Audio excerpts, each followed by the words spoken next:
truly love the new and app-approved Booster Juice app. Download it today and start earning berry points for app-amazing rewards. Apply your points for all of your Booster Juice favorites for free. From booster balls to smoothies, snacks, and combo deals, even digital gift cards. Plus, receive personalized offers that appeal directly to you. The new and app-approved Booster Juice app. More than just online ordering. Download it today. Details at boosterjuice.com. Being on this road together means saving twice during the Fountain Tire Road Ready sales event. Save up to $225 on a set of 4 select tires. Plus, get a bonus $50 off any service until December 16th. Book your appointment at fountaintire.com. Restrictions apply. Financing available. Ugh, fine print. Sports 1440 in West Edmonton Mall and Wetaskiwin. CKJR is a Stingray radio station. Download the free radio player app and listen wherever you go.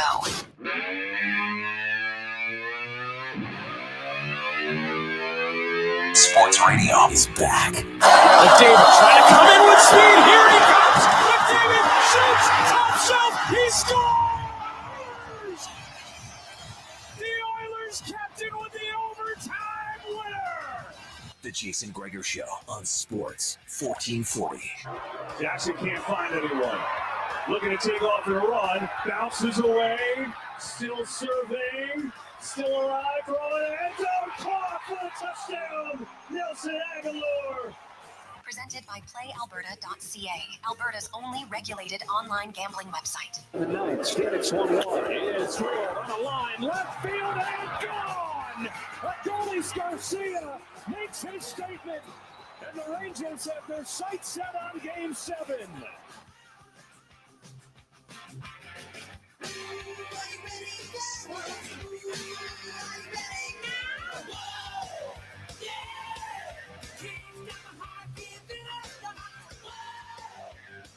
Well, a tantalizing Tuesday afternoon. How are you? And welcome to the Jason Gregor Show on Sports 1440. Also live on Oilers Nation YouTube, presented by our title sponsor, PlayAlberta.ca, where 16 NHL games for you to choose from tonight.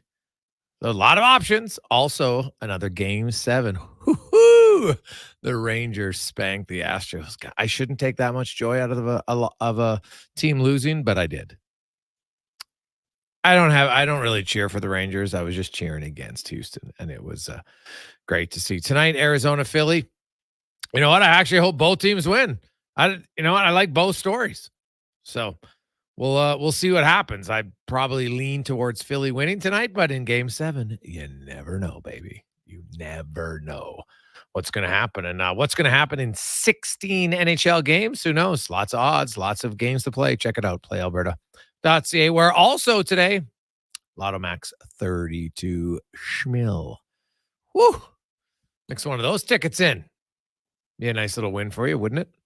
Speaking of wins, the Edmonton Oilers hoping to get one tonight in a place that has not been very kind to them. They've lost their last 5 straight. Going into Minnesota, we talked about this yesterday. Minnesota, Edmonton's like Nashville and Minnesota's Edmonton lately. Minnesota wins for fun. Now, right now, the Wild are not playing very well. They are getting crushed 5-on-5. They're giving up scoring chances. They're giving up goals left and right. The one thing they do well, they capitalize on their chances. They're averaging 3.6 goals per game, despite being like 23rd in expected goals. Like, they're well above what they should be doing, and that's even keeping them in games. But they're still getting waxed. Right? They had a shutout in their opening game.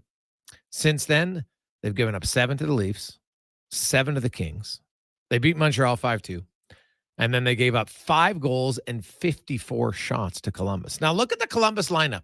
The Edmonton Oilers lineup without Connor McDavid is not grossly more inept than Columbus. Minnesota has a lot of inexperience on their blue line tonight. Brock Faber, his 8th NHL game. You have Kalen Addison, who's in their second pair. Faber's in their... Him and Addison are both in their top 2 pairs. Addison, he's a sophomore. Right, he's a smaller defenseman, good puck mover, but he's not a great defender. in their second pair. And then they got Mermis in the third pair. And he's a guy who's basically played 6 years in the American League. He's 29 years of age, and tonight will be his 31st NHL game. He debuted in 2017-18. So he's mainly been in the American League since, but due to injuries to Jared Spurgeon, also Alex Goligoski, who they put on LTIR last week, they got some defending issues. And I know there's no Connor McDavid tonight, but Evander Kane, hello, paging Evander Kane. It's time to put up. We saw Nugent Hopkins and Draisaitl last time McDavid went out. They elevated their game. I have no qualms that Leon Draisaitl can be a number one center. I have no issues with it. Now, Matthias Yanmar is a first-line right winger. We can have a conversation about that. Clearly, the coach wants a defensive-conscious player with Kane and Draisaitl. It doesn't, I'm not a rocket scientist, but it's pretty easy to figure out that's what he wants. We can disagree with it, but that's what he wants to start. So we'll see what happens.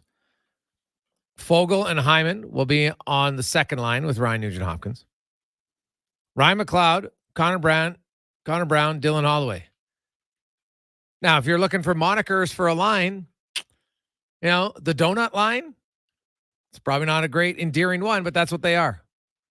No goals on that line. So I understand that you would say, hey, why isn't Dylan Holloway getting more of a chance? I get it. But it's a lot easier for a coach to say, yeah, but he has no goals. Now, I know Yanmar has no goals either. So I guess they go with the defensive veteran. Now, if this was Dallas or Vegas, I'd actually understand it.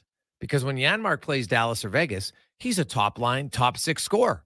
He always scores against his former teams. But it's not. So we'll see. Maybe the coach is right. We'll find out. It is a perplexing decision, but one that is clearly based on they think his defensive acumen is better. It's more important this time. We'll find out. And then Ernie and Ryan will be the 10th and 11th forwards. Defense pairings, Nurse and Sisu, who have been very good this season.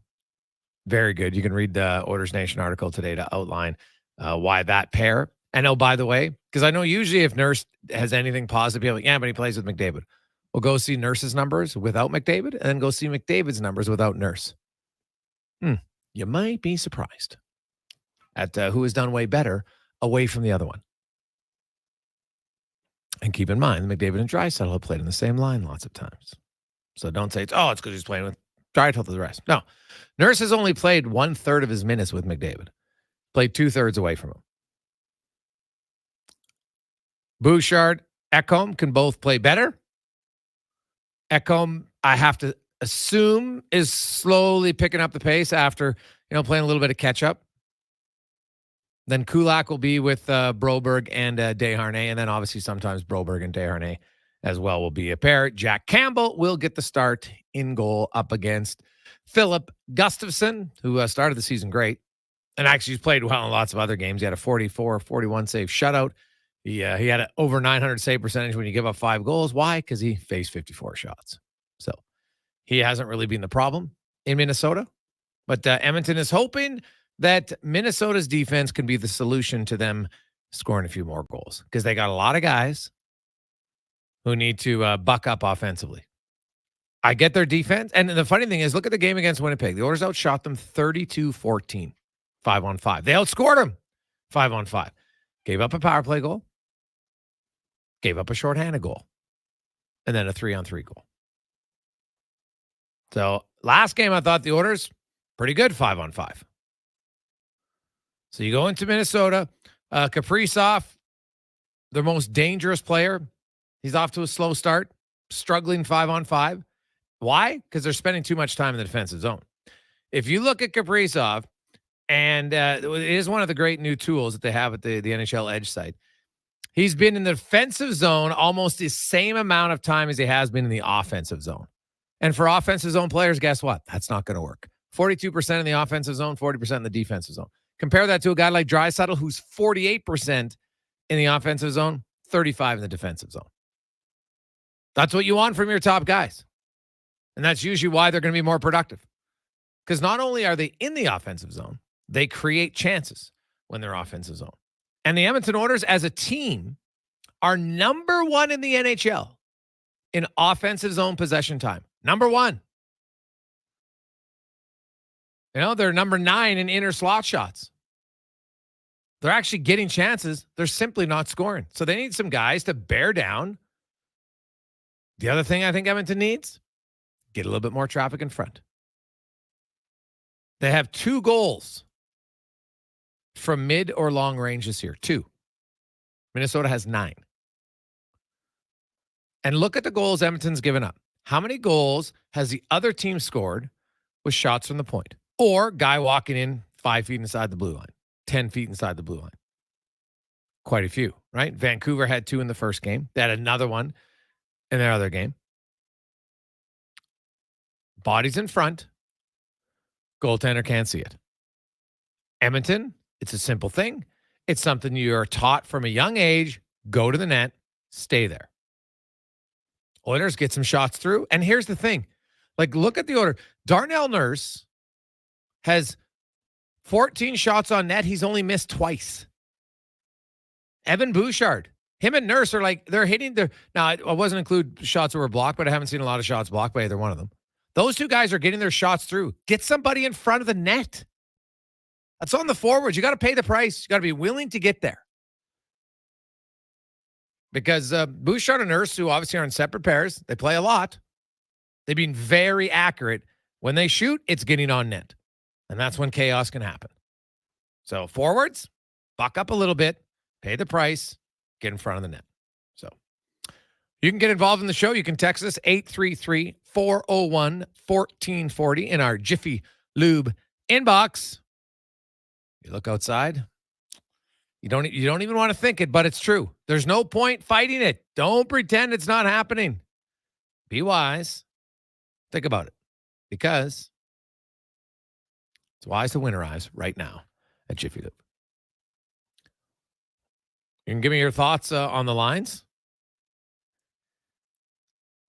Also, around the NHL, other games tonight. It's funny, the Chicago Blackhawks, all they do right now is play teams that haven't lost.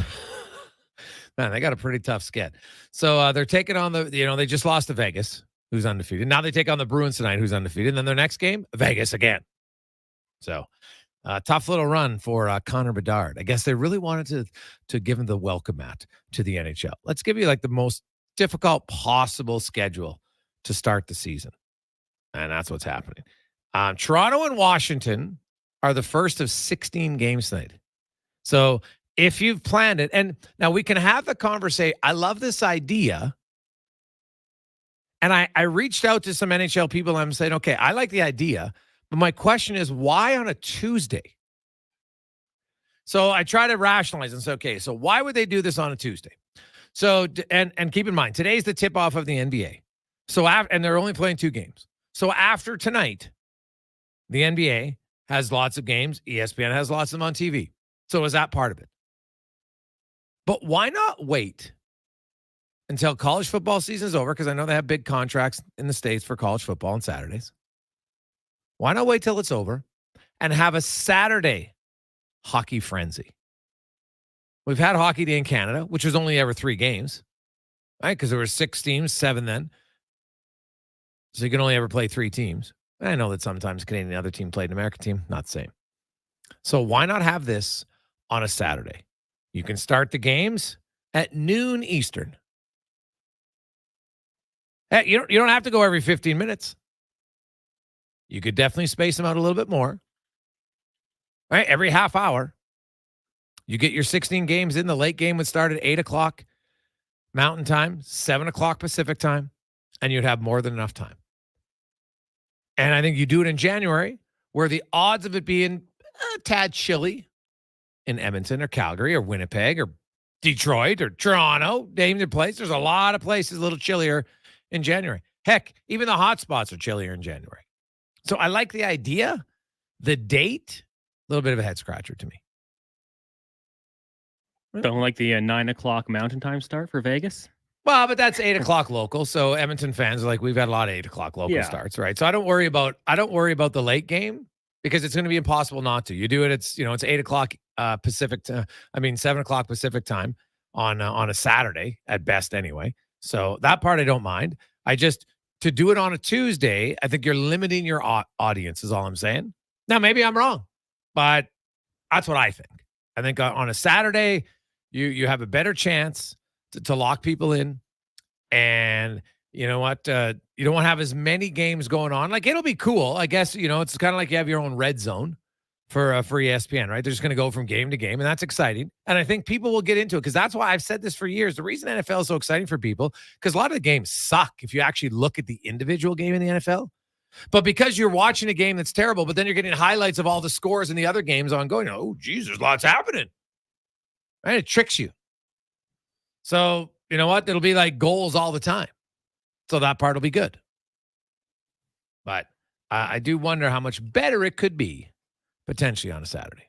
Gregor, this just coming down. Superstar defenseman Rasmus Andersson won't be playing in the Heritage Classic. 4-game suspension upheld.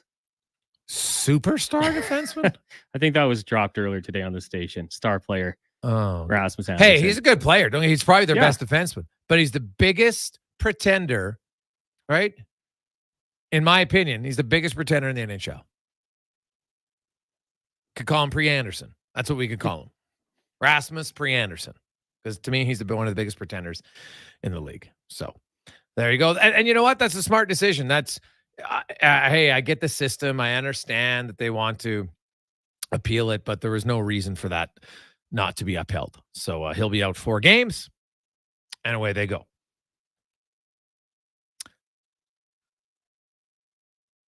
Hey, Gregor, is ozone time all at 5-on-5? No, it's everything. But every other team, if you're going to say, well, the Oilers are on the power play. Yeah, every other team's on the power play. And the Oilers this season aren't one of the most power play opportunity teams in the league. So that everybody's the same umbrella. It's overall offensive zone, possession time, puck on your stick. And the Oilers are number 1. And they're not producing. You can look at them. Their expected goal, actually, overall, their expected goals are 8th. Their actual goals, they're 19th. It's not good enough. It's not good enough at all. But if you want to say, well, what about the power play? Well, then sure, we can look at power play opportunities. And you look at the Oilers, power play time per game. Do you know where the Oilers rank? 18th at 5 minutes and 46 seconds. Carolina's first at 8 minutes and 30 seconds. So it's not because the power play that the Oilers rank number 1 in offensive zone possession time. It's just not.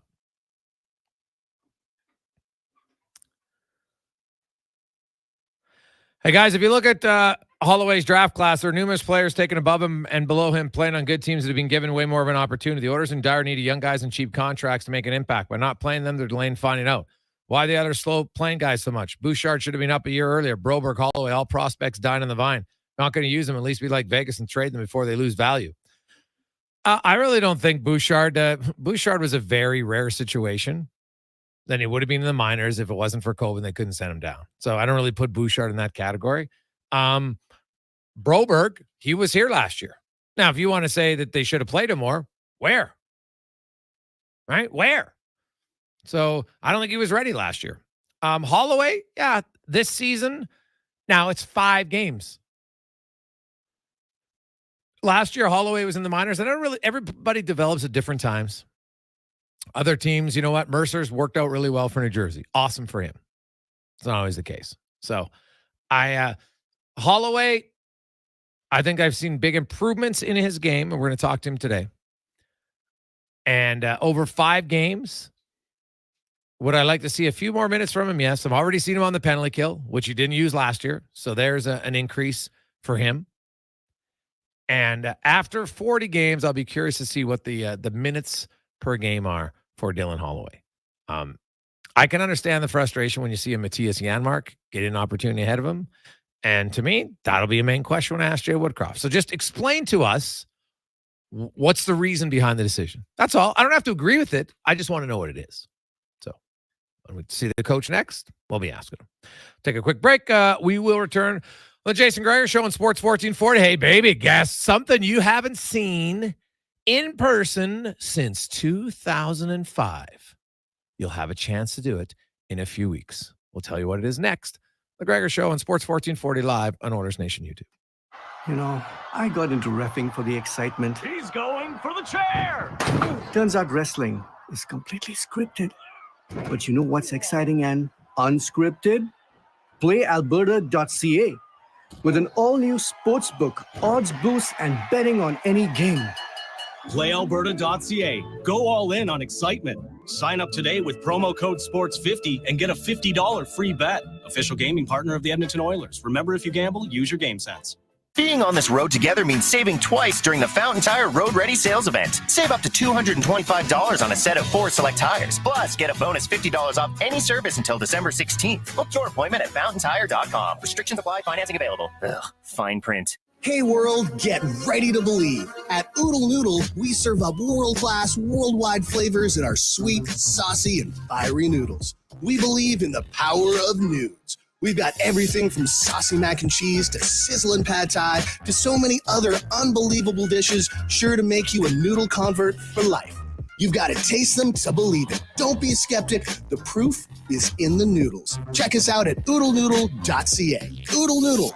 We believe in noodles. Hey, sports fans, we've got a clear choice for you. At Crystal Glass, we provide customers with the perfect glass for any job. From home to auto and even commercial, installation or repairs, we're your team. Call 310 Glass or visit crystalglass.ca. Crystal Glass.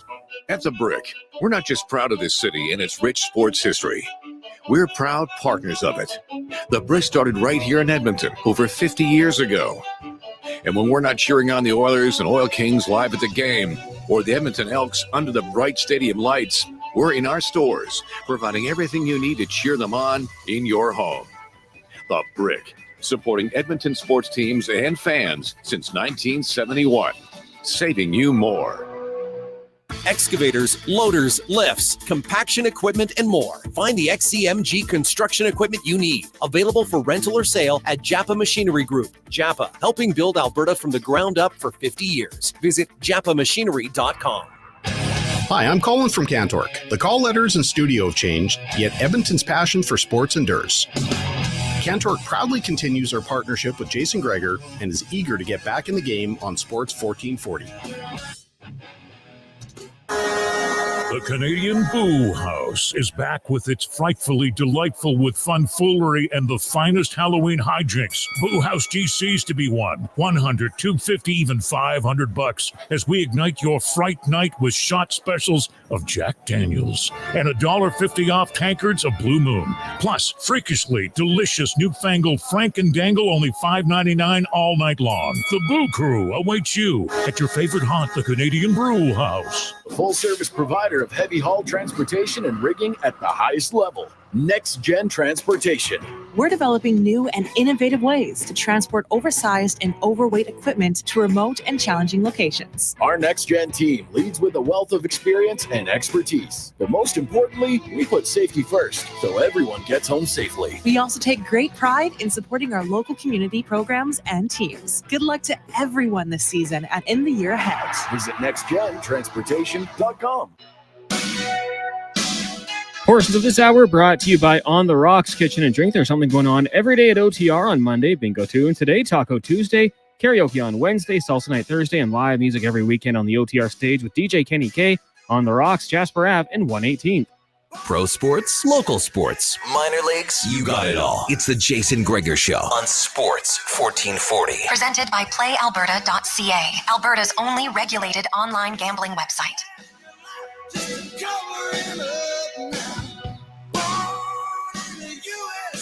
2:22 on a Tuesday afternoon. It is game day, a busy day in the National Hockey League. Also, the tip-off of the NBA season. We're going to talk about the NBA. Whew. Denver, of course, has a really good chance to repeat. But I think there's a lot of really good teams. I'm not sure there's a great team, which is great. Makes for more excitement. We'll get to that later on. We got Sean Brown, Dave McCarthy, Jason Strudwick, Jesse Pierce will join us from Minnesota to get the Wild scoop, spec, DVD. So loaded show. But first, we're going to go in the community because guess what? You have something that you have an opportunity to see live in person that you haven't had since 2005. As we go in the community, brought to you by United Sport and Cycle, a fourth generation family-owned and operated business in the heart of Old Strathcona.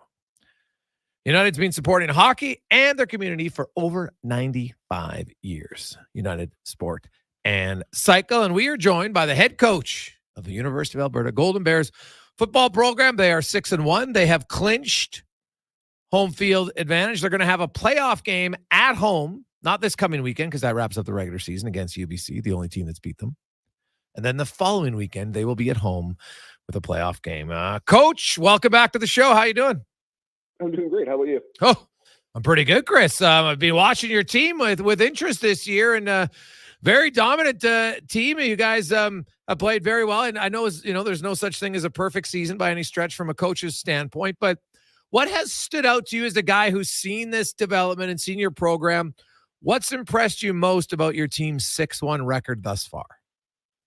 I just think the maturity of the kids in the program. They've really adopted some things that lead to success and lead to them being like kind of a special group. Like they work harder than any group we've ever had, and they've done that for probably about the last 3 years. Where it's like the off season is, what more can you give us, coach? What more can we do? The captains are all about like, how can we get better by any means necessary? And that's one of the big things that's kind of built in our culture over the years. Where in the past, we like, are we doing too much? Are we doing this? Are we doing that? And this group has just embraced like, whatever it takes. We're going to work as hard as it takes to get it done, and we're going to do even more than that. And I think that's, you watch these guys, whatever, you ask them to study more, you ask them to look something over before a meeting, you ask them to be prepared for something in a certain way, and whatever you ask them for, they do. And that is, to me, it's a special group, and we're really, really happy to be working with these guys and to watch them having grown up with us, and we're excited for the next few weeks too. Chris, is Matthew Peterson going to come back this year? Oh, absolutely. Okay. Yeah, Matt will be back. Okay. Yeah.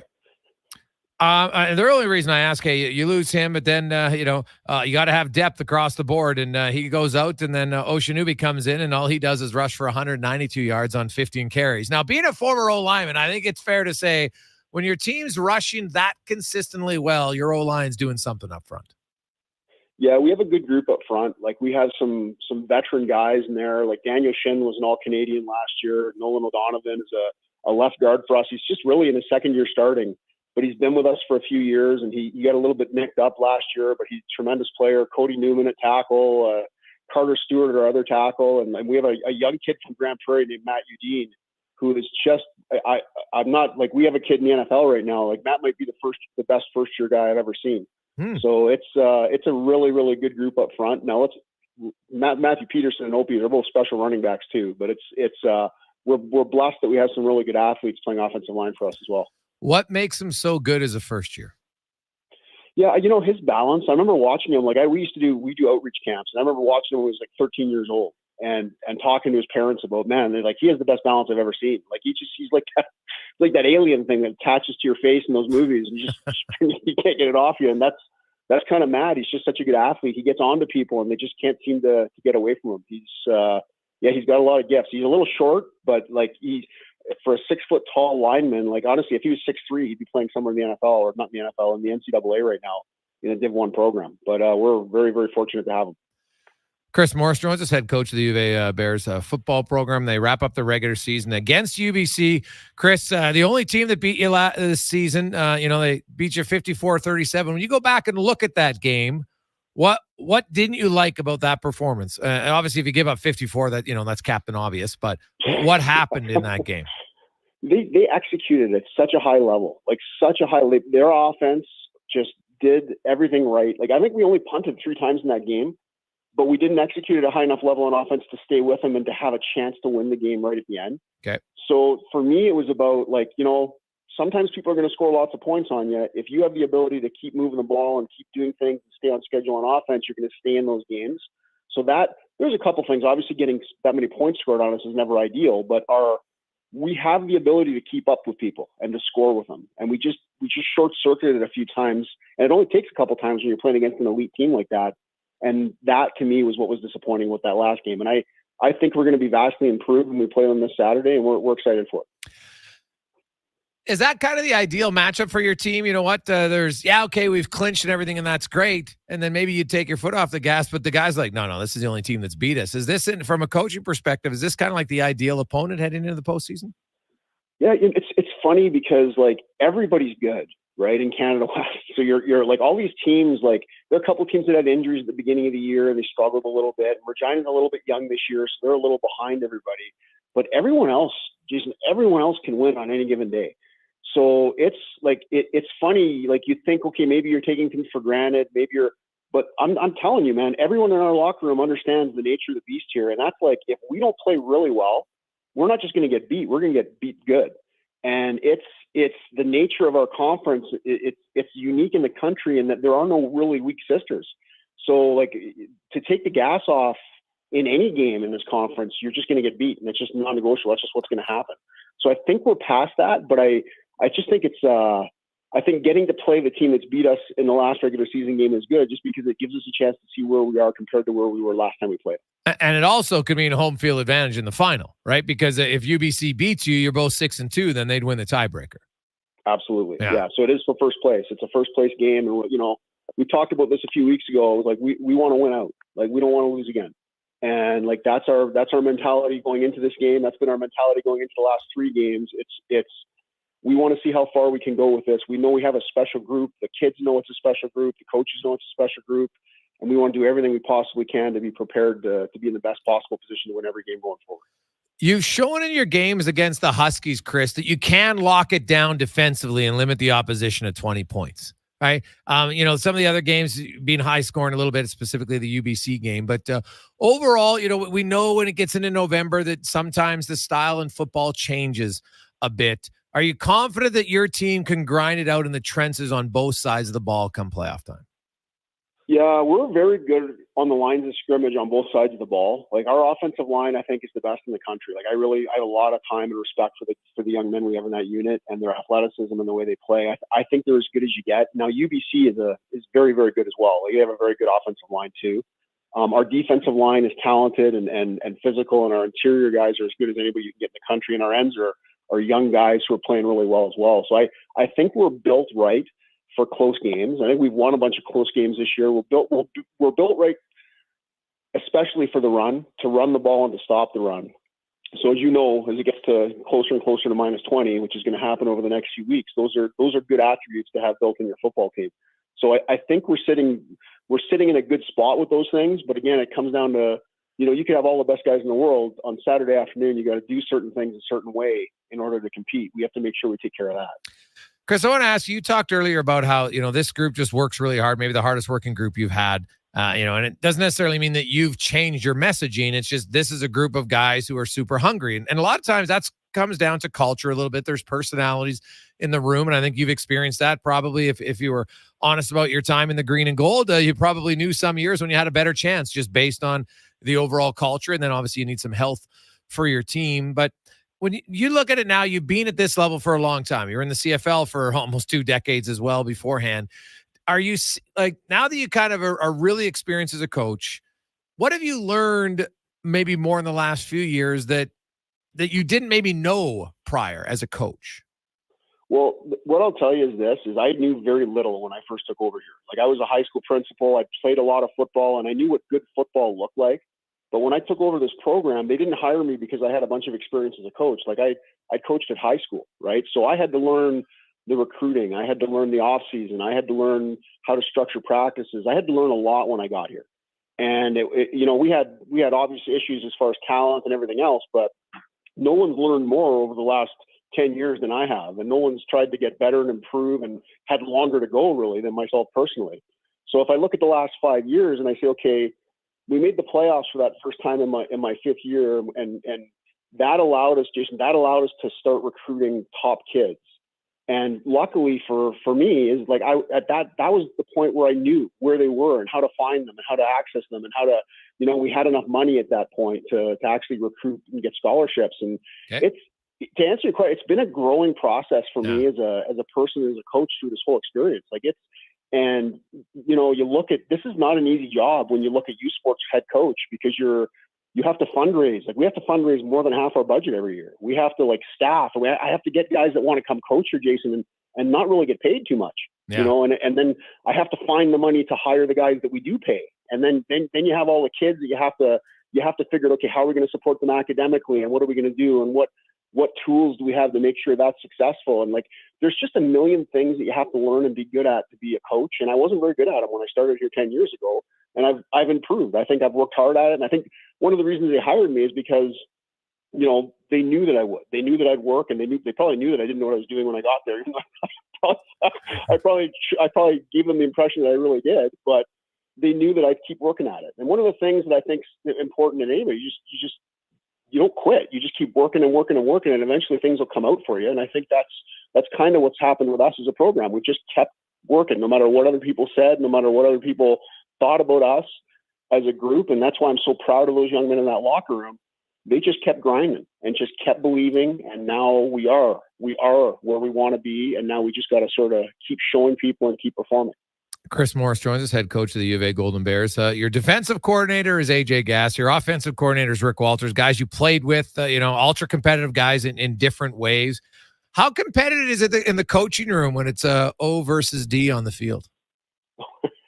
Well, I'll tell you this, it's written on the board every day who wins. It's O versus D every day and every period, and we keep track of every rep. And it's funny because when you track all those things, when we win games, those things are always close during the week. When it's off one way or the other, those are the games we tend to struggle in. So those are really good metrics to sort of keep track of as you're going through and you're sort of evaluating your team.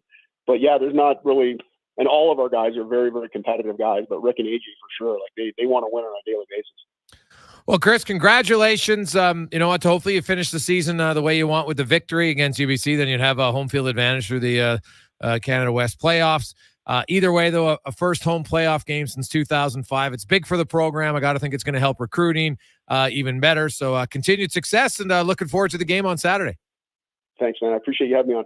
That is Chris Morris, the head coach of the Bears. And tell you right now, man, if you're looking for some good football action this weekend, get down to Foot Field on the 28th, which of course is Saturday, 1:00. It's the Bears and UBC for first place. Bears are 6-1. UBC's 5-2. UBC beat Alberta in UBC a few weeks ago. The Bears will be looking for retribution. Should be a heck of a game. Heck of a game. I was in the community, brought to you by United Sport and Psycho. We will, lots of text flying in at 833-401-1440 in our Jiffy Lube inbox.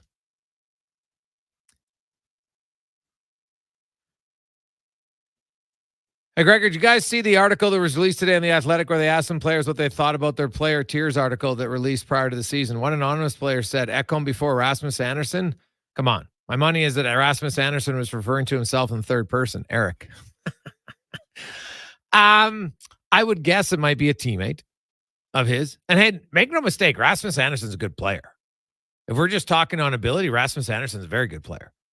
I just think he's a pretender with his tough guy routine. I can't stand it.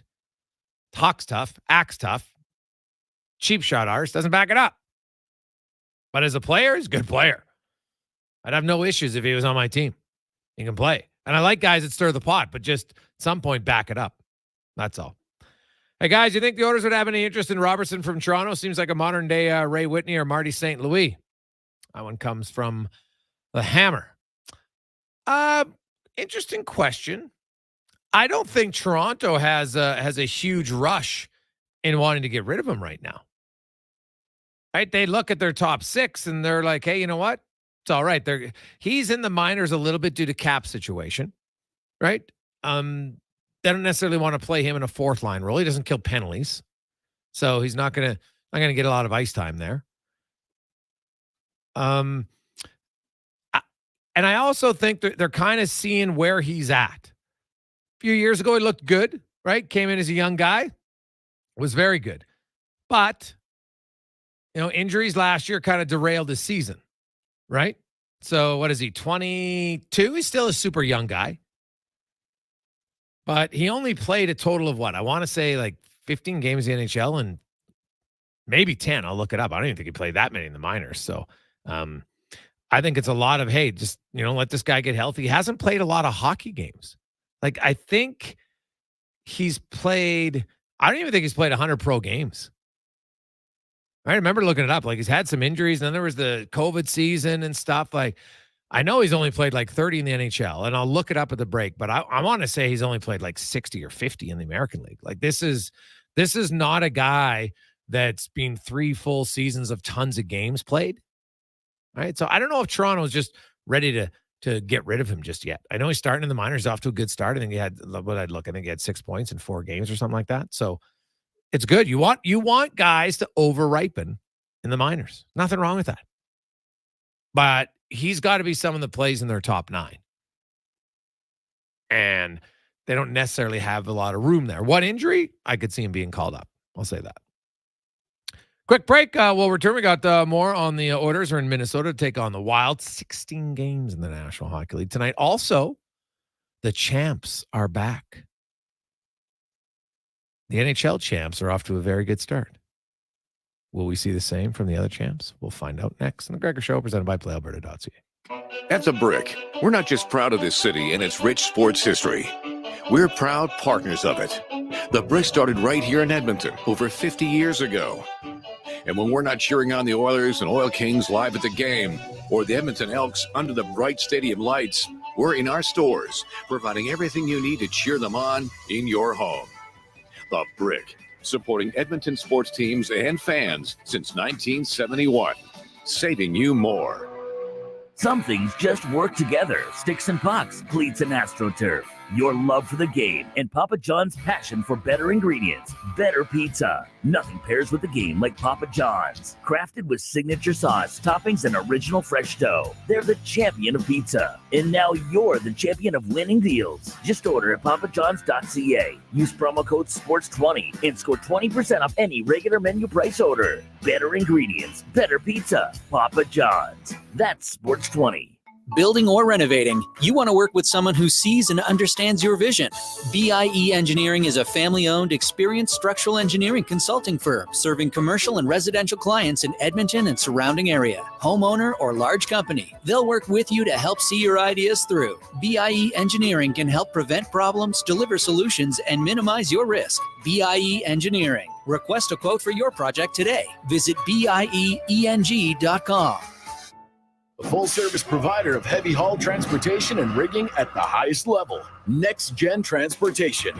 We're developing new and innovative ways to transport oversized and overweight equipment to remote and challenging locations. Our Next Gen team leads with a wealth of experience and expertise. But most importantly, we put safety first, so everyone gets home safely. We also take great pride in supporting our local community programs and teams. Good luck to everyone this season and in the year ahead. Visit nextgentransportation.com.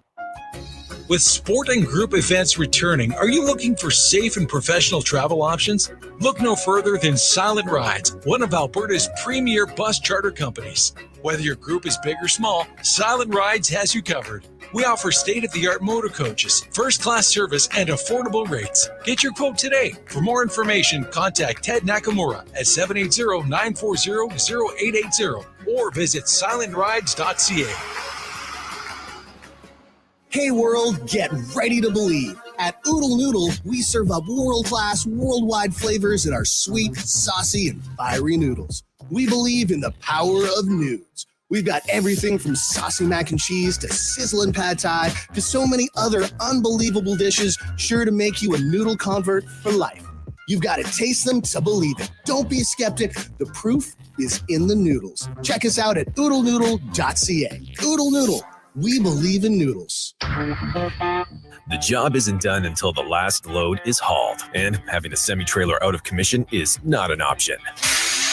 Whether replacing or adding to your convoy, Edmonton Trailer has a huge inventory of new and used semi-trailers, trusted by the gravel, logging, oil field, fluids, and freight industries. Find a trailer right for you online or at one of their 3 locations. For sales, service, parts, rental, and finance, when you're in it for the long haul, Edmonton Trailer. Your old furnace can die in the blink of an eye, so why take that chance this winter? Eric Mikowski here, head of the family at Furnace Family. The time for a new furnace is now. Not only will you have peace of mind on those cold winter nights, you will save money on those super expensive gas bills. Unsure? Furnace Family can come check your furnace, and if you buy a new one from us, the check is free. Daikin has an industry-leading lifetime warranty on their heat exchangers. It could be the last furnace you ever buy.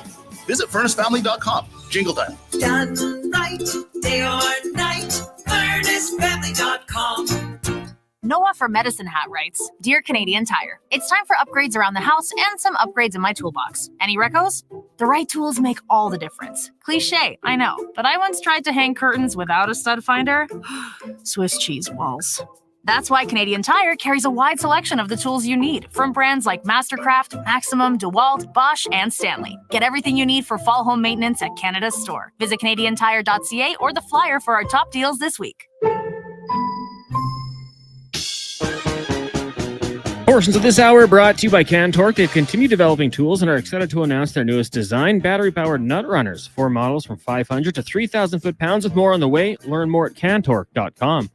He's Alberta's sports authority and lead touchdown winner of his family's backyard flag football games. The Jason Gregor Show on Sports 1440. Presented by PlayAlberta.ca, Alberta's only regulated online gambling website.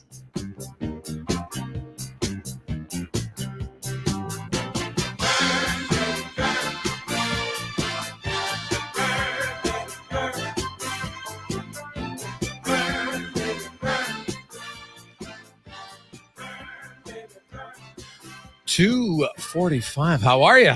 Busy Tuesday. Man, there's lots going on. Big rumor in the NBA about a superstar potentially on the move. Ooh, or at least one team willing to back up the Brinks truck to get him. No surprise, man. The NBA, there's no better league when it comes to making monster moves than the NBA. They are willing to trade away everything. Sometimes it works. Lots of times it doesn't. But they like doing it. No question about that.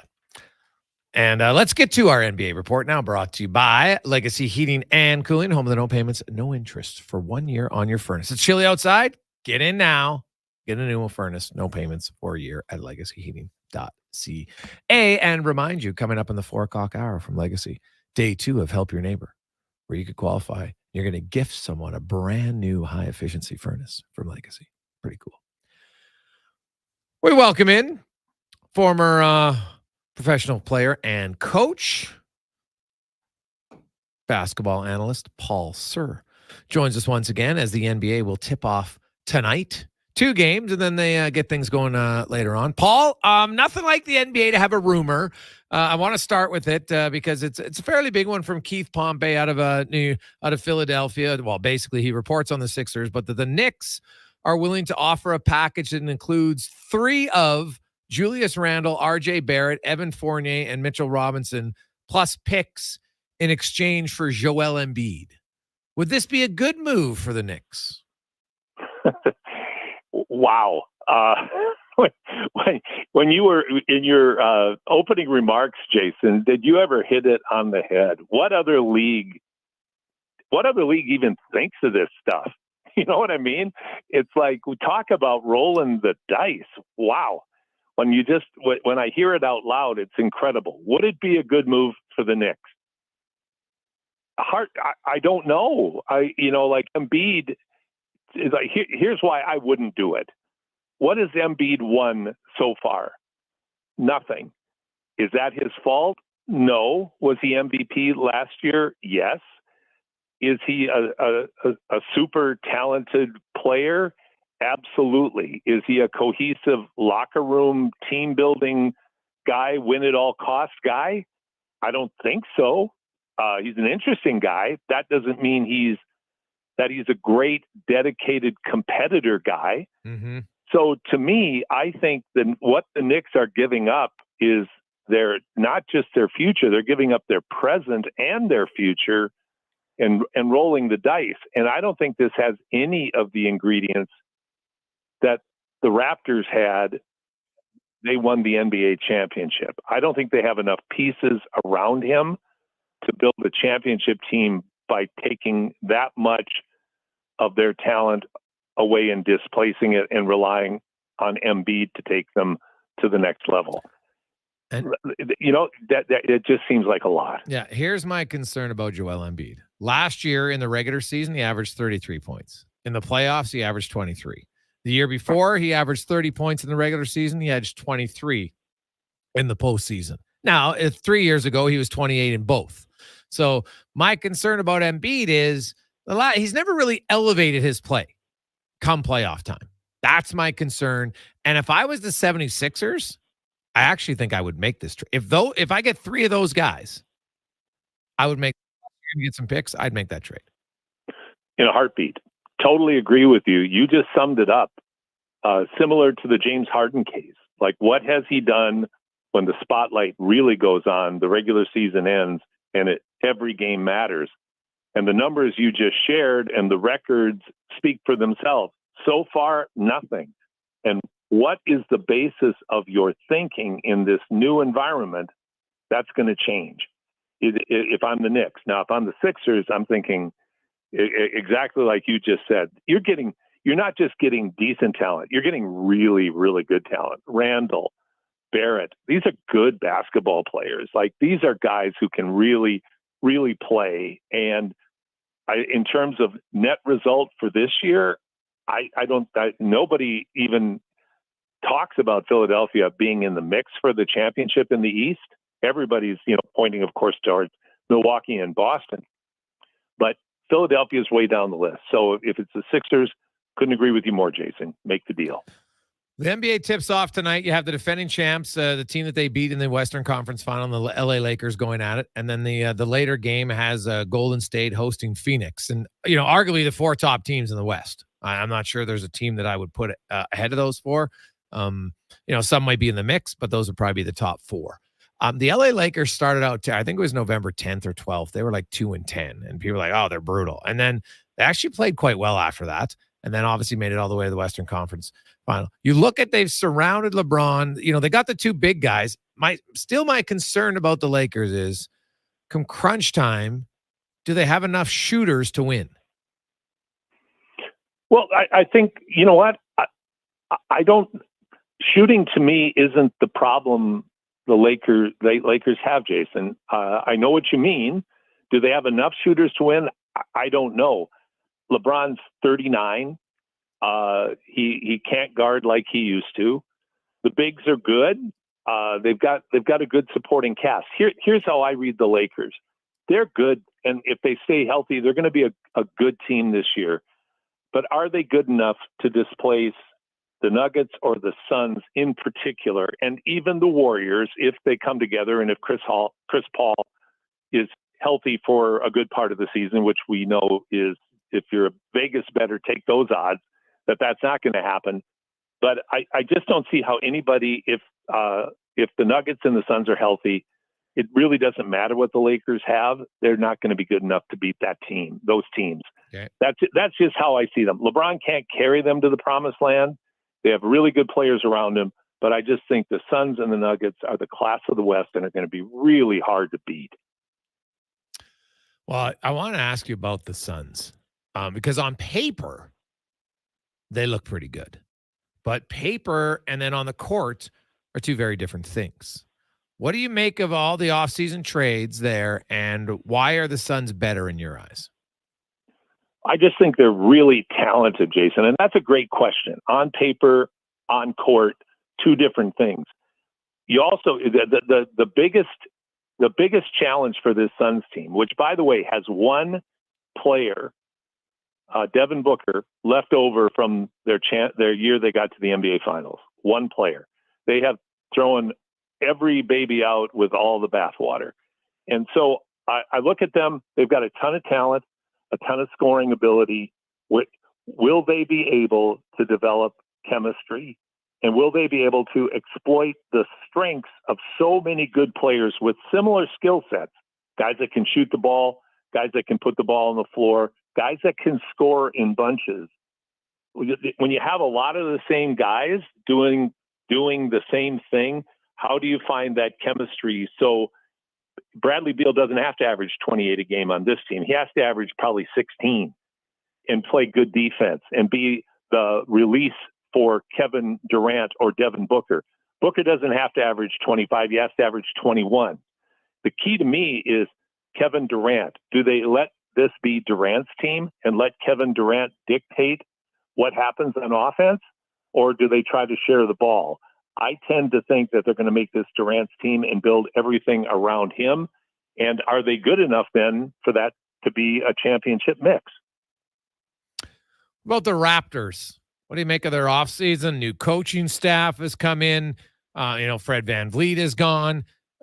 What's a realistic win total, do you think, for the Raptors? Well, I've seen anything from 42 to 48. 48 to me seems like a lot for this lineup. It's an odd, like when I was just going through the Raptors lineup, and it's the same thing I think we were talking about last year, Jason. It's kind of an odd mix. Barnes, Siakam, Anunoby, kind of the same player in many respects. Pirtle, a traditional NBA center, and Trent and Schroeder at the guards. Now, you and I talked a few weeks ago, and to me, it's going to be a question of whether new coach Darko Rajakovic will let Schroeder go and let him be more of an impactful player, because Schroeder was great in the World Cup this year. Mm-hmm. Gary Trent's a very good player.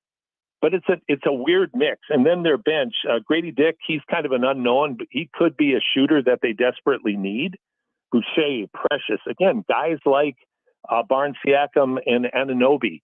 So it's an odd mix of players. They're going to create a lot of trouble for other teams on defense, as they have historically. But are they going to be a one-on-one type of team, or are they going to be a ball movement team? To me, there's all kinds of question marks around this mix of players. Damian Lillard in Milwaukee. I like it on paper. Man, he's one of the best shooters out there. Like, he can shoot the ball. He can distribute it. Obviously, Giannis is a heck of a player inside. Does this make the Bucks like a legit contender again in your eyes? It does. I think the blend of Lillard along with Antetokounmpo, but you add in Chris Middleton. That, to me, is what makes them a legitimate contender, is you have another veteran, proven offensive weapon, along with inside-outside with Lillard and Antetokounmpo. Lillard looks like he's willing to share the ball. To me, it's where is Lillard's headspace at? Because he kind of went reluctantly to Milwaukee. He obviously wasn't thrilled. Now, is he a pro? Does he really want that ring badly enough that that's all behind him now, and he's totally focused in on being the kind of player he should be for the Bucks, or not? If he is, to me, they're the slight favorite over Boston in the East, but Boston's going to be extremely good as well. But I think Lillard, these off-season moves have made the Bucks better if everybody stays healthy. Paul, great stuff, man. We appreciate it. Good having you back on. We'll talk to you every week. Look forward to it. Thanks so much, Jason. There you go. That is Paul Sir from basketball, formerly from Basketball Alberta, former player, coach in Europe for a long time. Great analyst on basketball. Look forward to having him back on the show every week. When we return, Sean Brown is going to join us. We have Strudwick coming up. Also, we'll go to Minnesota to break down the Wild, where the Oilers haven't had a lot of success there. Did you know in their last 40 visits to Minnesota, they've won 10 games? That's dating back to 2005, 2006. 10 wins out of 40. They've lost their last 5 straight. But the Wild are really leaking. And I know when you hear Minnesota, honestly, if you could say, and I'm going to do a test right now. When I say Minnesota Wild, one word for you as a fan, what do you think of when you think Minnesota Wild? I know a word. I'm going to guess 50% of the people have the same word. Text it right now, 833-401-1440. We'll get to the Con Man and Sports 1440 update brought to you by BIE Engineering. Specialize in all your residential, commercial, and industrial structural engineering needs. Go to BIEENG.com. This is a Sports 1440 update. It's game day for every team in the NHL today. 16 games on the schedule. The Oilers taking on the Minnesota Wild out in Minnie. That one gets going just after 7 o'clock. Some other games of note, you got the Maple Leafs in Washington taking on the Capitals. Sens host the Sabres. The Hurricanes in Tampa to take on the Lightning. Canadians welcome the New Jersey Devils to town. Sharks take on the Panthers. The Red Wings up against the Kraken. Jets host the Blues. Canucks in Nashville. The Flames will host the Rangers. Kings take on the Coyotes, and the Flyers in Vegas to take on the Golden Knights. That one is at 9 o'clock, puck drop. Major League Baseball, we got Game 7 action tonight as the Phillies take on the Diamondbacks. That'll start just after 6. The association kicks off tonight as the defending champ Denver Nuggets hosting the LA Lakers at 5:30. Then at 8 o'clock, the Suns head to the Bay Area to take on the Warriors. And in the AJ, one game going down right now. Drumheller leads Olds 4-1 in the third. Later tonight, you'll have Whitecourt taking on Grant Prairie.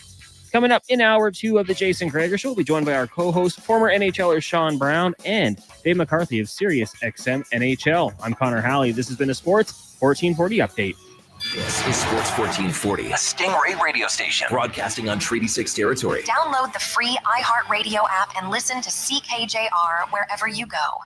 You'll absolutely love the new and app-approved Booster Juice app. Download it today and start earning berry points for app-amazing rewards. Apply your points for all of your Booster Juice favorites for free. From booster balls to smoothies, snacks, and combo deals, even digital gift cards. Plus, receive personalized offers that appeal directly to you. The new and app-approved Booster Juice app. More than just online ordering. Download it today. Details at boosterjuice.com. Hey everyone, it's Kelly here from United Sport and Cycle. United's annual Hockey Days sale is on now. Save up to 20% off on skates, 25% off on equipment, and 35% off on all Pro Stock sticks. United Sport and Cycle, your home of hockey for over 95 years. Christensen Communities, the name in active adult living. Enjoy retirement living without compromise. At Christensen, we understand that each lifestyle is unique. We are committed to providing choice through optional dining, personal services, recreation programs, and care plans to suit your current and future needs. Enjoy maintenance-free living and build new friendships in a safe, independent community. Large suites with full kitchens and in-suite laundry, on-site amenities, and so much more. Find out more today about our communities across the province at cdlhomes.com. Actions speak louder than words. Japa Machinery Group puts your construction plan into action with XCMG construction machinery you need. Available for rental or sale. Learn more at japamachinery.com. Mr. Rooter carves a pumpkin. What you thinking, Mr. Rooter? Something truly frightening. A clogged toilet is too easy. We did a blocked sewer line last year, but that scared the kids too much. Well, what keeps you up at night? What is it, Mr. Rooter? A sump pump. Okay. A sump pump with a faulty float switch. No, the horror. The horror! For a plumber who knows the tricks to treat your pipes, carve out time for Mr. Rooter. Edmonton's premium live music and party venue is On the Rocks. Check out Bingo Tunes on Monday. Perform on the best stage in town with karaoke on Wednesdays. Learn how to salsa with Salsa Rocks on Thursdays. And every weekend, OTR goes live. With your favorite bands on the OTR stage and DJ Kenny K. For everything that's going on at On the Rocks, give us a follow. Facebook, Instagram, or Twitter. At On the Rocks, EDM. Eat well, party hard. On the Rocks. On the Rocks. On the Rocks. Open every day till 2 a.m. Corporate Business Solutions will keep your multifunction office equipment happy. But don't take our word for it. Toner cartridges from far and wide have been raving. Well, I like it when they give me a shake, shake, shake. 500 out of every 500 sheets of paper say they love their experience in a new Konica Minolta office solution. Get tickled as I flow through the machine. With regular preventative maintenance, Corporate Business Solutions will keep your office equipment up and running by fixing your device before it breaks down. Call 780-490-5600 or visit cbsca.com. At Toyota, we build quality trucks with you in mind. Because everyone loves a friend with a truck, especially a Toyota, winner of the Canadian Black Book Award for Best Residual Value. So when that inevitable ring-a-ding-ding for help comes, you're there, rolling up in an award-winning truck because you're an award-worthy friend. It's time to Toyota. Finance a 2024 Tundra 4x4 Double Cab SR5 from $190 weekly for 84 months at 7.39% APR with $7,999 down. Hybrid also available. Visit shoptoyota.ca or your local Prairie Toyota dealer today. Being on this road together means saving twice during the Fountain Tire Road Ready sales event. Save up to $225 on a set of 4 select tires. Plus, get a bonus $50 off any service until December 16th. Book your appointment at fountaintire.com. Restrictions apply. Financing available. Ugh, fine print. There's nothing like having a little skin in the game to make things interesting. But when a little skin becomes more than you can afford to lose, it's time to take a break from sports betting. Set a budget and stick to it. If you gamble, use your game sense.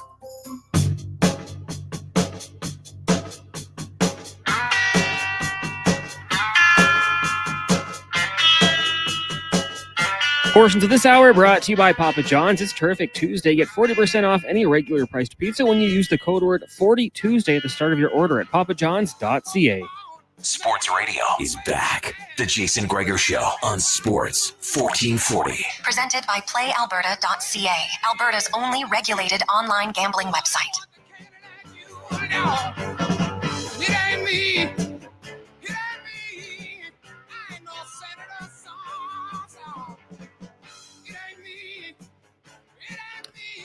Just after 3 o'clock.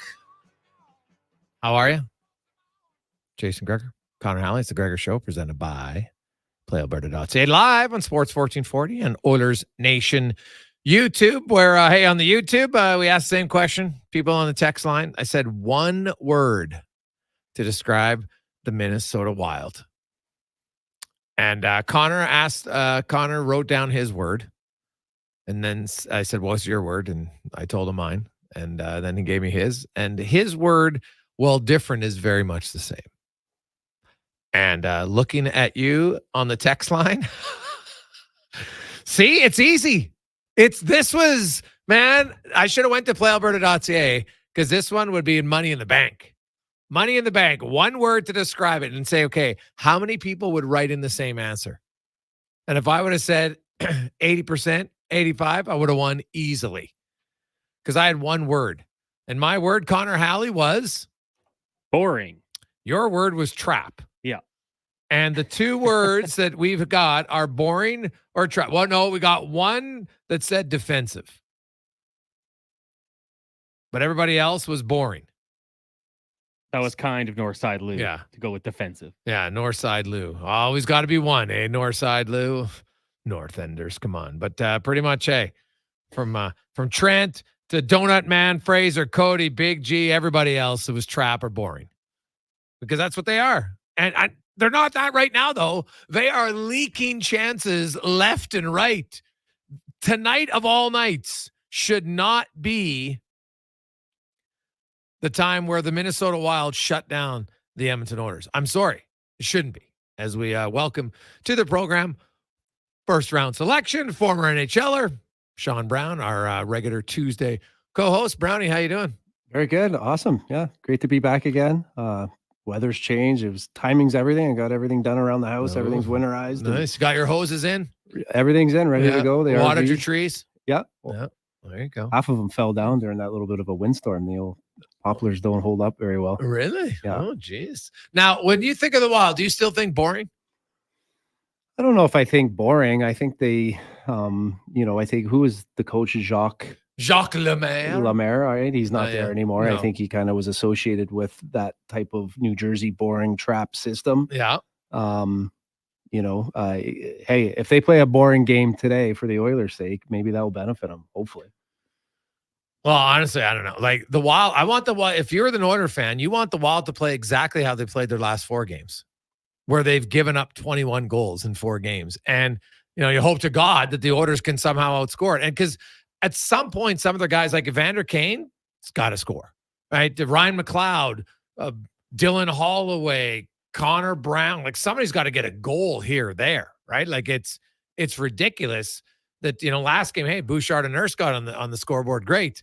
But you don't have a lot of forward scoring right now, right? You take out McDavid, guys with goals are Fogle, Hyman, Nugent Hopkins, and Draisaitl. That's it. That's not good enough. So maybe the Wild, who have been rather leaky all over, they've got a young defenseman, at least in NHL terms, on every pair, right? They got a rookie in Brock Faber playing 23 minutes a night, Brownie. And I know he's more of a defensive-minded defenseman, good for him, but he's still only 8 games into his NHL career. I'm the Edmonton Oilers. I am attacking that guy as much as I can. Then I throw Kalen Andersson's in their second pair. Well, he's more of an offensive-minded defense. He's kind of like their Bouchard. So I'm attacking him as much as I can. And then their third pair, you got John Merrill, who has, bounced around the league for quite a while. And, is a solid, I guess, if we want to call it a steady defenseman. And then they have a great story if you're looking for storylines. But, Dakota Mermis debuted in the NHL in 2017-18. Tonight will be his 31st game. Right? He's basically been in the AHL for 6 years. And good for him, grinding it out. But that's one inexperienced D-man on every pair. You got to just go after them.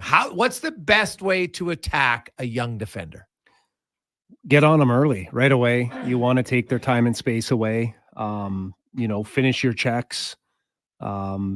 Obviously, with any type of player, whether you're a veteran or you're a rookie, anytime you have time and space, you're going to make good plays, right? So getting in on them early, having a good stick, creating turnovers, getting in their head. It's a mental game, right? Both teams are obviously going through this right now where they're a little bit fragile. I think that's probably the key to the Oilers' success is, starting off well each line, investing in the game early, and then obviously staying out of the box. Right. I mean, I think they obviously started last game the way they wanted to. They got into some penalty trouble and kind of took away the momentum, took some guys out of it. And that's what penalties can do. So, yeah, get on those guys, get on those young defensemen, get them thinking about the game, rattle them a little bit, get pucks to them, make it hard, right? Make it hard, get to the front of the net, get a little bit greasy.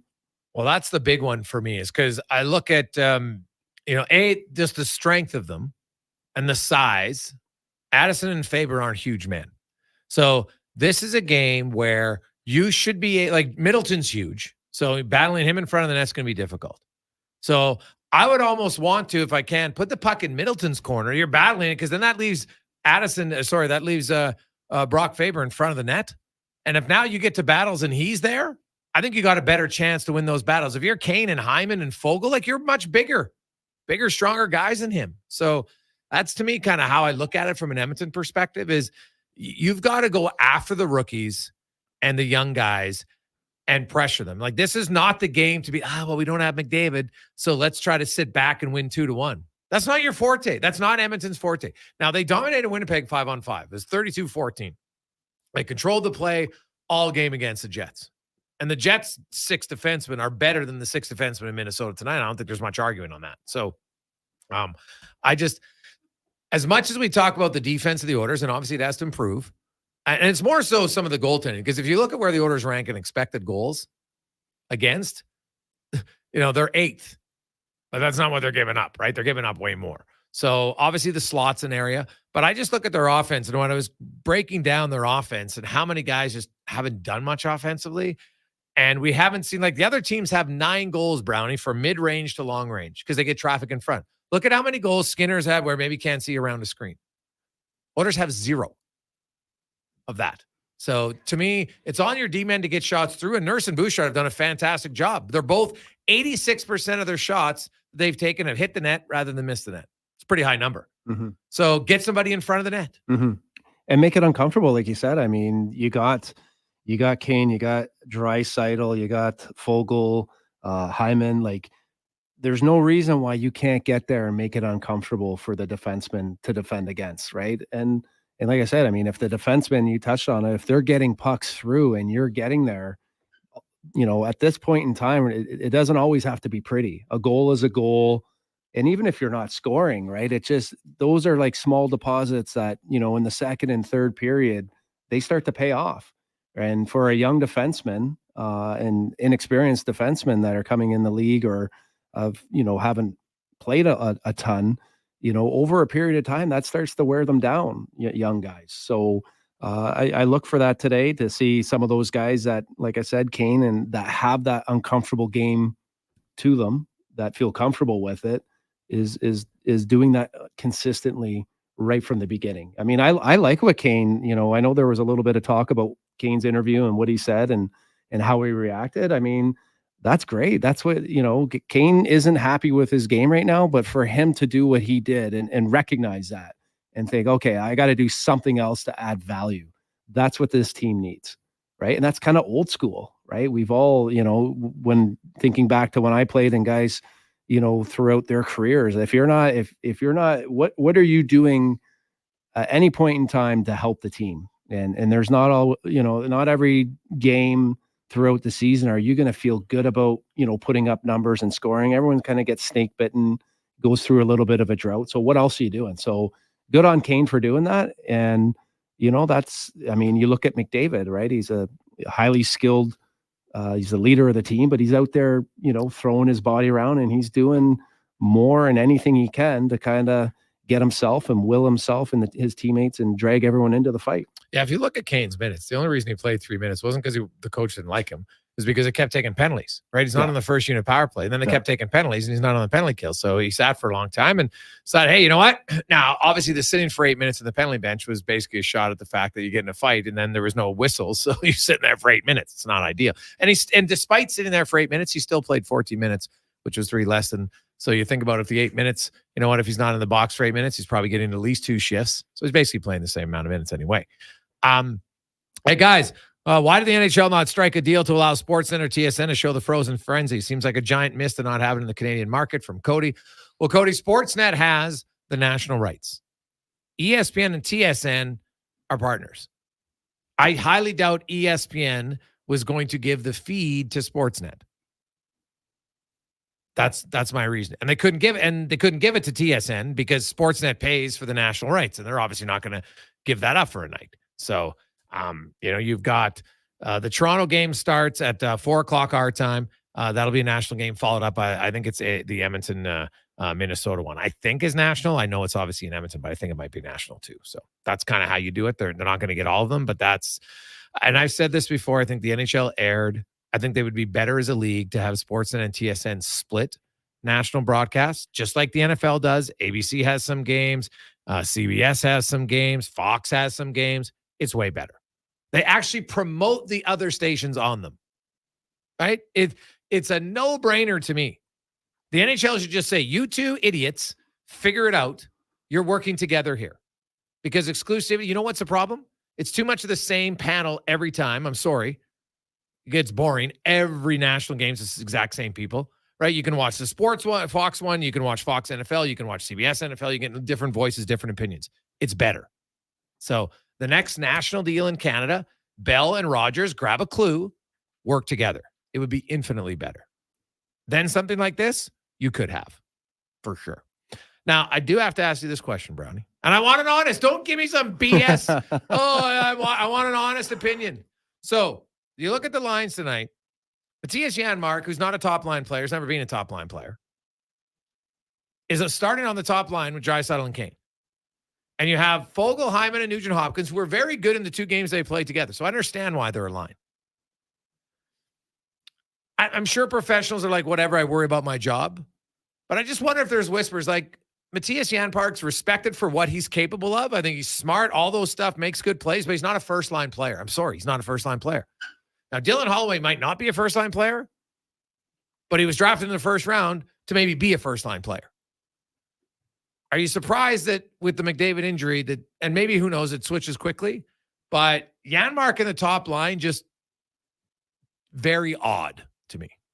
I think you touched on it. I think it could switch, but yeah, I mean, is he a first line player? I'm not too sure. In a short term here, he could fill a small hole. Maybe it's just for a game. They obviously, Woodcroft and the staff see something in his game. Is it the fact that you're going to ask Kane, and obviously Draisaitl's an offensive player, Kane to be a little bit more offensive, take a few more chances, and now you got Janmark back there playing a little bit more defensive. Do they see something in his ability to keep pucks alive, maybe more than someone else, to keep the offensive play going? I'm not 100% sure, but I don't think that if you're getting to the point, getting at, is Holloway or McLeod, is someone looking at this being like, why is he getting this opportunity over me? I don't think that is creeping in anyone's game. I think right now, to a man, everyone in that lineup is probably not happy with their game, period. Right. And so I could imagine in that dressing room, and to a man, because they're thinking that, they're just worried about themselves and what they have to do. Right. How do I contribute? How do I get my game where it needs to be? Because clearly, McDavid's going to be out here for a little while. Right. So it's Janmark today. Is it, does Holloway have a great game today? And does he put himself in a situation at some point in today's game or in the future where he gets that opportunity? I'm not too sure, but nobody's sitting there thinking about what they're not getting. Everyone's thinking, okay, my game isn't where it should be. He just said there's a bunch of donuts up there, and, guys are probably, I would say, more worried about that. Yeah, the donut line right now. Holloway, McLeod, and Brown. It's not ideal. You don't want the donut line, okay? You don't want to be on that line. You don't want that as a moniker. It's not a good moniker. But it's kind of what it is right now. When we come back, Dave McCarthy will join us as we get set 16 games across the National Hockey League. Of course, the Oilers and the Wild. If you're wondering why the game starts later, usually when they're in Minnesota, that's a 7 o'clock Minnesota start, 6 o'clock Edmonton start. But because it's the hockey frenzy and they're starting Toronto and Washington are the first game, and they get going at 4 o'clock our time. And then the next game doesn't start until a half an hour after that. And then it's every 15 minutes from 6:45 all the way. That's 6:45 Eastern, so 4:45 our time, all the way until the final game gets going at 11. And there's actually a half an hour break between the second last game, Coyotes Kings, starting at 8:30 our time, and then the 9 o'clock start for Vegas. So there is they bookend it with half an hour start times between the first and second game and the 15th and 16th game, and then everybody else from 3 to 14 or 3 to 15, I guess, are all, or 2 to 15 are all 15 minutes apart. Dave McCarthy next on the Jason Gregor Show with Sean Brown, presented by PlayAlberta.ca, live on Sports 1440 and Oilers Nation YouTube. There's 2 seasons in Alberta, winter and construction. During these days of traffic barricades and slower commutes, GS Construction reminds you those crews are improving our communities. They're rehabilitating and upgrading Edmonton's infrastructure all across the city. When you see the barricades and run into a traffic backup, remember, the crews are there to help. Drive slow and be patient. Help make our city better and join the GS Construction team. See what they're hiring for on Indeed.com. GS Construction, laying the groundwork for your community since 1974. Edmonton's premium live music and party venue is On the Rocks. Check out Bingo Tunes on Monday. Perform on the best stage in town with karaoke on Wednesdays. Learn how to salsa with Salsa Rocks on Thursdays. And every weekend, OTR goes live. With your favorite bands on the OTR stage and DJ Kenny K. For everything that's going on at On the Rocks, give us a follow. Facebook, Instagram, or Twitter. At On the Rocks, EDM. Eat well, party hard. On the Rocks. On the Rocks. On the Rocks. Open every day till 2 a.m. A solid financial plan is made up of more than just investments. Investments are an important part, but you need a more comprehensive approach. Roger Weird at Weird Pearson Akel & Associates Private Wealth Management understands that. He can help build a plan that includes retirement, estate planning, personal insurance, tax strategies, and yes, investments. Talk to him today and see the difference a real financial plan makes. Weird Pearson Akel & Associates. Call 780-988-4119 or visit weirdadvisoryteam.com.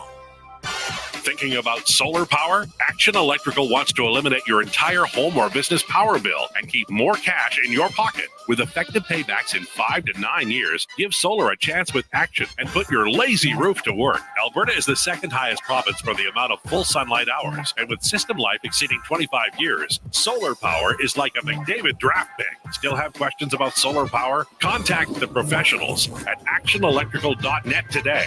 That's actionelectrical.net. 5-time Alberta Junior Hockey League champions, the Spruce Grove Saints are celebrating their 20th season in Spruce Grove.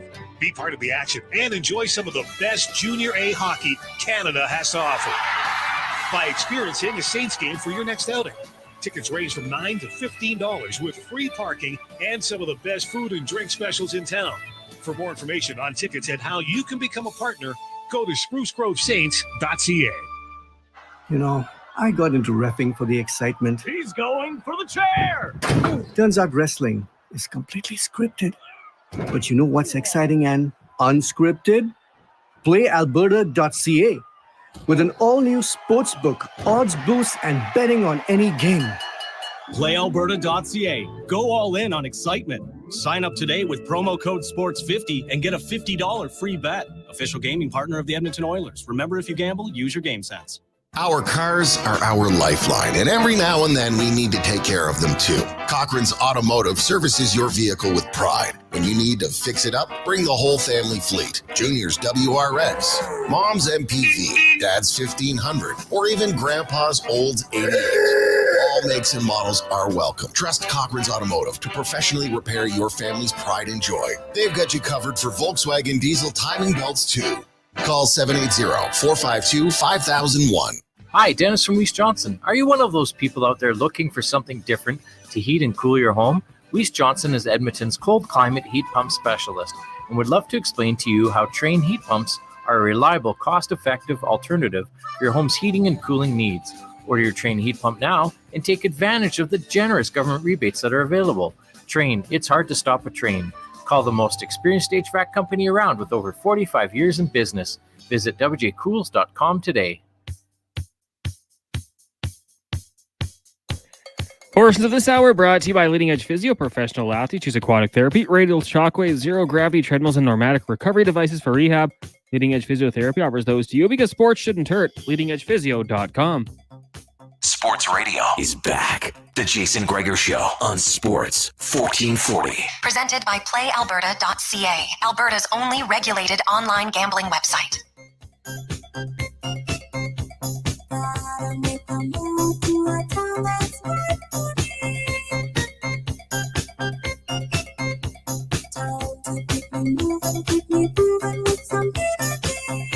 $3.25.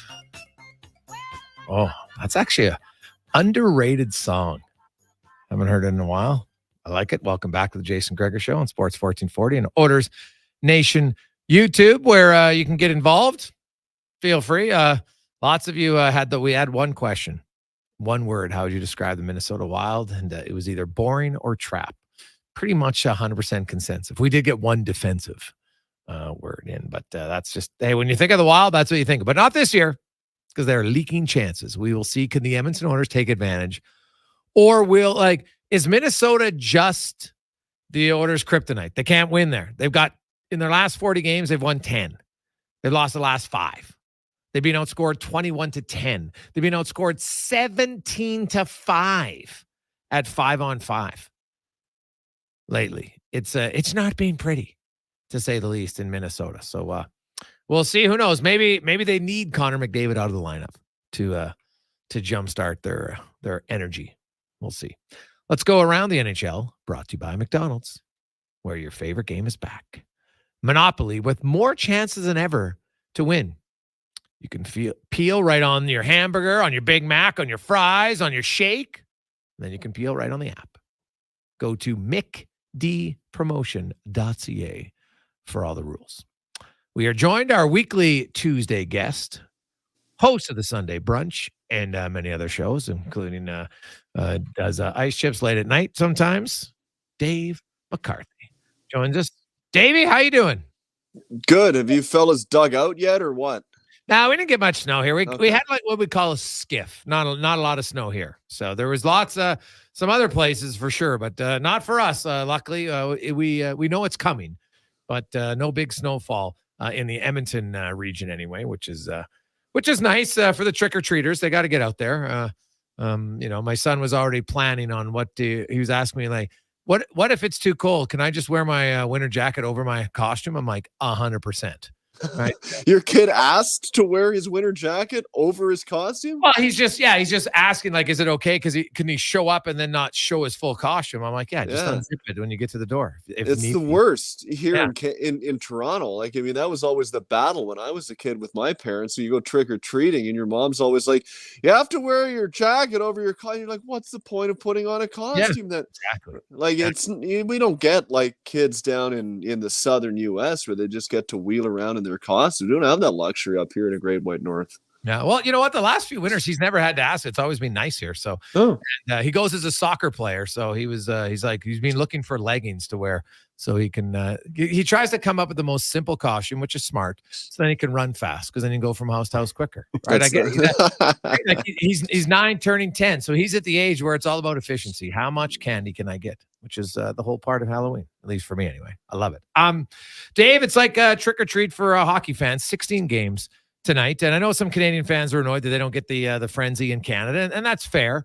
It has to do with the rights holders, and ESPN and sports, and obviously aren't aligned. So maybe in the future, what would be even better though is to do this on a weekend in an ideal world on a Saturday. I think that would be the best time to do it once college football is over. But you look at it, I guess let's start in Toronto. I've seen some people making Carey Price suggestions. I think that maybe it's just me, Dave, but maybe pump the brakes on the Carey Price comparisons for Wall because of one start.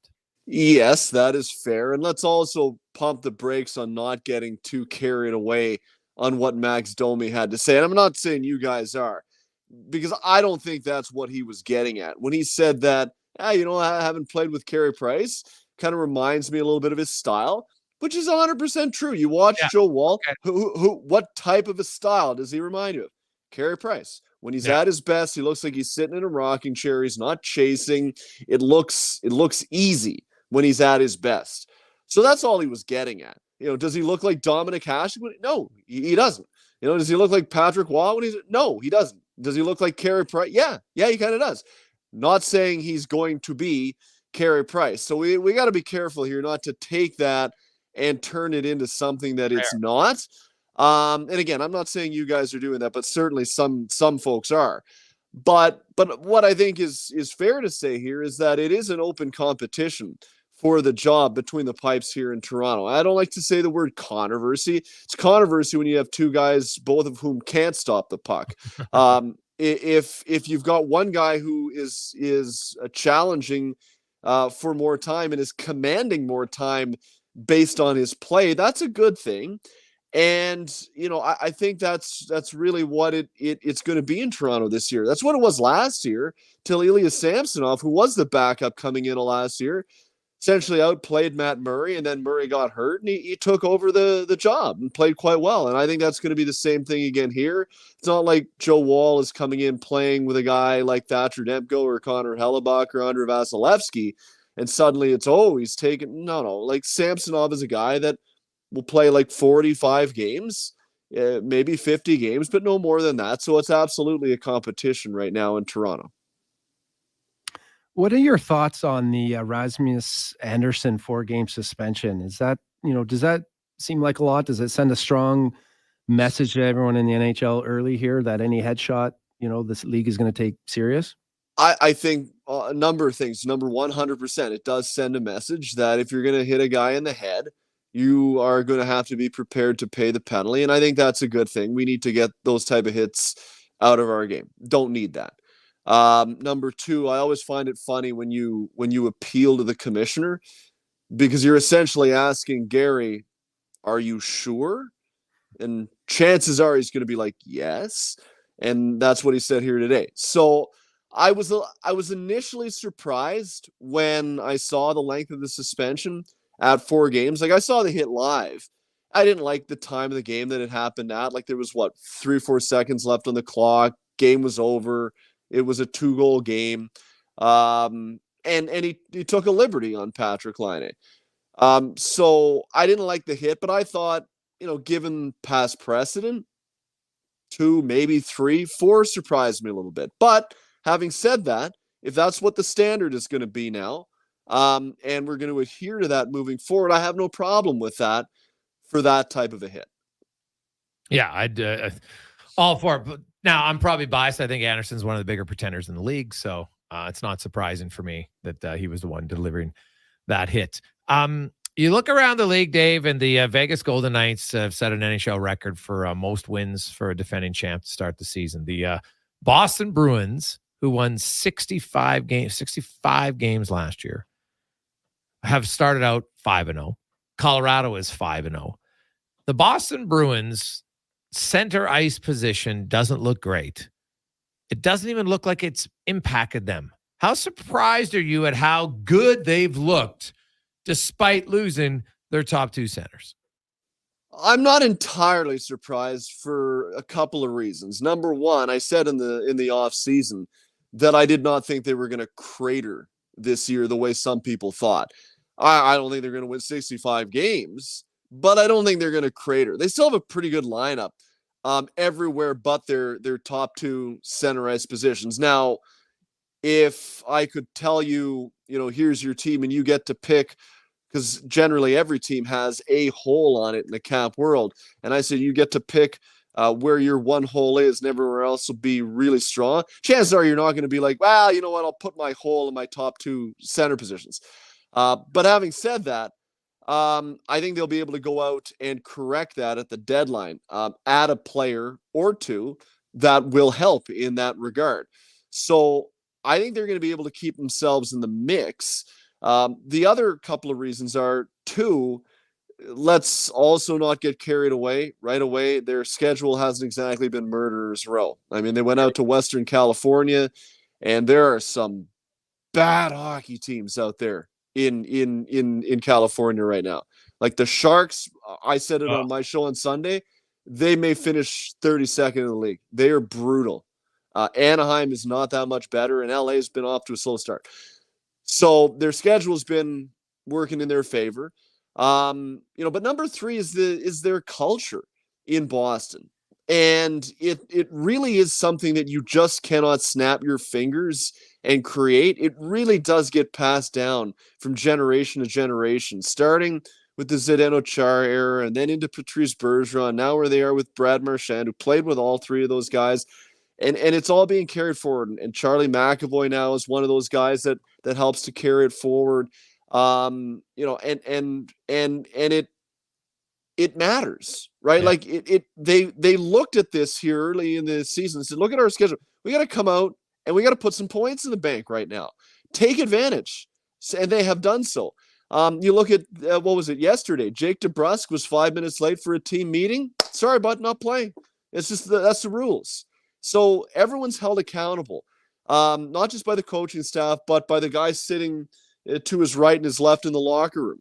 And when you get accountability like that, it really, really does go a long way. So I'm impressed with the Bruins.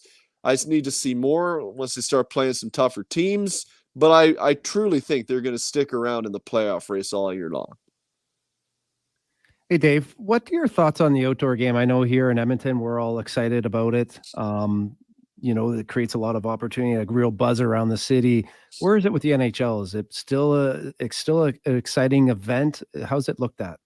I love the outdoor games. What it is to me now, it's a local event, right? Like, I mean, if I'm sitting at home and I otherwise wasn't going to watch TV, and I know that Edmonton is playing outdoors today, am I going to turn the game on? Maybe not, right? Like, I'm just as likely to turn the game on if Edmonton is playing inside as they are when they're outside. But for fans attending the event, it really, really is special stuff. When I was at the Heritage Classic in Hamilton a couple of years ago, like, it just makes memories that last a long, long time. Generally, it's very picturesque. It was as if we had ordered the weather that day, and just as game time started, like just slight flurries, like you're in a snow globe, not enough to upset the caliber of the ice, but just enough to set the mood. It was spectacular. So I don't know, what's the attendance? Is Commonwealth going to be packed, fellas? I hope it is, because if you're out there and you get to the game, I think it is one that you'll really truly enjoy.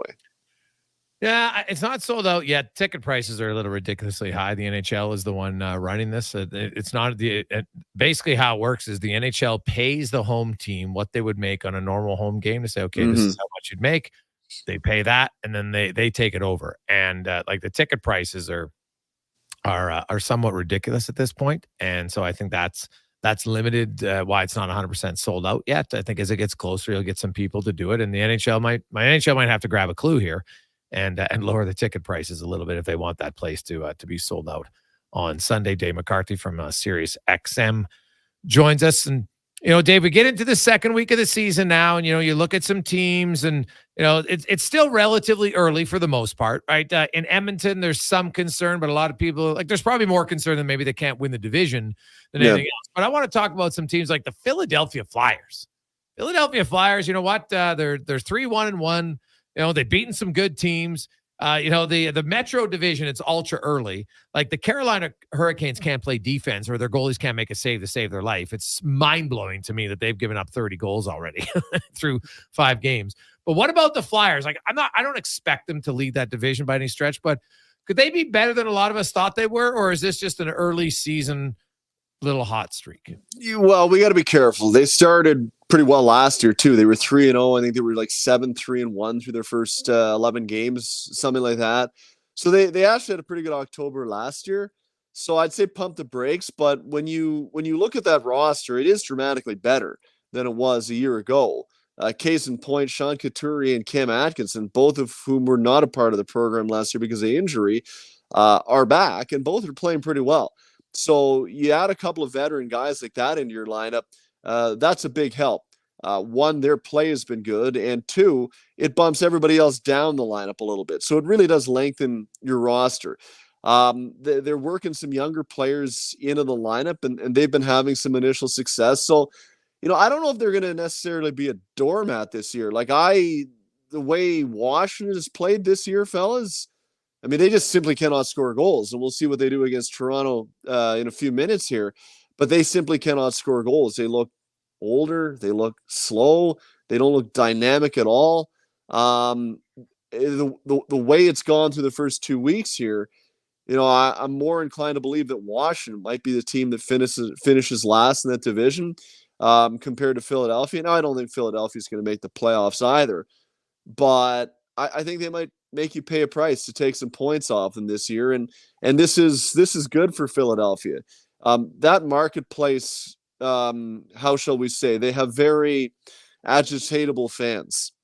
And when you go through prolonged periods of not just lack of success, but the way in which they played the last couple of years was revolting to that fan base that wants to see a team that gives a damn. And they didn't look like they gave a damn.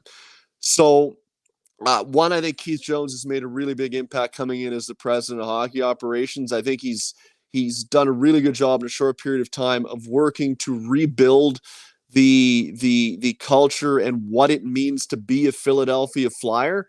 That'll help to reingratiate the team with its fan base. And, look, I think if you properly communicate the message, again, which I think they have been doing very well, because Keith and Danny Briere have both been available to communicate that message, I think most fan bases will be willing to hear it and give you the amount of patience that they need, so long as the team that is put out on the ice actually looks like it gives a damn when it goes on the ice. Scrappy, clawing, make teams pay a price. Maybe you don't win every game, but at least there's an element of give a damn. And I think that is really, really important in a marketplace like Philadelphia, where that's essentially the way the city thinks of itself. The hockey team better represent that same feeling as well. Dave McCarthy from Sirius XM joins us. One last one for you, Davey, is the Alex Ovechkin. Is this just a slow start, or do you think that maybe the Great Eight is slowing down? Well, it's a good question. He has not looked good in the early going this season. I think this is the longest he's ever gone into a season without scoring a goal. I'll probably be able to give you a better answer on that 2.5 hours from now after I watched the entire game up close and not in person, but on TV live. I haven't seen a full Caps game yet, but you always have to wonder, right? When a guy is 38, 39 years of age, Father Time is undefeated. And sometimes you show up in the fall after leaving in the spring when you still were not bad and you just can't quite get to where you need to be anymore. Is that setting in right now? I think it's a little early to say when it comes to Alex Ovechkin, but he has not been dynamic, and the guys around him have not been helping him either. So is this the year where he starts to fall off? Let's give it a few more weeks, but it is slightly concerning to see a nice round number in his goal column at this point in the year. He's never gone this far into a season without scoring a goal. And at that age, the drop off can be sudden and it can be immediate. Is this the year? We'll wait and see, but it's certainly something to keep an eye on moving forward. Put it this way. Is 50 still within the equation? Like you go another week where you still have a 0 in your goal column. 50 might be out of the question. Yeah, I didn't think he'd score 50. 50's damn hard. He's already done it 9 times, and really he's done it more. Just a shortened season cost him. He would have had 50 for sure in 2020, guaranteed, based on where he was at with 12 games to go. So it's unfortunate, but It's kind of how it works. Davey, looking good, buddy. Always appreciate it. Enjoy the fantasy, or not the fantasy frenzy. We call it that. That's a show here on Sports 1440, but the hockey frenzy today with 16 games. First one starting in about 20 minutes time. Oh, here, Dave, here's a fun question for you. Yeah. There's 16 games. They say they want to start them every 15 minutes, starting allegedly at 6 o'clock, 6:15, 6:30. How many of these games actually start 15 minutes apart? If you're looking at a 6:45 start, chances are that's going to be 6:53, isn't it? Mm-hmm. Yeah. So I'm going to be very curious to see how many of them actually start on time or even 15 minutes apart. That's going to be my Play Alberta should have put a line on that one. I'd have put a line at like 4.5. Yeah, I would say not likely. Not likely on that one. Awesome. Thanks, Davey. See you, fellas. It's Dave McCarthy from Sirius XM. We'll return. Jason Gregor, Sean Brown with you. 833-401-1440. We're going to have a little fun right now. Fill in the blank. And have fun. Have a humorous. Let us know. We'll tell you our answer. Jay Woodcroft has Matthias Yanmar on the first line because blank. Fill in the blank. 833-401-1440 in our Jiffy Lube inbox. Building or renovating, you want to work with someone who sees and understands your vision. BIE Engineering is a family-owned, experienced structural engineering consulting firm serving commercial and residential clients in Edmonton and surrounding area. Homeowner or large company, they'll work with you to help see your ideas through. BIE Engineering can help prevent problems, deliver solutions, and minimize your risk. BIE Engineering. Request a quote for your project today. Visit bieeng.com.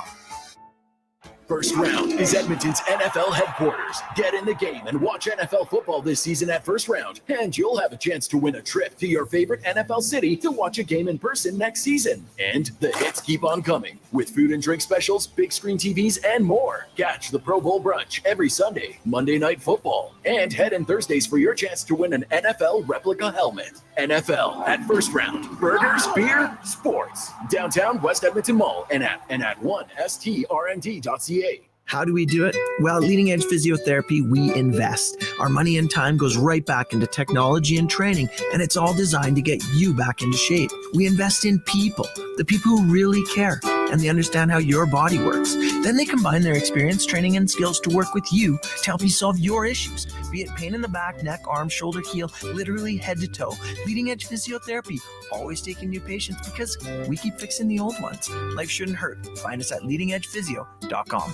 Are you ready to light up your game like Edmonton lights up the ice? Then choose E-Well. Electrical Wholesalers Edmonton Limited offers lightning fast service. Just like your favorite forward, they deliver your electrical supplies in record time. Plus winning quality. They only stock the best. And don't forget about their all-star support. When it comes to customer service, they're the playmakers. So don't sit in the dark. Make the power play and visit E-Well today. Online at ewel.ca, where excellence in electrical meets the heart of hockey. I've won my fantasy league 7 years in a row. Something we get to hear about every weekend. And he stops at nothing to win. I have my techniques. Oh, yeah. Like the time you got us all plastered the night before draft. Or the time you sent yo mama jokes to me until I agreed to your trade. But every year, I take my winnings and buy everyone Wilhauk beef jerky. Wilhauk beef jerky. Because you don't win friends with salad. It's the only reason why I'm still talking to you. Yo mama still talks to me, too. In Leduc, Spruce Grove, and West Edmonton Mall. Since 1987, Ram Elevators and Lifts has been raising the bar and more by manufacturing superior elevators for both residential and low-rise commercial buildings. What drives them? A vision of accessibility, because they know that an elevator or lift is more than just a mechanical device. It's the freedom to go where you want. Ram's North American-made elevators, starting as low as $32,900, are rated as the best residential elevators by Forbes magazine. Grounded simplicity, elevated design. Click on trustram.com. Legacy Heating and Cooling is sounding the call. Don't struggle through winter with a furnace you can't trust. For maintenance before winter strikes, Call Legacy. Call Legacy. for furnace tune-ups and repairs to give peace of mind. Call Legacy. Call Legacy. Or to scrap your old furnace for a brand new high-efficiency one. Call Legacy. Call Legacy. And with no payments, no interest for 1 year on your new furnace, it's gotta be Legacy Heating and Cooling. Hey guys, prostate cancer can show no symptoms, but is treatable when caught early. Come to the Man Van for a fast, free PSA blood test. No appointments needed. Join us this Friday, 10 till 2 at William Lutsky YMCA and Saturday, 11:30 till 4:30 at Kingsway Mall. Denim Ford's roots run deep in the history of Central Alberta. Like always, you can experience the same honest pricing and honest service that you've come to expect from all of us at Denim Ford for the past 65 years. Denim Ford is proud to be Canada's only 50-time President Award-winning dealership in customer satisfaction, treating every customer like family. Visit Denim Ford on the world-famous Wetaskiwin Auto Mile or from home at denimford.ca. Hey guys, prostate cancer can show no symptoms, but is treatable when caught early. Come to the Man Van for a fast, free PSA blood test. No appointments needed. Join us this Friday, 10 till 2 at William Lutsky YMCA and Saturday, 11:30 till 4:30 at Kingsway Mall.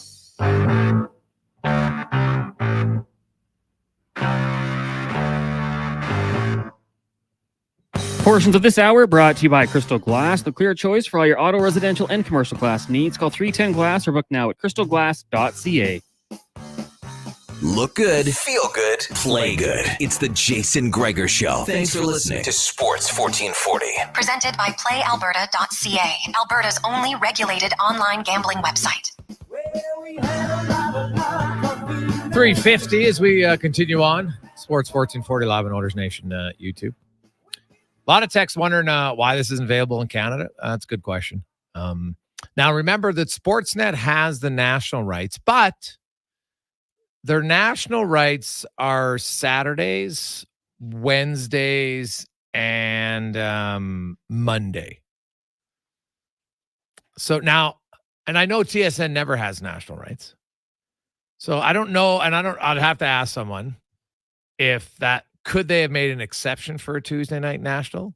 And if they're the only ones who have national rights, why would it be limited? Like like if Sportsnet, the amount of money that Sportsnet's paying, they should get national rights any day they want.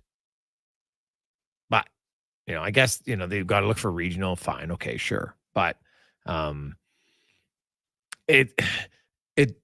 ESPN/TSN chose to do it on one of the non-nights. So then it wouldn't be this way as far as Canadians not being able to see it. So that's not ideal, right? Like you got to think, don't look business when it hurts your client, right? That's the viewer. That's your client. So if you'd look and say, okay, you know what? Yeah, it might not be all of, quote, our talent per se. So what? Interject for one day of the year. Interject if you have them work with each other. Why would it be bad? The fans would love it. They would love it. Right? Like, to me, I've never understood why you wouldn't at times. And I guess you can always use the same crew. But every now and then, like I'm talking 2-3 times a year. Are you telling me you couldn't put Greg Simpson with Jack Michaels? Why couldn't you? Right? Something to think about. Like I think sometimes as a broadcaster, you have to think outside the box. And because we had Craig in studio, he has no home. He has one home game this year. He lives in Edmonton. He's doing this Sunday actually is his home game. That's it. Like to me, if I look and say, okay, he's one of our best broadcasters. He lives in Edmonton. They have the best offensive player in the game, arguably the second best offensive player in the game. We think Craig's obviously our lead analyst. Why wouldn't we put him on a few of those games? And we got Jack. I mean, Jack's got to be one of the best in the business too. We're very fortunate. It's odd how they don't view him as a national play-by-play voice. I was told. Why? I think it's a good question.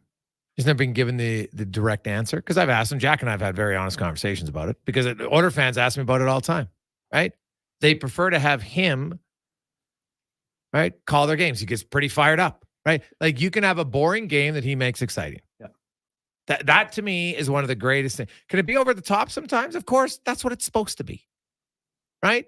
But when it's a close game, every shot, he makes it feel like, oh my God, this shot could go in. right? It's a dump in from the blue, like, oh my gosh, right? Like, and that's great. That's what you want. Coming down the stretch. You want to be sitting in your couch and feeling angst more than you should because the announcer's making it more exciting. Yeah. Right now, not everybody. Some people are gonna be like, I just want them to be calm and cool. Fine. The vast majority, right? I don't care about the vocal minority. We give the vocal minority way too much say nowadays. Like we worry about it way too much. I think the vast majority of people appreciate how Jack calls the game and would like him to call more of their games, especially in the playoffs. And I'll say that when you have someone for a team all year long and then he doesn't call any of the playoff games, I get why the fans are like, are you kidding me? Are you kidding me? I totally get it. I'd love to know how he feels. Like, does he feel a little slighted? Because I mean, there's a mixture of everything that he brings. Come on. Everybody's competitive. Yeah. Yeah. I don't want to speak for Jack. Yeah. But I would tell you, he's not like, oh, this is awesome. It's playoff time and I don't get to call the games. Yeah. What an awesome decision. Woo. Well, he kicks out Moon too, who does a super job. Sure. Yeah, exactly. So yeah, no, that's good. Anyway, we had to fill in the blank here. Brought to you by Action Electrical. The question, the blank you needed to fill in. And we asked for some humor ones, okay? Jay Woodcroft has Matthias Yanmar starting on the first line tonight because blank. And as always, they don't disappoint. Guys, he's on the top line because Jay doesn't like how 55 looks when he writes it out. I like it. He doesn't have him on the top line because he lost a bet to Dean Evison. Evison took the Vikings. A lot of people lost last night, eh, Con Man? A lot of people lost. Hey, guys, Yanmar was the only Oiler to pay Woodcroft's or took Woodcroft's course on positive thinking. Woodcroft has Matthias on the first line because that's what GPT's answer was from Sean.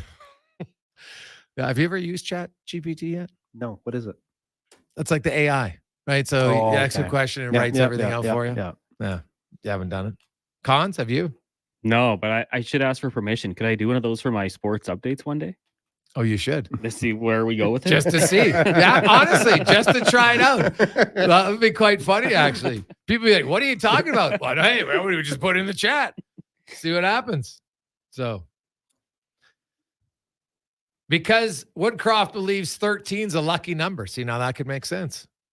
It's like the anti-unlucky. 13's lucky. My answer was the reason Woodcroft put Yanmar on the top line is because they thought they were playing the Dallas Stars, who Yanmar always scores against. Right? If it was Vegas or Dallas, I'd be like, yeah, put him on the top line. He lights up his former team. And he's not one of the players. Oh no, it's just another game. BS. Don't give me that garbage answer. Say, of course I'm fired up to play those guys. I want to beat them. Why wouldn't you? So it's good.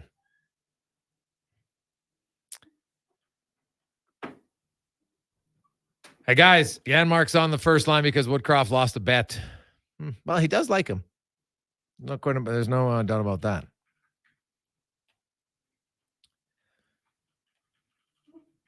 Hey, guys, you're bang on Jack for the playoffs. It'd be amazing. It gets me more excited than I should be, which I enjoy. It's fair. I've always said that's what you want.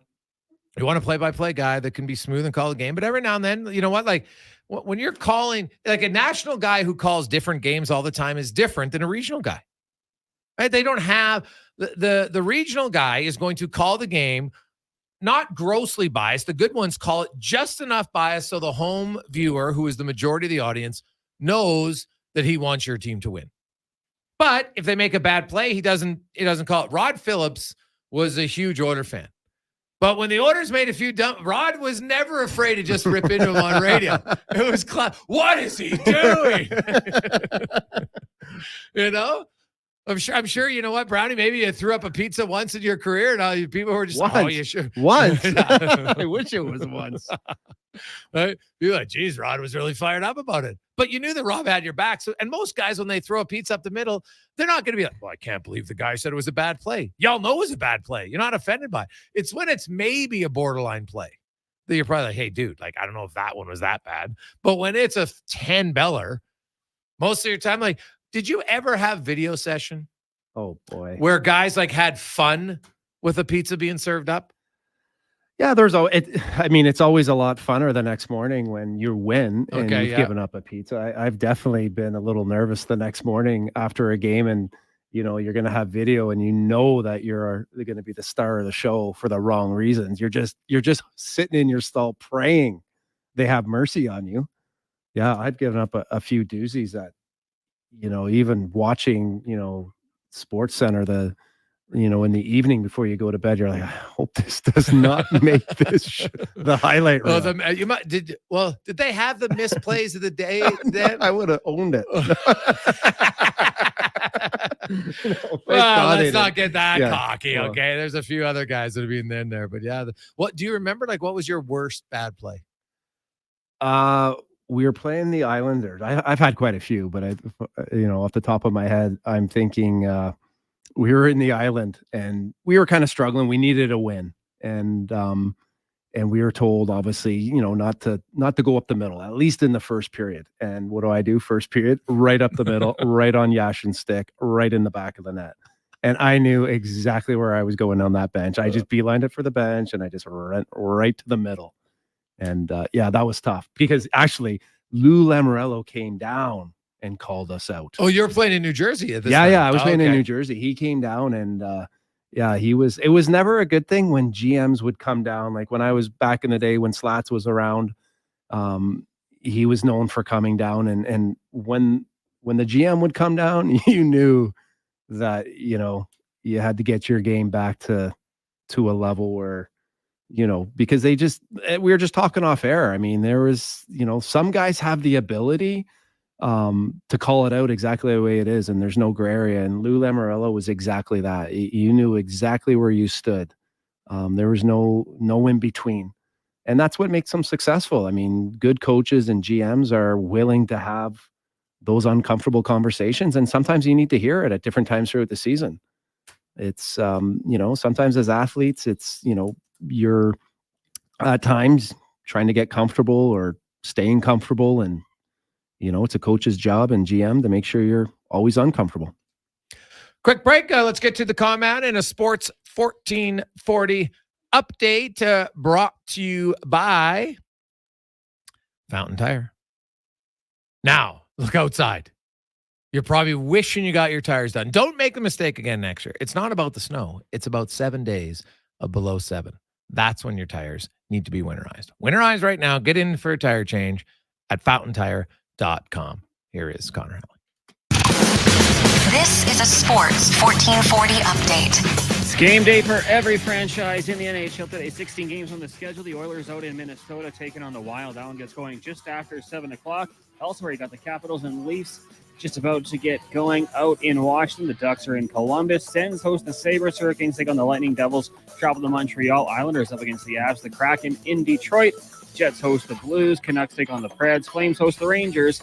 Coyotes in Los Angeles. And it's the Golden Knights up against the Flyers. That one's starting at 9 o'clock. Major League playoffs rolling on. Game 7 of the NLCS gets going at 6:07. Phillies up against the Diamondbacks. And the association kicking off tonight is the defending champ. Denver Nuggets host Los Angeles Lakers. That starts at 5:30. Then at 8 o'clock, the Suns in the Bay Area to take on the Warriors. And in the AJ today, 2 games on the schedule, one of which is a final. Drumheller knocked off Olds 4-1. Coming up in about 3 hours, you'll have Grand Prairie hosting Whiteport. Coming up in hour 3 of the Jason Gregor Show, we'll be joined by Minnesota Wild reporter Jesse Pierce, as well as former NHLer and Got Your Back podcast co-host Jason Strudwick. I'm Connor Halley. This has been a Sports 1440 update. Sports 1440, a Stingray radio station. CKJR broadcasts from West Edmonton Mall and Wetaskiwin. Download the free Stingray music app and listen wherever you go. How exciting is it to have Sports Talk Radio back in Edmonton? Tie game, bottom of the ninth with a full count. The kick, the pitch. It's high, it's far, it is gone! Walk-off home run! Yeah, it's pretty much like that. Edmonton Kubota is excited to welcome back Sports Talk Radio Sports 1440. We'll be dialed in for every minute. Get it done, and then some at Edmonton Kubota. All compact BX tractors on sale with 0% financing for 84 months. Stop by on 128th Ave or visit EdmontonKubota.com. Some things just work together. Sticks and pucks, cleats and AstroTurf. Your love for the game and Papa John's passion for better ingredients, better pizza. Nothing pairs with the game like Papa John's. Crafted with signature sauce, toppings, and original fresh dough. They're the champion of pizza. And now you're the champion of winning deals. Just order at papajohns.ca. Use promo code SPORTS20 and score 20% off any regular menu price order. Better ingredients, better pizza. Papa John's. That's SPORTS20. Are you looking for an affordable business, group, or team outing this season? Why not catch the excitement of a game with five-time Alberta Junior Hockey League champions, the Spruce Grove Saints? With extremely affordable group and suite packages available, and some of the lowest food and drink prices around, Saints games are the perfect night for your next group event. Get your group in on the action. For more information, visit sprucegrovesaints.ca. The job isn't done until the last load is hauled, and having a semi-trailer out of commission is not an option. Whether replacing or adding to your convoy, Edmonton Trailer has a huge inventory of new and used semi-trailers, trusted by the gravel, logging, oil field, fluids, and freight industries. Find a trailer right for you online or at one of their 3 locations. For sales, service, parts, rental, and finance, when you're in it for the long haul, Edmonton Trailer. Christensen Communities, the name in active adult living. Enjoy retirement living without compromise. At Christensen, we understand that each lifestyle is unique. We are committed to providing choice through optional dining, personal services, recreation programs, and care plans to suit your current and future needs. Enjoy maintenance-free living and build new friendships in a safe, independent community. Large suites with full kitchens and in-suite laundry, on-site amenities, and so much more. Find out more today about our communities across the province at cdlhomes.com. You've got a go-to coffee spot, a trusted barber, even a lucky game day jersey. But when it's about looking your absolute best, there's only one name you need, Mr. Dirk. Family run since 1939, we're experts in crafting impeccable tailor-made suits and offering a wide variety of everyday styles. Pair that with personalized one-on-one fittings and the convenience of on-site tailoring. Mr. Dirk elevates your style game. Visit our Edmonton store or explore MrDirk.com. Score big on style with Mr. Dirk. Portions of this hour brought to you by Cantork. They've continued developing tools and are excited to announce their newest design, battery-powered nut runners. 4 models from 500 to 3,000 foot-pounds with more on the way. Learn more at Cantork.com. Sports Radio is back. The Jason Gregor Show on Sports 1440. Presented by PlayAlberta.ca, Alberta's only regulated online gambling website. Yeah, darling, go make it happen. Take the world in a loving embrace. Fire all of your guns at once and explode into space. I like smoking lightning. We continue on. Sports 1440. Jason Gregor, Sean Brown with you on the Gregor Show, presented by PlayAlberta.ca, where it's going to be very busy at PlayAlberta.ca. 16 NHL games as the puck drops in the early one. Toronto and Washington any second. Now, the Oilers and the Wild will get going in about 3 hours' time, and you'll have games starting every half hour, every 50 minutes from the bottom of this hour. So basically, it'll be at like 4:30, 4:45, 5 o'clock, 5:15, etc. Now, will it actually be at the top of the hour? I'm very, very doubtful that'll be the case. So we'll see. We'll see how many of these games actually start 50 minutes apart. Oh, that would be amazing if it actually happened. Stunning, to be honest.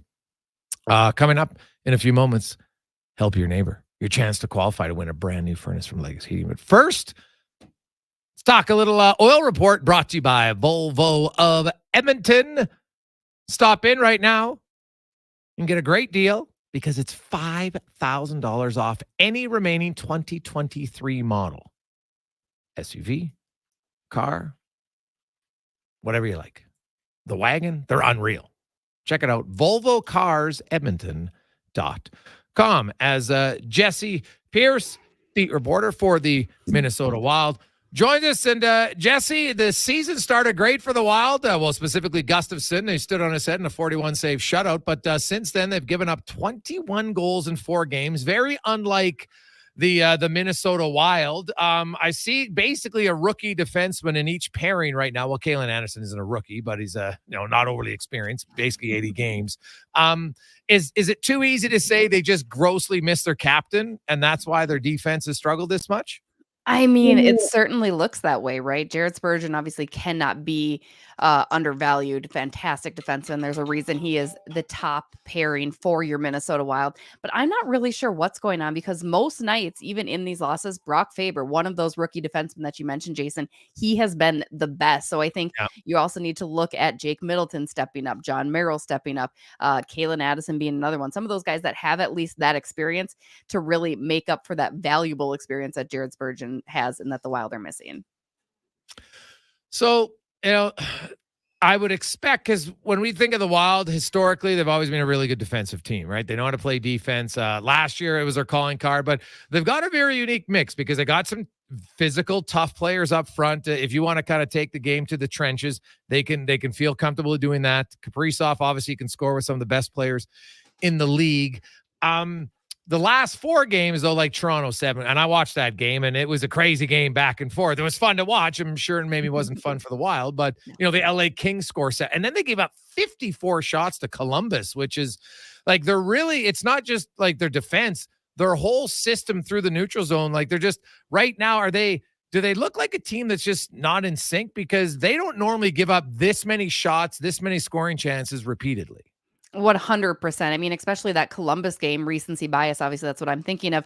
Not only did they allow 54 shots, they were outshot something like 26-3 in the second period alone, and the high danger opportunities. You go back to the very opening game the Minnesota Wild had against the Florida Panthers, and that's what they did particularly well. They boxed out a lot of the Panthers, and granted, Florida a little banged up coming into that game, but still, they kept a lot of those guys, Kachuk, the guys to the outside. They haven't done it since. You're letting the guys get in, get those high danger chances, get those high energy shots, which luckily for Minnesota, Philip Gustafsson has been able to stand on his head, not let it get out of hand. Yes, you could argue 5, 6, 7 goals is a little out of hand, but considering 54 shots, it could be far, far worse. So it's a matter of the defense tightening up and then clearing it out through the neutral zone and getting those good entryways. I mean, also going back to special teams too, power play needs to clean it up a little bit and get some better entries that way. So a lot of areas that the Minnesota Wild can tweak in order to be successful. Luckily, it's still early on in the season, but they're going to have to get a handle on it sooner rather than later, starting tonight against Edmonton. Jarrett Spurgeon, I played with his brother over in Europe. I know he got hurt in training camp. Where's he at? Like, when's his timetable of coming back? Hopefully soon. He is week to week still. He has been skating by himself. Matt Boldy, another player that the Minnesota Wild are desperately missing, one of their high octane forwards. He will be joining on the trip. The Minnesota Wild heading to Philadelphia and Washington and New Jersey coming up here. So he's closer than Spurge. Spurge will still continue to skate alone, but I imagine once the Wild get back from this 3-game road trip coming up here, hopefully he's able to rejoin the team in some capacity. Because as we all know, that's the next step, is him getting in with the guys and being able to skate and be on the ice with them.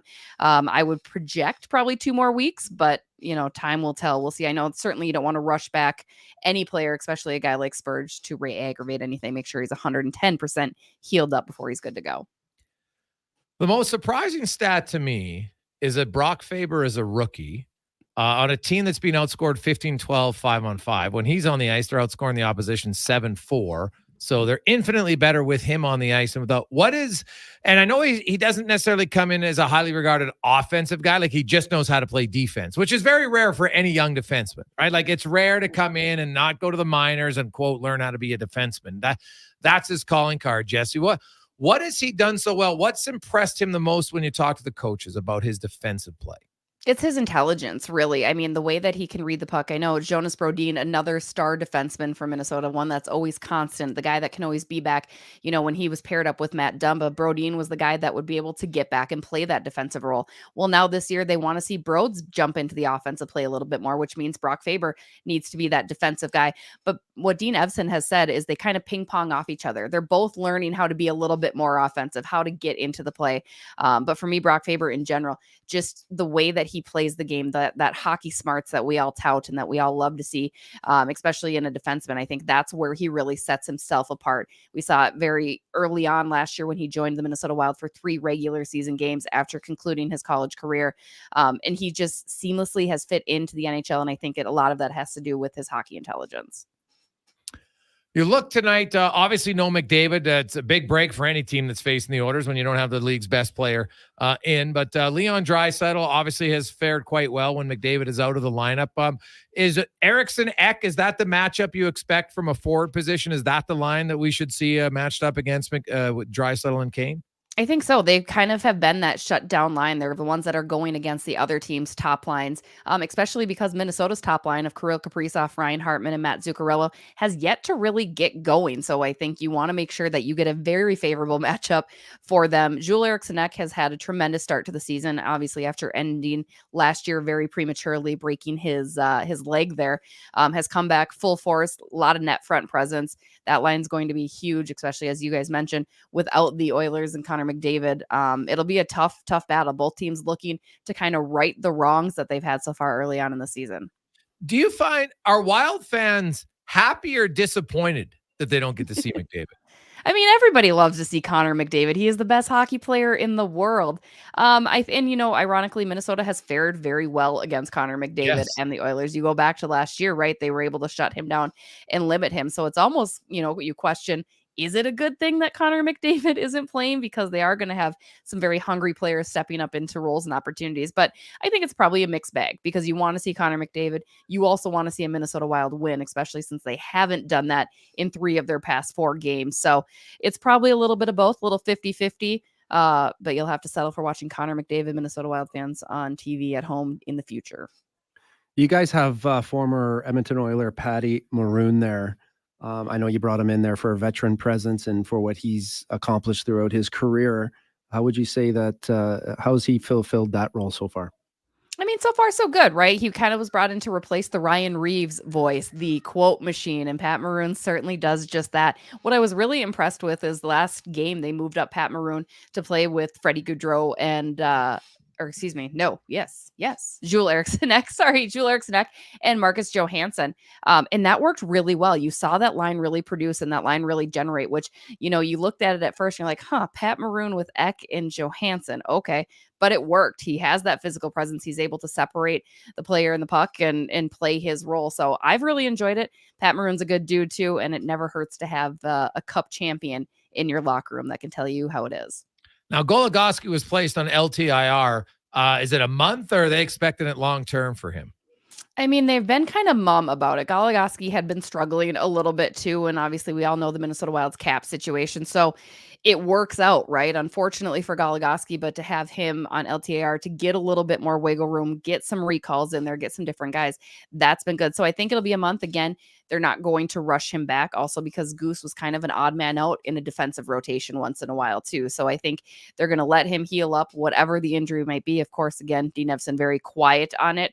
But it'll probably be quite a while, maybe about a month or a little bit more until Goose is back on the ice. Jesse Earlier, appreciate your time. Enjoy the game tonight. And it's funny, one last one, actually.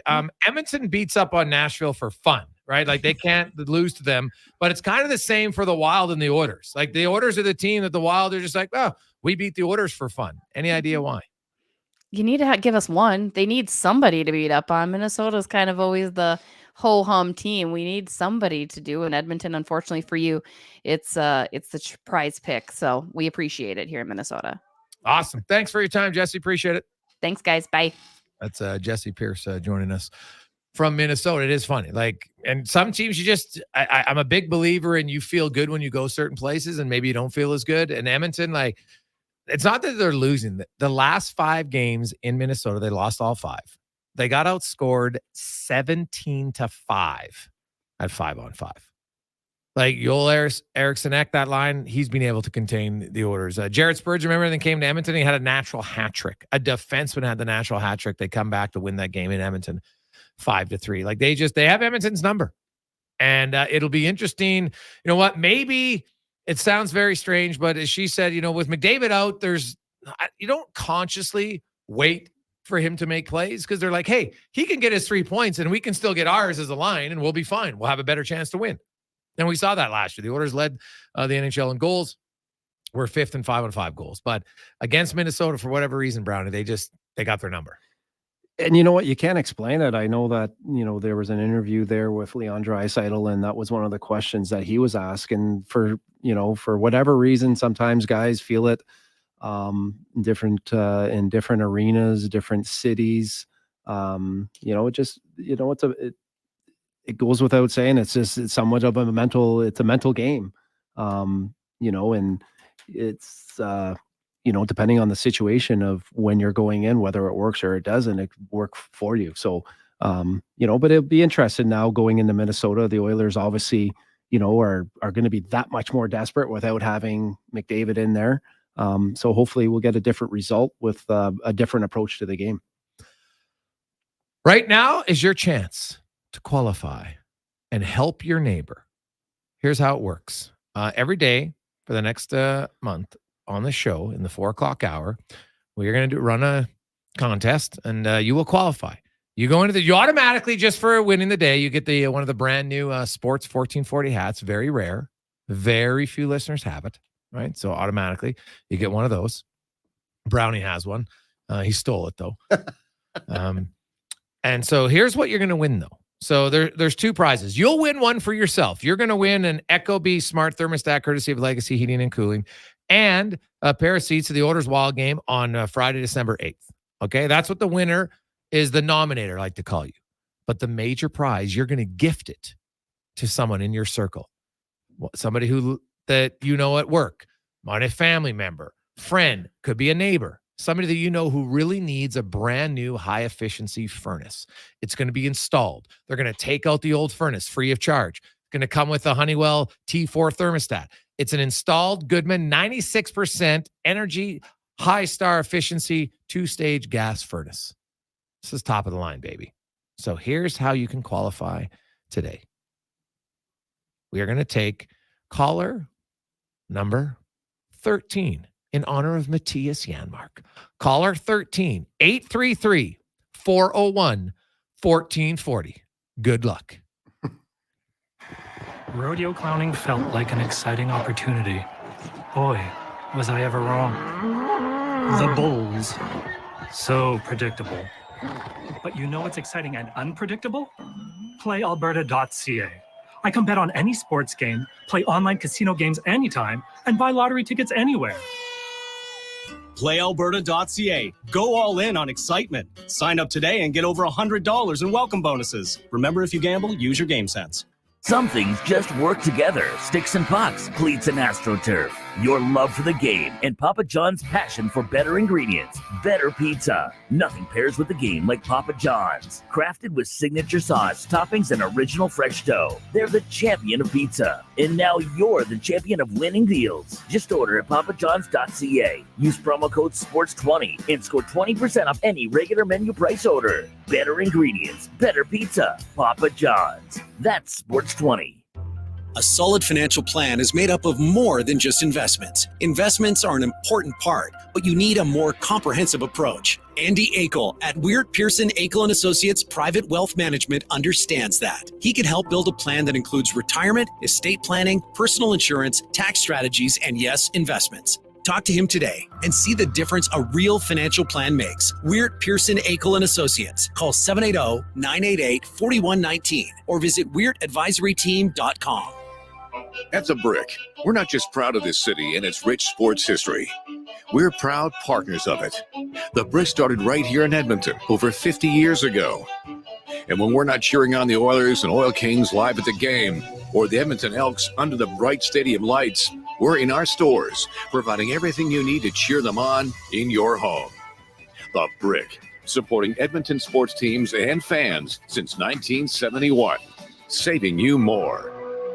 The Wolfpack is out this month at Wolf GMC Buick, and the deals on Denali's are spectacular. Every in-stock 2023 GMC Denali is on sale. Terrain, Acadia, Sierra, Yukon. If it's a Denali, it's on sale. Special 0% financing for 48 months on remaining Sierra Denali half tons. Discounts on all Denalis. Hurry in for best selection and Denali deals that will take your breath away. The exclusive Denali sale on now.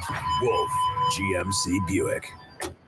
We're making it easy. What you eating there? Oh, just a Leon's $10,000 shopping spree in a Chevy Colorado. How do you plan to get all that from a Big Mac? Monopoly Double Play. Monopoly Double Play? First, I peel on pack, then I peel an app. 2 ways to play and win. So basically, you're potentially holding the most lucrative Big Mac ever? No, I'm potentially eating the most lucrative Big Mac ever. Now you can double play at McDonald's for more ways to win millions of prizes. While supplies last, chances of winning change as prices are claimed. Chances of winning McD's at prices based on time of code entry. See rules at participating McDonald's in Canada or at mcdpromotion.ca. Your old furnace can die in the blink of an eye, so why take that chance this winter? Eric Mikowski here, head of the family at Furnace Family. The time for a new furnace is now. Not only will you have peace of mind on those cold winter nights, you will save money on those super expensive gas bills. Unsure? Furnace Family can come check your furnace, and if you buy a new one from us, the check is free. Daikin has an industry-leading lifetime warranty on their heat exchangers. It could be the last furnace you ever buy. Visit furnacefamily.com. Jingle time. Done right, day or night, furnacefamily.com. Noah for Medicine Hat writes, Dear Canadian Tire, it's time for upgrades around the house and some upgrades in my toolbox. Any recos? The right tools make all the difference. Cliche, I know, but I once tried to hang curtains without a stud finder. Swiss cheese walls. That's why Canadian Tire carries a wide selection of the tools you need from brands like Mastercraft, Maximum, DeWalt, Bosch, and Stanley. Get everything you need for fall home maintenance at Canada's store. Visit CanadianTire.ca or the flyer for our top deals this week.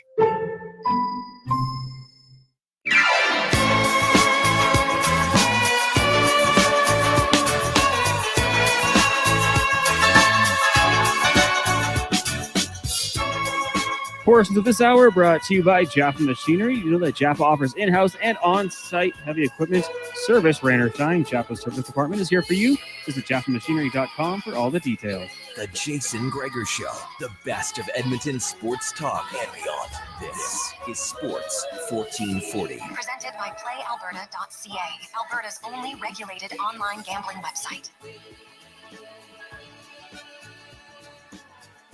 425. Greg's, I love the fact you went with caller 13, Lucky Yanmar. Well, hey, it's the theme of the show. Got to have a little fun with it. Why not? So, yes, Help Your Neighbor, brought to you by Legacy Heating and Cooling, where you as an so this is a different contest. You're going to win something for yourself. You can. Everybody who qualifies every day, you automatically get one of the brand new Sports 1440 hats. So that's an automatic. Then you'll go into the draw. And if your name is picked, you as the nominator will win a Google Nest or Ecobee Smart Thermostat, courtesy of Legacy Heating and Cooling, and a pair of sweet lower bowl seats where the Oilers attack twice on Friday, December 8th from the Wild, courtesy of the Jason Gregor Show. And then most importantly, you will be able to gift a fully installed furnace system, courtesy of Legacy Heating and Cooling, to a coworker, somebody. The rule is they have to own their home and reside within 100 kilometers of Edmonton. Okay, that's the rule. So whoever you want to gift it to, make sure they fall under those categories. You can't install a furnace in a rental property, right? It's not what they want, because you could be out in a year. So we go to Callum, who is caller number 11. Callum, how you doing? Good. Yourself? I am excellent. Congratulations. You got in. So you've won the hat for sure. You're in the draw to win the smart thermostat and the Order Wild seats. And then, of course, most importantly, is you could gift this to a coworker, a neighbor, a family member, a friend, just nobody in your own household where you reside, a brand new high efficiency furnace. Do you need a furnace? I would, sure. I mean, I could always use one, but my middle brother was calling me. He just bought a house and he had like 15 furnace questions just the other day. So maybe I'll just give him a new one. Oh, well, there you go. That would be a good bro. All right, man. Well, congratulations. Stay on the line. Connor Halley will get your info on how you can get the hat. And then you will be in the draw on Monday, November 20th. This is when we do the draw, and we will announce the nominator prize and then who you're going to gift it to. Good luck. Awesome. There you Let's go. Oilers. There you go. It's that easy. And, this is the second year doing this. Big shout out to Legacy. They donate this whole prize package. It's fantastic. And Last year, it really worked out. You want to give it to someone who really needs it. Like, think about it. Like, that's a huge prize, man. Brownie right now is going to need a new boiler and everything. Jeez, what are you doing over there? The house is getting old. Yeah, geez. Been in there for 20-something years. It's starting to need a little makeover. I know. Well, there you go. So it's it can be an expensive venture. So and hey, just trying to get your, like, even if you replace yourself, just get rid of your old furnace is a pain. So they'll take out the old one, they'll install everything, make sure everything is working. It's amazing. Again, the only rule is when the person that you nominate to get it has to own their home and reside within 100 kilometers of Edmonton, east, north, south, or west. So that's basically like, 100 kilometers east. That's 400 kilometers round trip if you want to go each way. So nice. I guess it's 200 each way. Now, let's get to Struds On, brought to you by Action Electrical. And you want to take action in your savings because, as we all know, the bills are pretty high. Best way to save it? Get solar. And you get a $5,600 grant free right now from the federal government if you want to use it. Go to actionelectrical.net or give them a call, and they will help you out. As we are joined now by former NHLer from the Got Your Back podcast, Jason Strudwick. Struddy, how you doing? Good, buddy. A lot better than Oilers fans are right now, probably. A little tense, I feel, as I walk around the city. Oh, buddy, Yanmar to the rescue. Matthias Yanmar. Yeah, when I saw those lines, I saw your tweet, I was like, ooh, that's a little bit of a surprise. I think you're looking – I get the sense he's trying to spread the riches around a little bit. I think he's trying to have a little bit of something on every line and then try to kind of even out that ice time and give everyone a chance. I think that, at certain times you might see those lines consolidate into maybe 2 or 3. But I just think that he's trying to spread out the love a little bit, give maybe three more even lines if you've gone a different direction. And that's fair, I guess. And the problem is, like we joking, they have the donut line. So you got 3 guys with no goals in the third line. Yanmar and Kane don't have a goal yet. So, it's odd that you got 2 guys in your top line with no goal. But when you have 3/4 of your forwards without a goal, it's really hard to find, I guess, the Nugent, Hopkins, Hyman, Fogle line, that's going to be their offensive line. And in the 2 games they played together, they've actually played quite well. But I'd look at it, where do you come out on how a team reacts when their best player goes down? We saw it the last time, for 6 straight games. Like, 1 game's different than 6, but 6 straight games, you kind of get used to. He's not going to be there. They know he's not playing against New York, and I don't know if he's going to play on Sunday against Calgary or not. We'll wait and see. But in your experience, Struddy, how do guys, what's the conversation when you lose your best player? Well, everyone knows you don't replace that guy. There's no one else in the world that can literally replace that guy, so it's pretty tough. But I think what you got to do is do it by committee. And then people should be excited that they're going to get more ice time. Now, unfortunately, it's at the expense of your captain, but, you look at different guys that might get opportunities. Number 1, Evander Kane is going to get on the power play. I get the sense he wants to be on there, and I get it. He's a goal scorer, and he's a guy that Oilers probably had penciled in for 25 to 35 goals, and he hasn't really got that. He's been taking more shots from the outside, I think, than last year. He's a guy now. Here's his chance to step up and kind of be the leader that the Oilers really need him to be right now. And then, as far as, the penalty kill, it's not like he plays that many minutes, but still, that's a couple more minutes or a minute a night that someone else is going to get. Then the 5-on-5 minutes, that's another group of time you're going to get. So I guess the bad news is your captain's out. The good news is that you have a lot of guys that haven't scored who are going to get more ice time and more cherry type ice time. So you can expect, or you hope, that some of those guys are going to step up and deliver now that the team needs them. They need them desperately. They need them before, but now they definitely need that from those players. Struddy, what are your thoughts on the Kane comment during his interview with Sportsnet there? I personally thought it was great. I mean, I think you're one of those players too that back in the day would have found a way how can I get involved in the game and what can I do to kind of separate myself? What are your thoughts on it? Yeah. You know what? I think I think there's some truth to what he was saying. I think there was some frustration about how many minutes he's getting. And I've been saying this for a while now. Jay's got to find a way to get more players involved in the game nightly. I think when he came over and took over the job from Dave Tippett, he had players talking about how everyone now feels like they're contributing. And I get you have some massive weapons in there, but you got to find other ways of getting guys involved. And there are, not every night, but there are nights. Now, some that might be specialty teams, but there are nights where I feel that the third and fourth lines really aren't involved in the game. So how do you get more guys involved, get them involved in the game, feel like they can take ownership of what they're trying to do? And I think that's a challenge. So, did Kane mean that or not? I'm not sure if he meant it. Maybe it was his own situation. He didn't play much in that first period, but I do think that Jay's got to find a way to get more ice time, get more guys involved.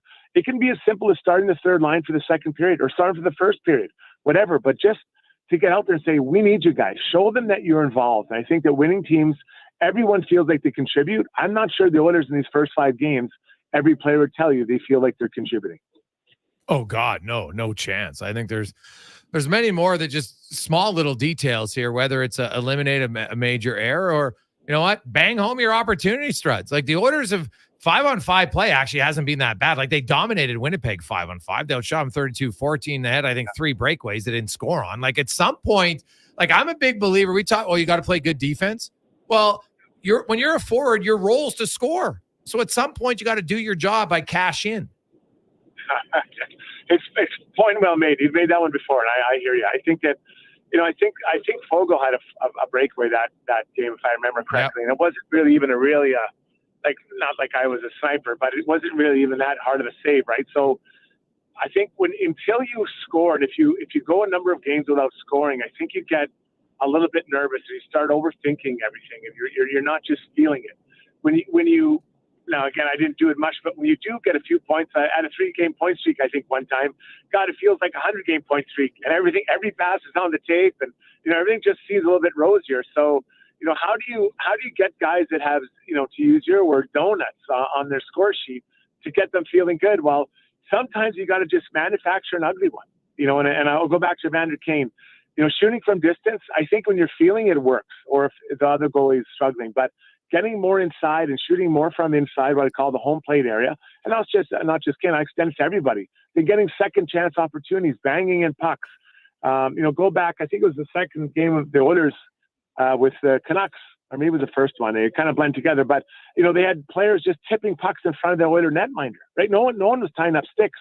So go to those areas and kind of just get on the board, and then maybe things loosen up for you, as far as shots from a little bit more distance.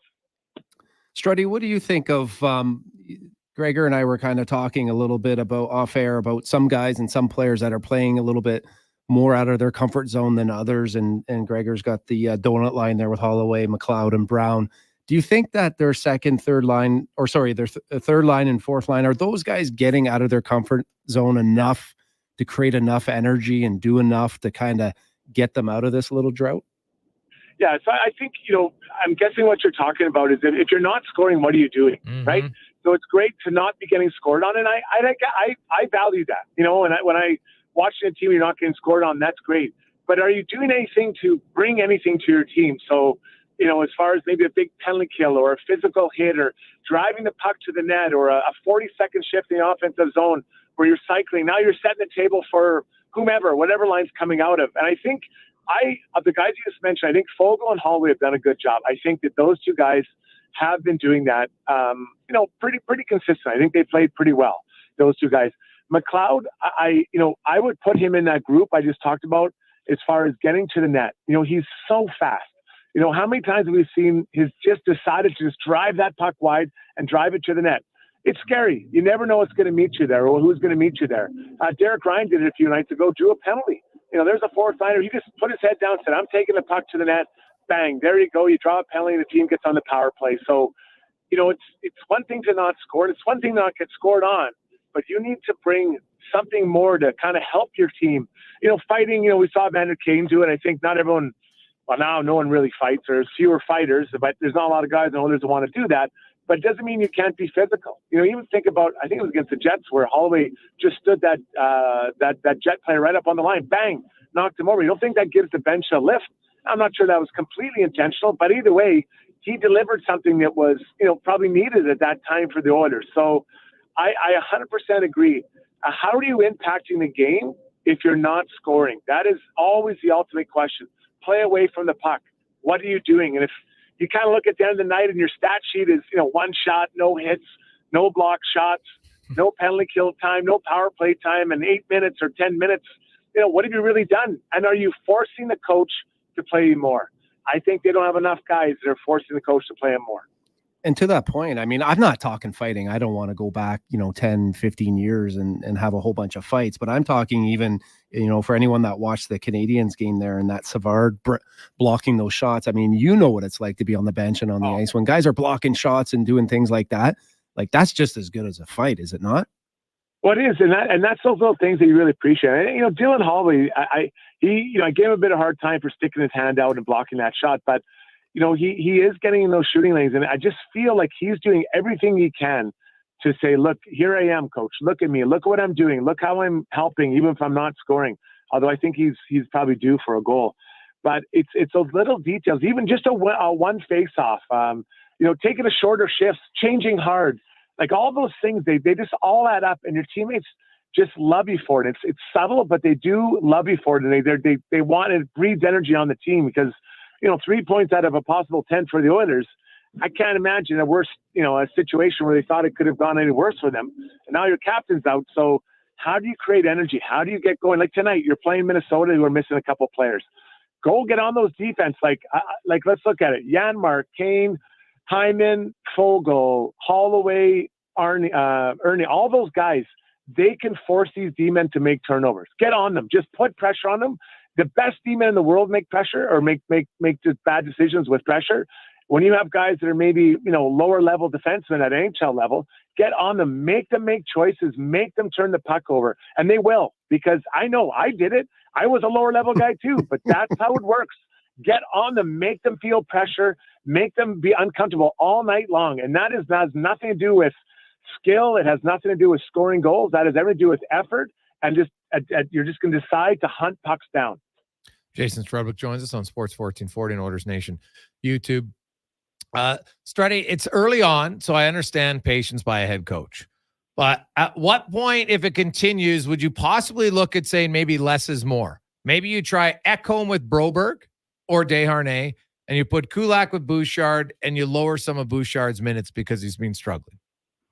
I have seen some people talk about pulling him out of the lineup, and I think that's ridiculous. That's way overblown. I mean, you can't do that. He runs the power play, and that's just you can't do that to a guy. You can't, not at this stage.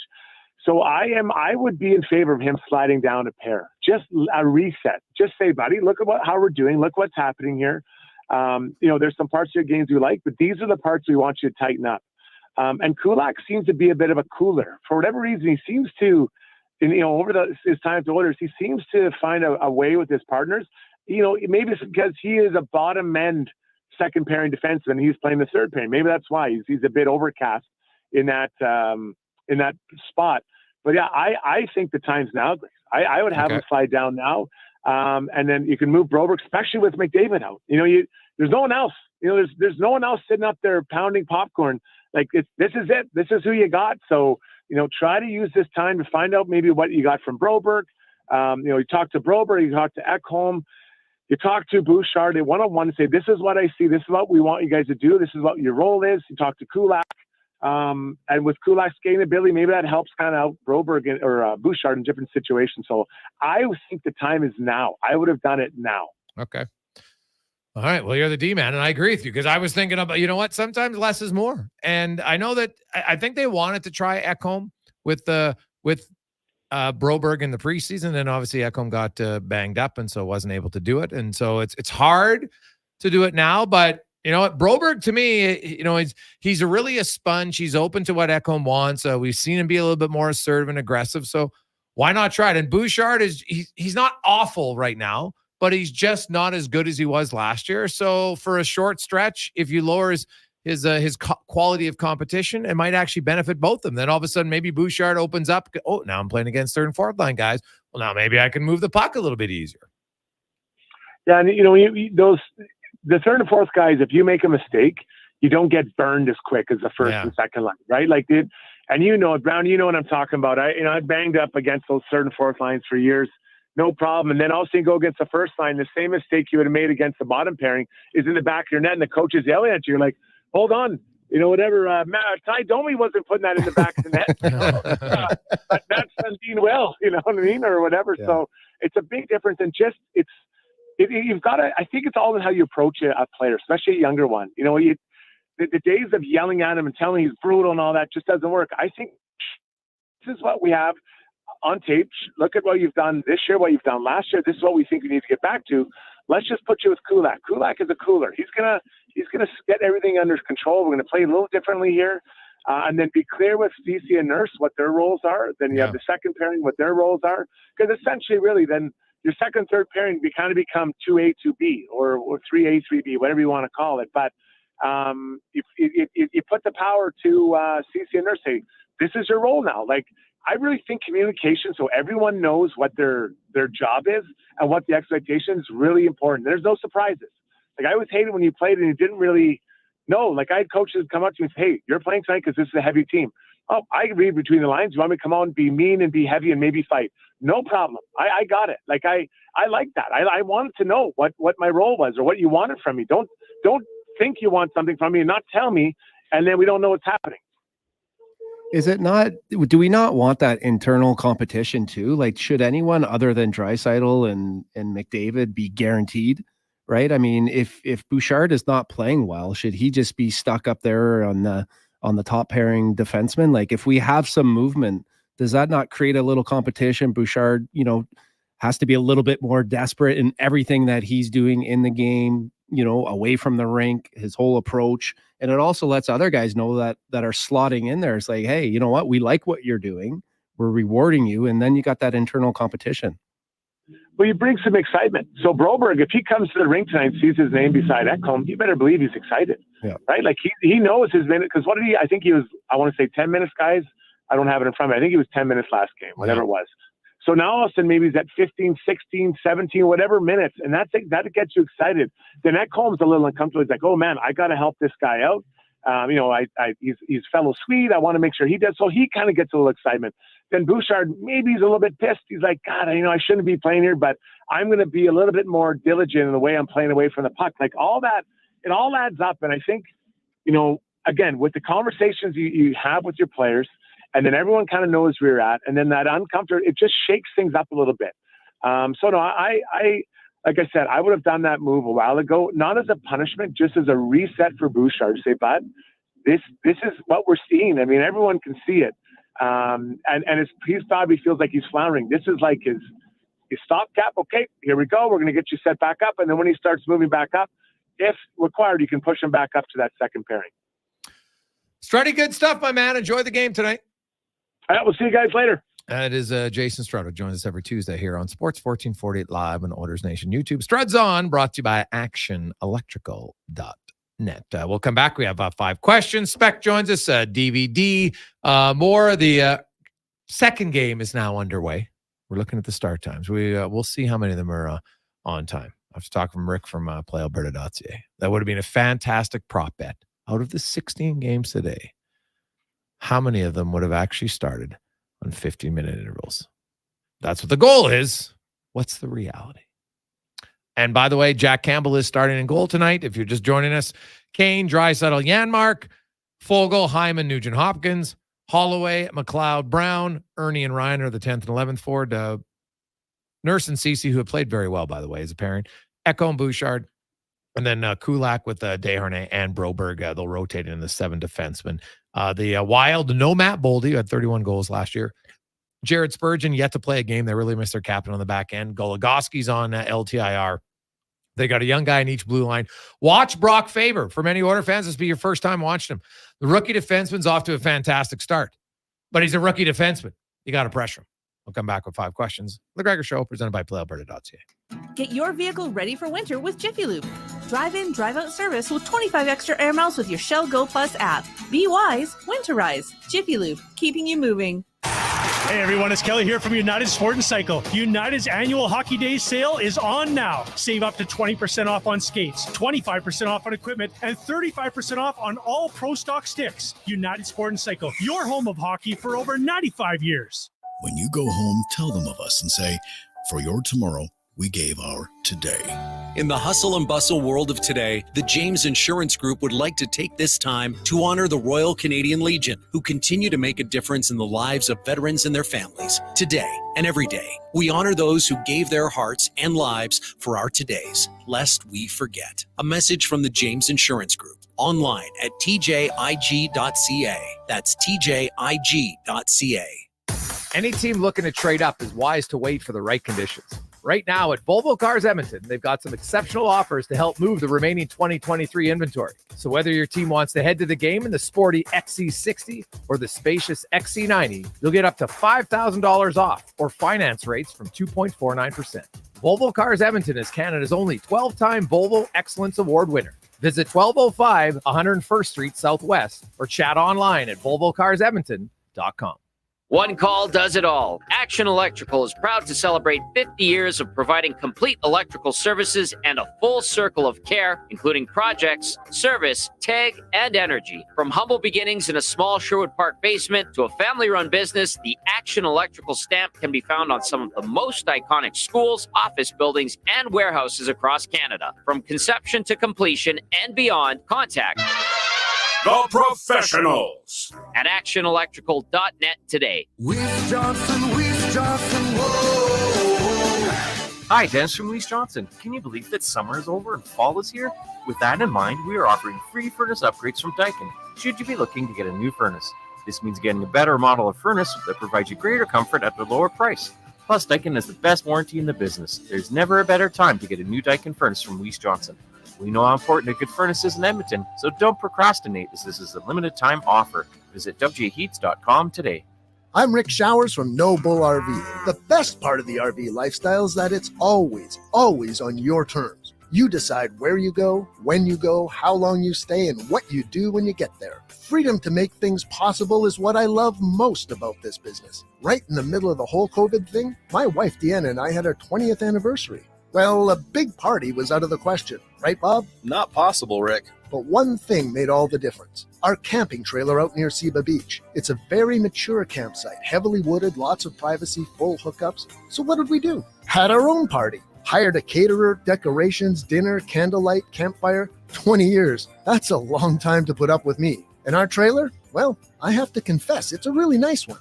Bought it used. No surprise there, Rick. Freedom means possibilities, and that's what life is all about. So thanks, Deanna. Here's to the next 20 years. And that's Noble.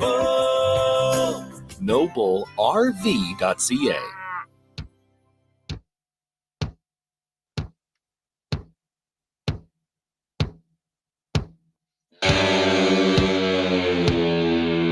Portions of this hour brought to you by Roger Weirton, his team at Weird Pearson Akel & Associates, private wealth management, helping business owners and professionals build, protect, and enjoy their wealth.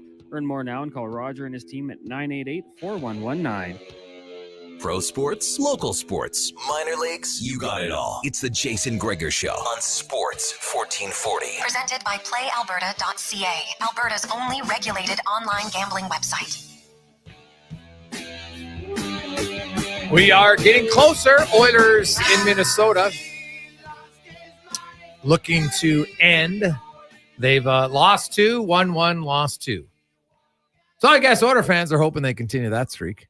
That means they'd win tonight and improve to 2-3-1 on the season. Hasn't been a banner start yet for the blue and orange, and would like to get a win rather quickly. No Connor McDavid tonight, of course, as he will sit out tonight. Thursday for sure. We don't know if he's going to play. The head coach didn't want to rule out Sunday, but obviously depends on how quick of a healer he is. There's obviously way too much a risk. I don't see them rushing him, but if he feels he's ready to play, then he'll play.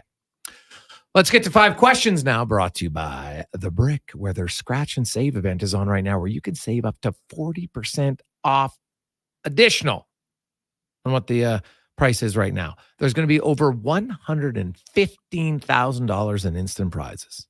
Stop in right now at The Brick. Check online at thebrick.com. It's time for 5 questions on the Jason Gregor Show.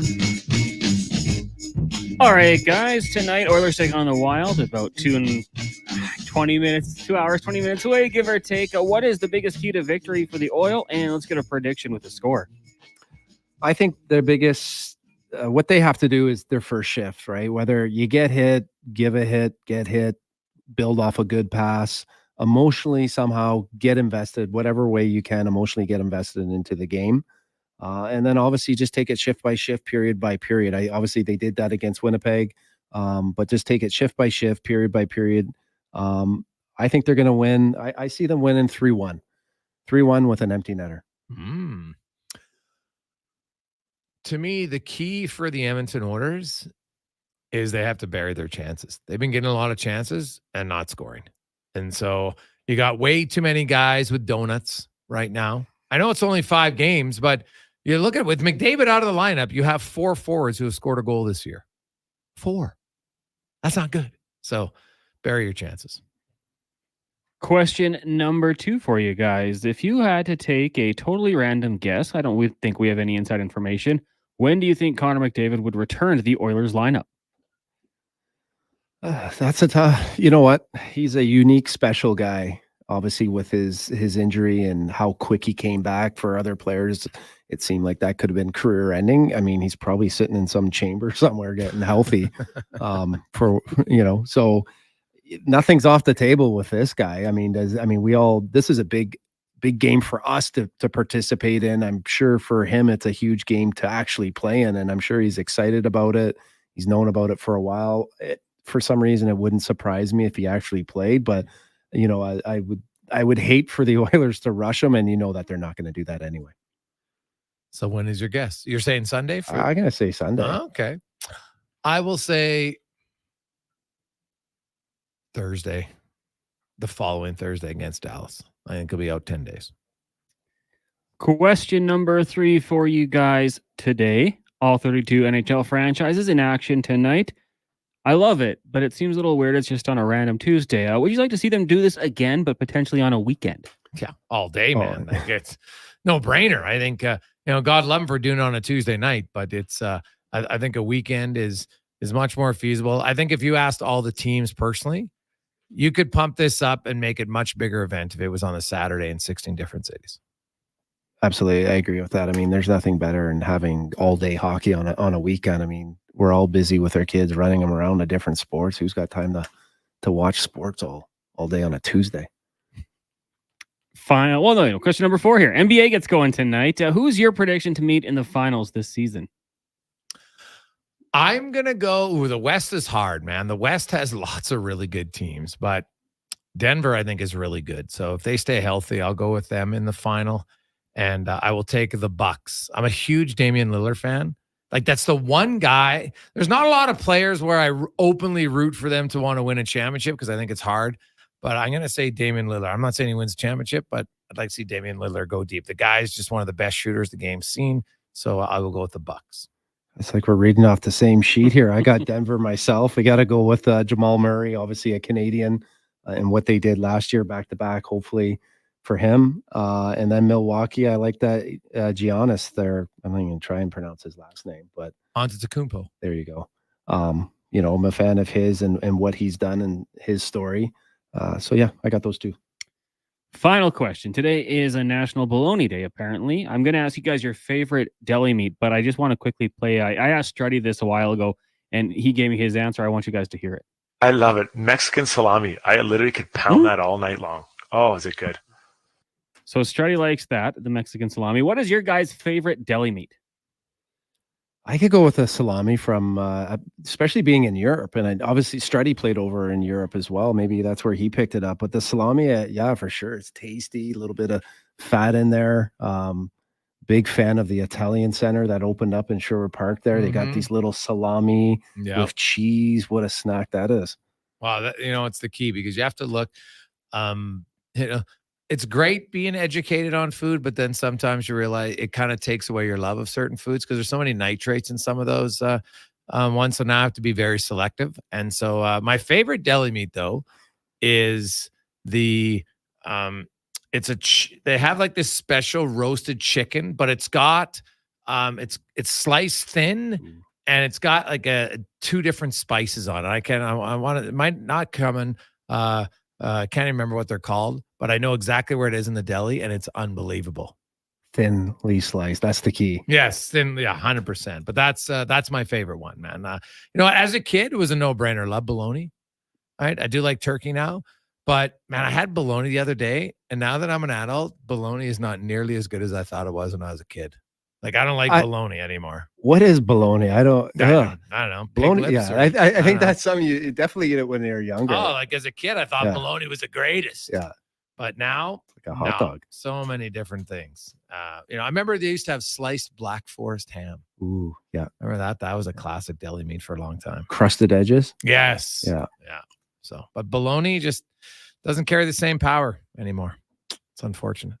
Brownie, 3-1 is your prediction going with the defensive effort from the D-man. I like it. Right. With an empty netter. Yeah. Yes. There you go. Is Yanmar scoring the empty netter? God, you're all over. Yeah, poor Yanmar. Come on, but let's be real here. Yeah. Like now, I'm just you put certain guys in positions to succeed. I think that's a key. Now, maybe Matthias Janmark scores, and for one game, okay, fine. But if it's for 2 or 3 or 4, I'm sorry, he's not a top line player. But I think that this is temporary, right? This is, McDavid's going to be out, possibly 2 weeks. 3 or 4 games. Yeah. I think there's better options. That's all. I would look at other options. That's all I'm saying. Because if you give him 10 chances, how many is he scoring? Yeah. But I mean, are you not looking at him to keep pucks alive and be able to give pucks to Kane and give pucks to Draisaitl? Yeah, Draisaitl and Kane are pretty good at puck retrievers. It's not like those guys are soft, right? Like they're both power forwards. They can get the puck.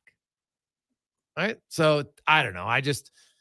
It doesn't, Yanmar can play in my team. He just doesn't play in my top line. That's all. Oh, I agree. Yeah. So watch him go score a goal tonight. Good for him. Hope he does, but I'm not holding my breath. Brownie, have a great one. We will talk to you next Tuesday. Thanks, Grace. That's Sean Brown joins us every Tuesday. We'll return. We got Spec DVD. Update you on lots of games. Of course, 16 of them tonight across the NHL. Connor Halley will give you that update.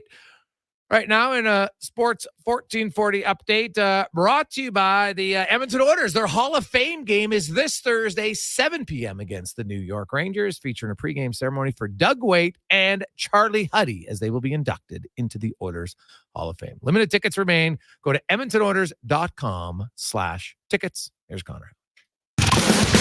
This is a Sports 1440 update. Game day for the Oilers and the other 31 NHL franchise.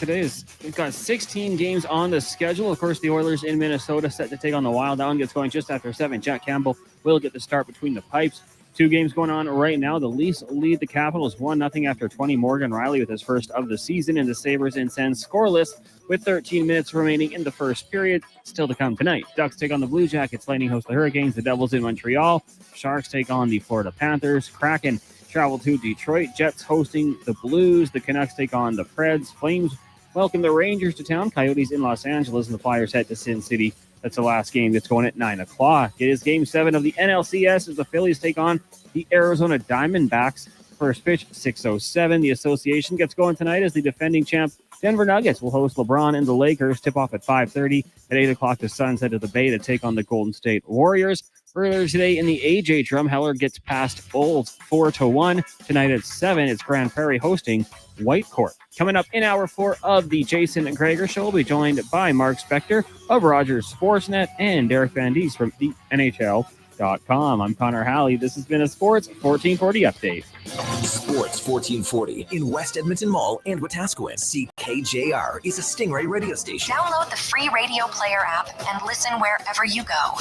That's awesome. Thanks, Franco. You're a lifesaver. So when's the photocopier going to be fixed? Today. Really? That's impossible. Nobody does same-day service. Corporate Business Solutions does. Nobody believes it, but it's true. Corporate Business Solutions provides guaranteed same-day service to all CBS customers. CBS is your industry leader in sales, leasing, and service of multifunctional office equipment. Call Franco Sorgiovanni's team of sales professionals at CBS for all your office equipment needs. Call 780-490-5600 or visit cbsca.com. How exciting is it to have Sports Talk Radio back in Edmonton? Tie game, bottom of the ninth with a full count. The kick, the pitch. It's high, it's far, it is gone!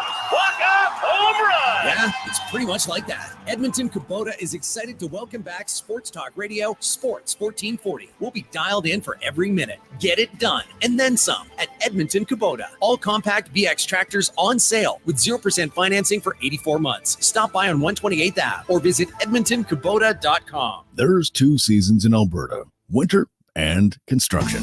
During these days of traffic barricades and slower commutes, GS Construction reminds you those crews are improving our communities. They're rehabilitating and upgrading Edmonton's infrastructure all across the city. When you see the barricades and run into a traffic backup, remember, the crews are there to help. Drive slow and be patient. Help make our city better and join the GS Construction team. See what they're hiring for on Indeed.com. GS Construction, laying the groundwork for your community since 1974. You know, I got into reffing for the excitement. He's going for the chair! Turns out wrestling is completely scripted. But you know what's exciting and unscripted? PlayAlberta.ca. With an all-new sportsbook, odds boosts, and betting on any game.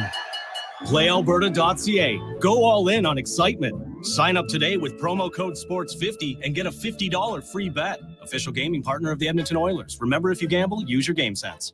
What you eating there? Oh, just a Leon's $10,000 shopping spree in a Chevy Colorado. How do you plan to get all that from a Big Mac? Monopoly Double Play. Monopoly Double Play? First, I peel on pack, then I peel an app. 2 ways to play and win. So basically, you're potentially holding the most lucrative Big Mac ever? No, I'm potentially eating the most lucrative Big Mac ever. Now you can double play at McDonald's for more ways to win millions of prizes. While supplies last, chances of winning change as prizes are claimed. Chances of winning McD's app prizes based on time of code entry. See rules at participating McDonald's in Canada or at mcdpromotion.ca. No project too difficult. No problem too complex for Action Electrical. Edmonton's leading electrical contractor is a family-run business since 1973 and proud to offer complete commercial electrical services of the highest quality. When you need a contractor to design, build, implement, and maintain complex systems or emergency electrical assistance, help is here with the professionals. Book a service call at actionelectrical.net today. That's actionelectrical.net. The temperature's dropping, and so are the prices at Canadian Tire's biggest tire sale of the year. Save up to 25% on top brands like Motomaster, Bridgestone, and Michelin when you stop by Canadian Tire. Only from October 13th to November 2nd. Conditions apply. Details online. When Ottawa's proposed electricity regulations make electricity unreliable, the things you rely on won't work when needed. Your hot water, computer, washer and dryer, electric car, TV, lights, mobile phone, stove, your heat in -30. Visit tellthefeds.ca to learn why Canada's power grid will be unreliable. And tell the feds, reliable and affordable electricity matters. A message from the Government of Alberta. Being on this road together means saving twice during the Fountain Tire Road Ready sales event. Save up to $225 on a set of 4 select tires. Plus, get a bonus $50 off any service until December 16th. Book your appointment at fountaintire.com. Restrictions apply. Financing available. Ugh, fine print.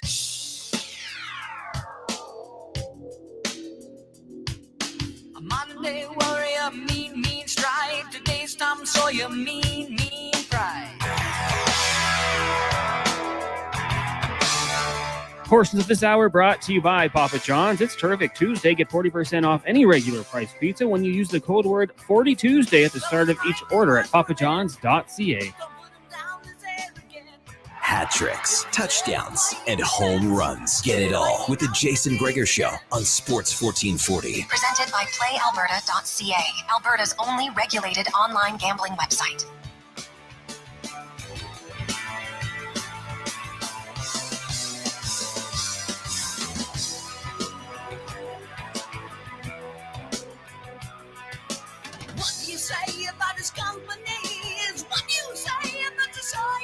We roll through a busy Tuesday.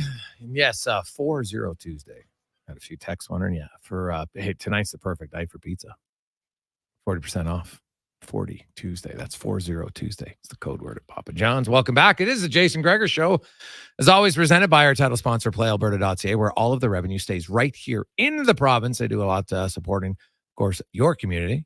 You support them, they support you. PlayAlberta.ca. Where, man, it is busy at PlayAlberta.ca because, of course, 16 games in the National Hockey League tonight, including the Oilers in Minnesota. You also have another Game 7, baby.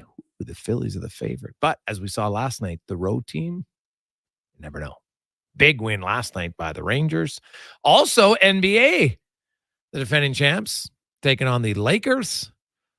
Also, you have Golden State and the Suns. So if you're a basketball fan, check it out. PlayAlberta.ca. As we're going to get to the spec report brought to you by GS Construction. They are hiring. Looking for a great company to work for? Go to Indeed.com and look up GS Construction. Spec is going to join us momentarily in a second here. Having a little technical difficulties. We'll get that all fixed up in a second. The orders, we got a lot of texts flying in regards to, and we've had some fun with it because if you don't have humor, what do you have? Let's have a little humor. We asked you earlier, fill in the blank. Yanmar is on the top line because blank. And many of you got to have a good sense of humor. Really good sense of humor. Many of you feel because Woodcroft believes 13 is a lucky number. He doesn't like how 55 looks like two S's. Right? You never know. But lots of other reasons. Like I said, he thought he was playing Dallas. Think about it. When Yanmar plays Dallas or Vegas, he's a killer. Crushing it. So, you know what? And hey, if it's one game, fine. But if it stretches into 2 or 3 and he's there the entire time that McDavid's out, I just don't think it's the right decision. Now, hey, maybe Yanmar will prove me wrong. But when you have a team that's struggling to score and you put up somebody who's never historically been a goal scorer in your top line, I'm not sure that's the best thing. Now, I know Dylan Holloway has never been a goal scorer at the NHL level, but he has been at other levels. So, food for thought. I'm guessing part of it is they want to keep the Foegele, Nugent Hopkins, Hyman line, and those are your two guys who can play right wing. Kane doesn't play right wing. You don't really want Holloway playing the right wing, so I'm sure that's part of it, I guess. But, so we'll see. I would think if Brown or Holloway are playing well tonight, that one of them might find themselves on the top line for Thursday. We shall see. So, we'll get to Mark Spector from Rogers Sportsnet. Spec, how you doing? I'm doing pretty good, Jay. A lot of people see Woody's on a little bit of a hot seat in town here, maybe for the first time, eh? The old blooms off the rose, sounds like. Wow, I think it's. I can understand the wondering, like, Matthias Janmark's on my team all day long. I have no problem with him as a player, right? I like him. I think he's very reliable. I actually think they missed him in the postseason, but I just don't have him on my top line as all spec. Yeah, I mean, I guess. Listen, here's a coach first of all, he's only got 11 forwards to start with. Okay. Yep. He's only got 11 guys. So if it's not Yanmar, who is it? Is it Holloway? Everybody wants Holloway. Holloway hasn't. There's always two schools of thought. The fan always says, "Give him a chance up there. He'll be great. Give him a chance to be great." And the coach most often says, "This kid's not ready for the pressure of playing up there. He hasn't shown me that he's going to succeed, and that means I'm putting him in a position to fail." Yanmar goes up there and it doesn't work out, he's going to be fine. He goes back to where he came from. If Holloway goes up there, he's a young player. If he goes up there, how does he react to having to not producing up there, right? Not to mention the fact that maybe when you got Kane and Draisaitl together, you want a little bit of a more defensive presence on that line. I would think that's what Woody's thinking at this point. No? Possibly. I'm guessing, though, that they're going to see a lot of the Eriksson Ek line tonight, right? Like he's their guy who matches up against the other team's top guys. And so I think it's the Nugent Hopkins line with Hyman and Foegele that might be going up against the Kaprizov line tonight more so. So we'll see. I could be wrong. But Eriksson Ek is usually the guy, spec, and he's done a really good job when he was even with McDavid. He's done a pretty good job of shutting guys down. So he's a good player. Yeah. So Kane and Draisaitl haven't exactly torn it up defensively this season, have they?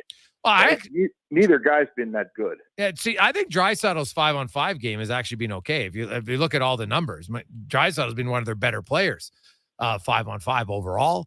I know, and he's the one who, and Leon has shown in the past when you need him to elevate, he can, as good as his game is, he can still bring his game to a different level at times, right? He's done it in the playoffs, right, when it matters. When McDavid went out the last time, he's like, all right. So I'm very curious to see,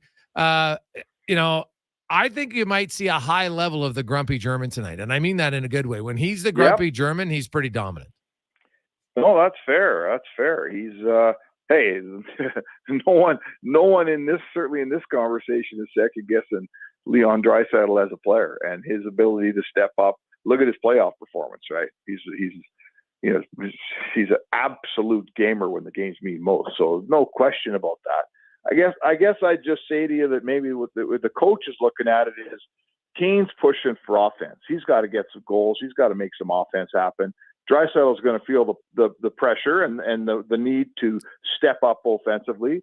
Maybe the third guy on that line should be kind of taking care of his own end a little bit. Maybe that's what would cross thinking. Possibly. We'll see how it goes. Well, here's the truth, though. I don't care. You can say, hey, Holloway deserves a chance, but let's also remember the Holloway has 0 goals. Brown has 0 goals. McLeod has 0 goals. Yanmar has 0 goals. Like, they got a lot of guys with zeros. So I don't care who it is, somebody, and I don't care what line you play on. So if Dylan Holloway's not on the top line, he's still going to then be, in theory, having easier matchups. So they got to find a way to get some goals from down their lineup if they want to have any sort of chance to succeed here. Because offense, as much as we talk about the goaltending, and it obviously hasn't been as consistent as you want at certain times, the Oilers have given up way too many shots from the slot. Everywhere else, they're fine. But offensively, Spec, they have left way too many chances and not buried them. Yes, absolutely. I would say to you, Fogel's the same guy in terms of he's really done a good job making chances for himself this year. How many goals does Fogel have? 2? 1.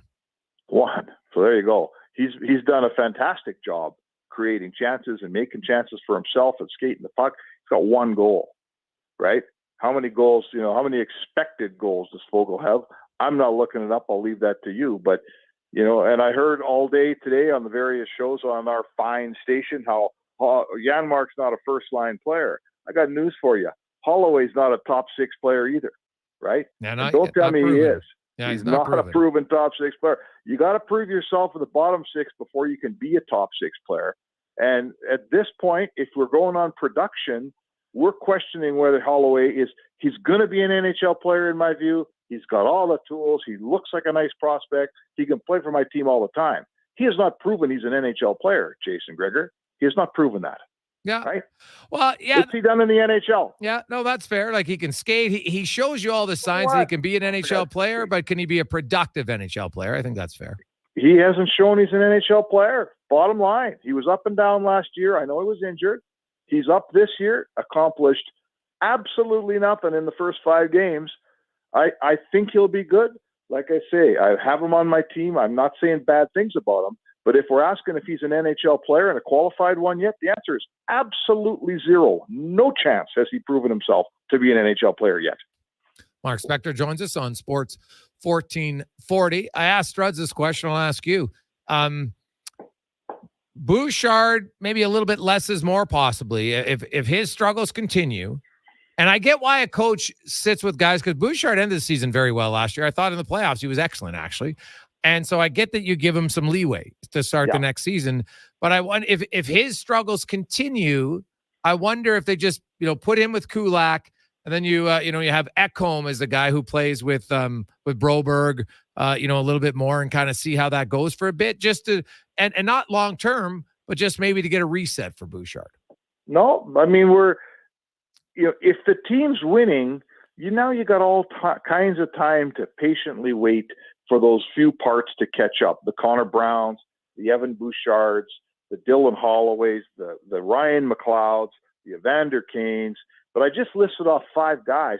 Matthias Ekholm, who we understand why he's not playing that well. He missed all of camp.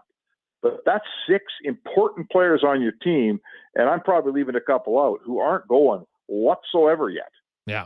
So that's why you're 1-3-1, because you're counting on those guys to play well, and none of them are. So, you got to start to make some moves pretty quick. If the Elks keep coming, pal, you got to start making some moves pretty quick. And you do run out of patience with a guy like Bouchard. He's part of your team. He quarterbacks your power play. He's going to be here for the next many years. But at this very moment, either you start to help or you start to get out of the way and let someone else help. That's how it's going right now. Yeah. So, you know what? I'm very curious about tonight's game to see collectively, because I don't think there's one guy, right? Because if you say, okay, well, Draisaitl's going to replace McDavid's offense, well, then who's replacing Draisaitl's offense, right? So it's got to be everybody. Yeah, like and it's all good. Like there's 22 minutes of ice time for a forward that's going to be split up amongst guys, right? Draisaitl's not taking all of it. He already plays enough, right? Like he might take a minute of it, right? Yeah. Evander Kane's going to obviously take some of it on the power play. But I really look at the other guys like Holloway, Fogle, Brown, McLeod, name the guys. All of their minutes should be up about collectively, a minute or two each guy. I want to see who's able to make more with more opportunities because lots of guys are going to get more than they're used to with McDavid out. Totally. And I'm one of the voices out here in the hinterlands that's complained about how this team's been top heavy and how every time they get in a little bit of peril, they go to 97 and 29 and the rest of the team's left sitting on the bench waiting for the two guys to ride in on their white horses. I feel like this team needs to be a more well-rounded team. They need to give more responsibility to all those guys you're talking about. Well, that moment has arrived, right? Now that moment's here. And anyone who's in those bottom lines who maybe is a little tired of the fact that when the games are on the line, they're always on the bench. Well, now's your chance to prove it, right? Now's your chance to stand up and be counted. And maybe if you guys who are the bottom six and the guys who aren't in the power play, maybe if you carry the team through a rough patch here, things will be different when McDavid gets back. But I'm very interested, Jay, very interested to see who grabs the reins here and who takes this opportunity and does something with it for sure. Yeah. Very quietly, Cody Ceci and Darnell Nurse have actually had a really good start to the season. Mm-hmm. Like the thing about Nurse, Spec, I looked it up. Last year, I felt Nurse missed the net a lot on some of his good chances. He's only missed the net twice this year. Right? Like that goal he scored against Winnipeg. If you watch, like that's an excellent read by Nurse, and then the puck's on a stick, boom, it's off. Really well placed shot. Right? Like, yeah. But if you look at their overall numbers, and I dug into Nurse's because Nurse's played 90 minutes at 92 minutes, 5-on-5. He's only played 31 with McDavid. And keep in mind, McDavid played a lot of his minutes with Draisaitl. So it's not when you say, wow, Gregor, it's because of McDavid and Draisaitl. Go look at Nurse's numbers. And I wrote it in my article today at OilersNation.com. Nurse's numbers away from McDavid are much better than McDavid's numbers away from Nurse. And Nurse has had way more minutes overall because he simply plays more minutes 5-on-5, played close to 20 minutes more. Right? Like, I just, for all that hurt, all that anger they get, like Cody Ceci's looking a lot more early on like the Cody Ceci of 22 than the Cody Ceci of 23. Yes, he is. Now, when you say Nurse's numbers, are you talking defensive numbers or offensive numbers or Both, all the numbers? All of the numbers. If you look at him and Ceci, who play the toughest minutes, Spec, have the lowest shots against per 60 of the entire defense corps, and they play the toughest minutes. So no, it's all of his numbers, offensively and defensively. He's not giving up lots. He's not, and he's generating more. Right, and he plays against the best opponent. Yes. Right. He's always playing that's your top pairing. They're always playing against the best guys. So look, I'm not one of the, I get it. Darnell Nurse at 9.25 is too much. He should be making 8. I understand all that, and I agree with that. But I'm not one of the voices that is pounding on Darnell Nurse every time he makes a mistake, because you can see when you watch the games, he's playing against the toughest opponents all the time. He's on the ice in the most important situations. So when goals are going to go in, the other team's trying too, man. And if he's going to play tonight against Kaprizov, and Kaprizov's going to have a great night, I'll bet you he gets a point. Because when you watch your favorite team, folks out there, the Oilers, right, when McDavid goes off and when Draisaitl goes off, do we look at the defensemen on the other team and say, man, they lost the game because their defensemen were bad? No. We say Oilers won the game because our stars were excellent. So somehow when the Oilers lose, it's Darnell's fault. When the Oilers win, it's McDavid's fault. I'm not sure how that boiled down, but I think Darnell's played more good hockey in Edmonton than bad. Sure, makes some mistakes, of course he has. But this year is a good example, right? So far this year, he's been a very good defender.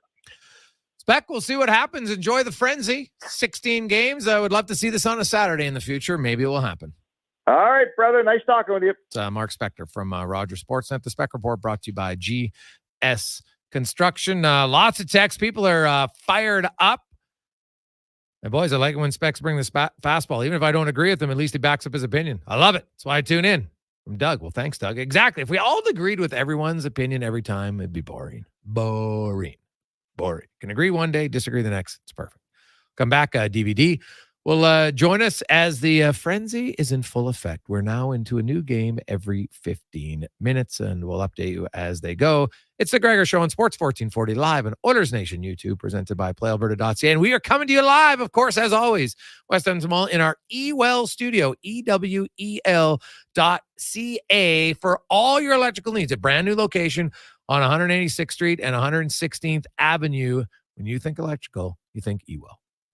Hey, sports fans, we've got a clear choice for you. At Crystal Glass, we provide customers with the perfect glass for any job. From home to auto and even commercial, installation or repairs, we're your team. Call 310 Glass or visit crystalglass.ca. Crystal Glass. Established in 2001 right here in Edmonton, Corporate Business Solutions has grown to become the largest Konica Minolta digital office equipment dealer in Western Canada. Office technologies may have changed over the past 22 years, but Corporate Business Solutions continues to provide guaranteed same-day service to local businesses right here in Edmonton. Our customers' loyal support has allowed Corporate Business Solutions to provide the service they deserve. Call 780-490-5600 or visit cbsca.com.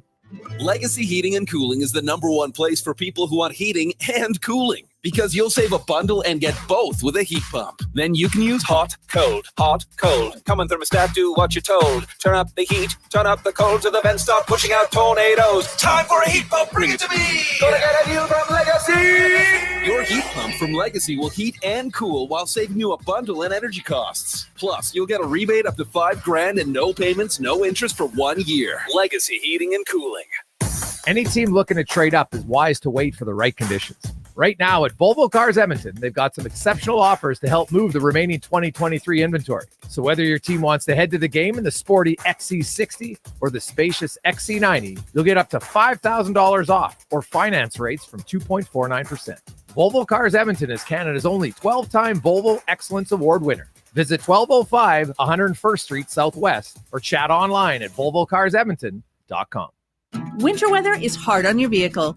Help keep it in top shape with the right oil from Jiffy Lube. Oil changes on your schedule and 25 bonus air miles with your Shell Go Plus app. Jiffy Lube, keeping you moving. You've got a go-to coffee spot, a trusted barber, even a lucky game day jersey.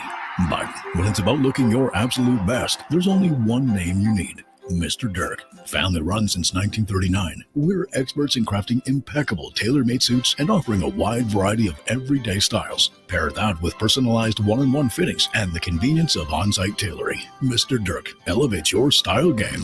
Visit our Edmonton store or explore MrDirk.com. Score big on style with Mr. Dirk. At The Brick, we're not just proud of this city and its rich sports history. We're proud partners of it. The Brick started right here in Edmonton over 50 years ago. And when we're not cheering on the Oilers and Oil Kings live at the game, or the Edmonton Elks under the bright stadium lights, we're in our stores, providing everything you need to cheer them on in your home. The Brick, supporting Edmonton sports teams and fans since 1971, saving you more. Portions of this hour brought to you by EWEL. EWEL gives you more than premium quality electrical products. Are you ready to elevate your projects? Contact EWEL to discuss how they can partner with you for success. EWEL.ca. Pro sports, local sports, minor leagues, you got it all. It's the Jason Gregor Show on Sports 1440. Presented by PlayAlberta.ca, Alberta's only regulated online gambling website.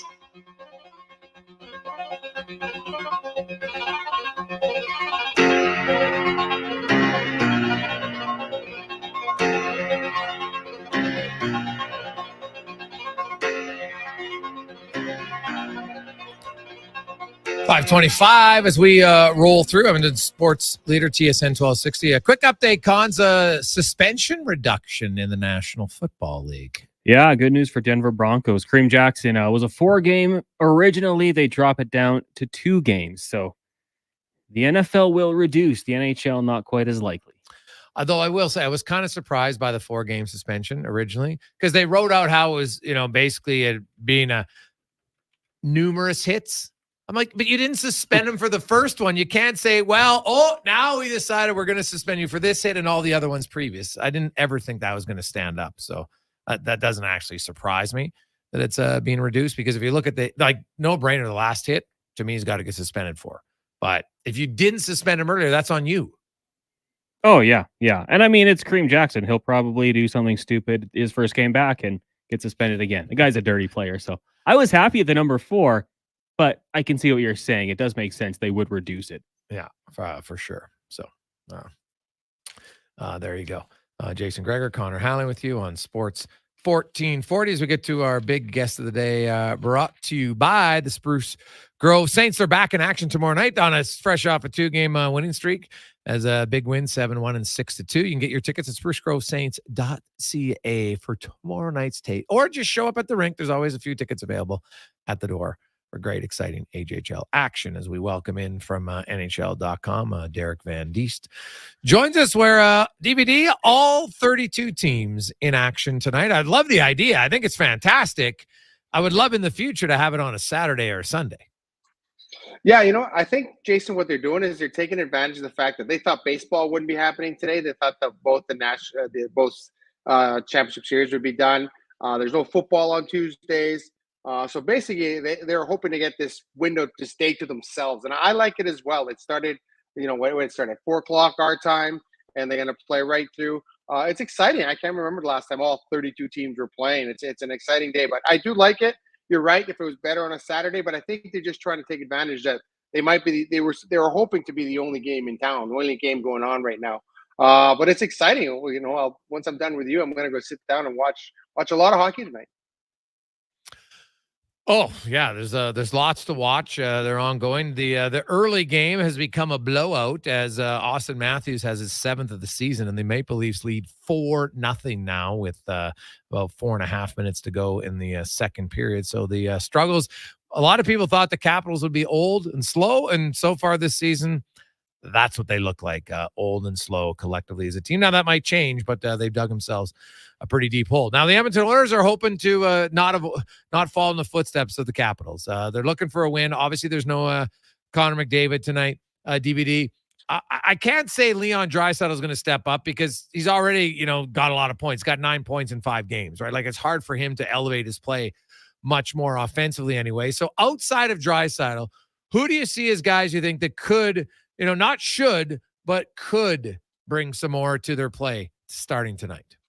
Well, I really haven't noticed Matthias Yanmar too much. I think that's a guy that's got to get off and start going. Obviously, Evander Kane's got to start playing better. I think Warren Fogel's playing well, but he's just got to start putting some of those chances in the net. And even Ryan Nugent-Hopkins can pick up his game a little bit. He was a 100-point player last year. He's got to kind of try and get back on that pace. There's room there for a lot of guys to kind of chip in. You don't replace Connor McDavid with one or two guys. You have to chip in. So you got to look at it like, okay, we're going to get an extra 20 minutes here. We're going to divide it up amongst, 11 forwards that they're playing here. So each forward's going to get a little bit more ice time. We can just chip in that little bit more ice time, and we can kind of, add more to that. And I think the Oilers have to be really good defensively. I think if they give up less than 3 goals, they'll win the game tonight. But that's usually the Oilers' MO. They just got to give up less than 3 goals because usually score more than that. They usually score 3, 4, 5 goals. They're not being able to do that right now. They're really struggling 5-on-5 to generate much. And I think that's something that they really kind of have to figure it out. The power play will come along. Even with Kane there instead of McDavid, I think it'll still be a good power play. But there's things that they have to do. Things that have to get going.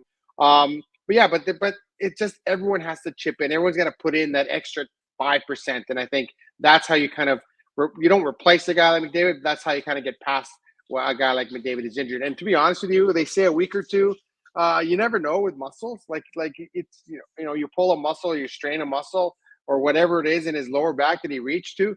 And they're going to take care of it. They're not going to rush him back. So I think they might be out, without Connor McDavid for an extended period here. And so I think that really gives an opportunity for a lot of guys to step up their game. Yeah, for no question. Right now, he's a great healer. We had Grant Fedork on. He talks about how these athletes are a little bit different than schmoes like us, just because their body's finely tuned. They get all the best proper nutrition, so they get the unbelievable physio. And he's probably sitting at home in some hyperbaric chamber, for goodness sakes, for all we know. So probably, yeah. So we'll see. What was your initial reaction when you saw the lines for tonight? Well, they're trying. They're trying to mix and match here. I was surprised I saw Yanmar up in the top six, to be honest with you. And I just think, it's funny because they're not. There's no structure. There's no real continuity to these lines. I think this is we're game 6, and I think they've had different lines in 5 of the 6 games or something like that. So there's no real continuity. Kane's gonna get more ice time here. You're gonna ask Nuge to kind of carry his line is something that he hasn't done. He hasn't played in the middle in a while. Draisaitl obviously does what Draisaitl does, but yeah, it's gonna be interesting. I think they have to go 11-7 because they don't have an extra forward. So I think there's a lot of room to mix and match there, and I think the lines are going to start this way, but they're not going to finish this way. I really think that Jay Woodcroft today, of all games, when you don't have Connor McDavid, I think he's really going to shuffle the deck here and see what works. And I wouldn't be surprised if he starts moving pieces around really early in this game. Yeah, like you can make the argument, hey, who's going to play in the top line? Well, Kane 0 goals, Yanmar 0 goals, Holloway 0 goals. I don't know if I could say one's earned it more. Holloway's has at least been more noticeable. There's no question about that. But he's never played right wing. And I do think that matters for the coach at times on the road. They look and say, man, right now, to me, Yanmar on the top line is a coach going with kind of the safe option, thinking that, okay, he's not going to make a mistake at a crucial time of the game. I think that's what he's thinking, and we'll find out if it's the right decision or not. Yeah, I agree. You always go with the devil right, instead of the devil you don't know. And the younger guys, you don't know how they're going to react. And you're trying to get Yanmar going as well, I think. I think you're trying to kind of light him up. Like last year, he came in here halfway through the year. I know he started the year in the American Hockey League, wasn't too happy about that. But he contributed. He contributed almost on a nightly basis. And he was really good towards the end of the year and in that first round of the playoffs. But I don't see much contribution from him so far in the first 5 games. He's just out there. He's just out there. Nothing seems to happen when he's out there. Like, he's got to make something happen. He's got to be noticeable. And there's been long stretches where, I don't know about you, Jason, but I just haven't noticed him. And you're looking, did Yanmar, was he even on the ice? Did he even play? So I think you have to kind of take a look at stuff like that. But yeah, I do think that this is an opportunity to get some guys going. They get some guys some extra minutes, get some guys, put some guys in offensive situations that they wouldn't be normally because McDavid would be in the lineup. So I think they look at this as that opportunity. And I'm really interested to see how Kane reacts today, because obviously he took some heat for that first intermission interview with Scott Oak. It was pretty funny talking to him yesterday about it. It sounded like he was, taking a shot at the coach for only playing 3 minutes in a period. He said, hey, I was just telling the truth. It was just a fact. I played 3 minutes. It wasn't a shot. So it'll be interesting to see how he reacts today. Yeah, and when you actually go back and look, he played 3 minutes because the Oilers kept taking penalties. And he's not on the penalty kill, right? And he's not on the first unit power play. And he still ended up playing 14 and a half minutes in a game where he spent 8 minutes in the penalty box. So, it was about 3 minutes less than normal. And, if he's not in the penalty box for 8 minutes, he's probably getting at least 2 minutes. So it wasn't a huge difference. But I think Kane, of all the forwards, though, he's the one guy I'm looking for tonight. And also, remember, there's the Ryan Hartman factor here. Remember Hartman flipping him the bird and they hate each other? Like, Kane usually plays better when there's more animosity like that, right? So we saw him against Calgary, against Tkachuk, like he gets into the game more. I hope Ryan Hartman chirps him, or Kane himself better be chirping, because he plays better that way. And Minnesota's got a lot of guys, Duhane, Maroon, Foligno. They can play an in-your-face Middleton style. That might be the best thing for Kane, because usually, like after that fight, I thought Kane was excellent. He had 2 really big hits. He was on the forecheck. Like, at least you noticed him where, he wasn't maybe as invisible as Yanmar has been this year. But there was lots of games where I was like, man, is Kane on the ice? He's not doing much either. No, I agree. And you did notice him. You did notice him after that fight. And he's trying to get himself going. He's trying to get things going. And the funny, he said I only played 3 minutes in the first. I don't necessarily. You're right. He didn't play because there were so many penalties, and he doesn't play on the penalty kill, and he plays maybe 20 seconds on the second unit power play. So he's not going to get on the ice. And he said, I just stated it as a fact. I wasn't taking a shot at anyone, but you know how things kind of get out of hand sometimes. And I think it's one of those things where I was just saying what the facts were. I wasn't taking a shot at anyone, wasn't throwing anyone under the bus. But you're right. It'd be interesting to see how he responds, because I think they do need him going. And I still credit getting Evander Kane 2 years ago for turning the Oilers season around, more so than maybe the coaching change with Jay Woodcroft, because he came in and he really kind of gave him two solid lines. And I think that's what they need. They want that Evander Kane back. And I think just right now, he's just struggling. He's just trying to find his way, and he really hasn't gained that traction yet. But I think once he gets going, the Oilers are going to be in good shape. DVD, if you had to pick one other game tonight to watch, which one would you focus in on the most? Oh, that's a good question, Jay. I was looking at that Calgary game because I think Calgary is really, really struggling. Like, you look at them and right now, and that road trip was atrocious. And Kadri hasn't done anything, and Huberdeau hasn't done anything. And, now I kind of keep I kind of keep a closer eye on Calgary, on what they're doing. And I thought they would be better than they're doing right now. I thought they would be a better team. But Kadri's got to get going. Like, you got these two guys for a long, long time. So I want to see the Rangers. I want to see what they bring because they're in town on Thursday. The Rangers always kind of bring the show to town. So I'm really interested to see if Calgary responds after an atrocious road trip and after getting spanked. They got spanked by the Detroit Red Wings the other night. They lost 6-2. So let's see if they have a pulse in Calgary there. And it's really down to those two guys. So that's probably one game I'll be kind of keeping a close eye on. I love it, DVD. Thanks as always, my man. We will chat with you next Tuesday. Sounds good. Thanks for having me on. That's Derek Van Diest from NHL.com. Jason Gregor, Connor Halley with you. Loads of games. We can update you on a few of them when we return. Also, I'll get inside the room. We'll hear from Dylan Holloway next on the Jason Gregor Show on Sports 1440, live on Oilers Nation YouTube. Rodeo clowning felt like an exciting opportunity. Boy, was I ever wrong. The Bulls.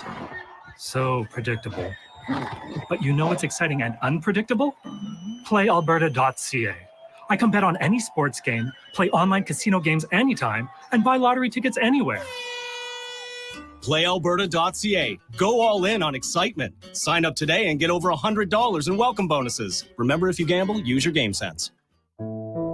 If you have mobility issues, a residential elevator can allow you to enjoy your home for longer, but finding the right elevator or lift can be daunting. Ram Elevators and Lifts can get you started with 3 simple questions. What kind of space are you installing the elevator in? How far does it need to travel? And are you interested solely in function, or is the look of your lift important?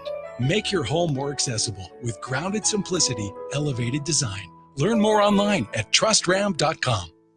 What you eating there? Oh, just a Leon's $10,000 shopping spree in a Chevy Colorado. How do you plan to get all that from a Big Mac? Monopoly Double Play. Monopoly Double Play? First, I peel unpack, then I peel an app. 2 ways to play and win. So basically, you're potentially holding the most lucrative Big Mac ever? No, I'm potentially eating the most lucrative Big Mac ever. Now you can double play at McDonald's for more ways to win millions of prizes. While supplies last, chances of winning change as prizes are claimed. Chances of winning McD's app prizes based on time of code entry. See rules at participating McDonald's in Canada or at mcdpromotion.ca. Legacy Heating and Cooling is sounding the call. Don't struggle through winter with a furnace you can't trust. For maintenance before winter strikes, call Legacy. Call Legacy. For furnace tune-ups and repairs to give peace of mind. Call Legacy. Call Legacy. Or to scrap your old furnace for a brand new high-efficiency one. Call Legacy. Call Legacy. And with no payments, no interest for 1 year on your new furnace, it's gotta be Legacy Heating and Cooling. Being on this road together means saving twice during the Fountain Tire Road Ready sales event. Save up to $225 on a set of 4 select tires. Plus, get a bonus $50 off any service until December 16th. Book your appointment at fountaintire.com. Restrictions apply. Financing available. Ugh, fine print. Weiss Johnson, whoa. Hi, Dennis from Weiss Johnson. Can you believe that summer is over and fall is here? With that in mind, we are offering free furnace upgrades from Daikin, should you be looking to get a new furnace. This means getting a better model of furnace that provides you greater comfort at a lower price. Plus, Daikin has the best warranty in the business. There's never a better time to get a new Daikin furnace from Weiss Johnson. We know how important a good furnace is in Edmonton, so don't procrastinate as this is a limited time offer. Visit wjheats.com today. At Toyota, we build quality trucks with you in mind. Because everyone loves a friend with a truck, especially a Toyota, winner of the Canadian Black Book Award for Best Residual Value. So when that inevitable ring-a-ding-ding for help comes, you're there, rolling up in an award-winning truck because you're an award-worthy friend.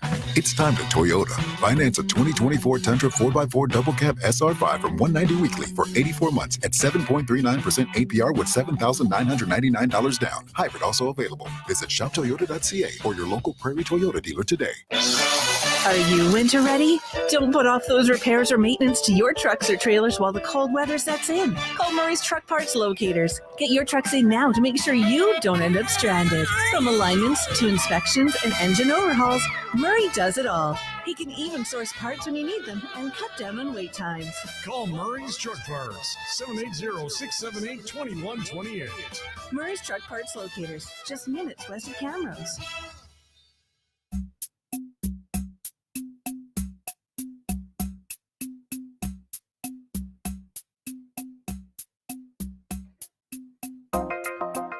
Portions of this hour brought to you by Crystal Glass, the clear choice for all your auto, residential, and commercial glass. Call 310 Glass or book now at crystalglass.ca. Sports Radio is back. The Jason Gregor Show on Sports 1440. Presented by PlayAlberta.ca, Alberta's only regulated online gambling website.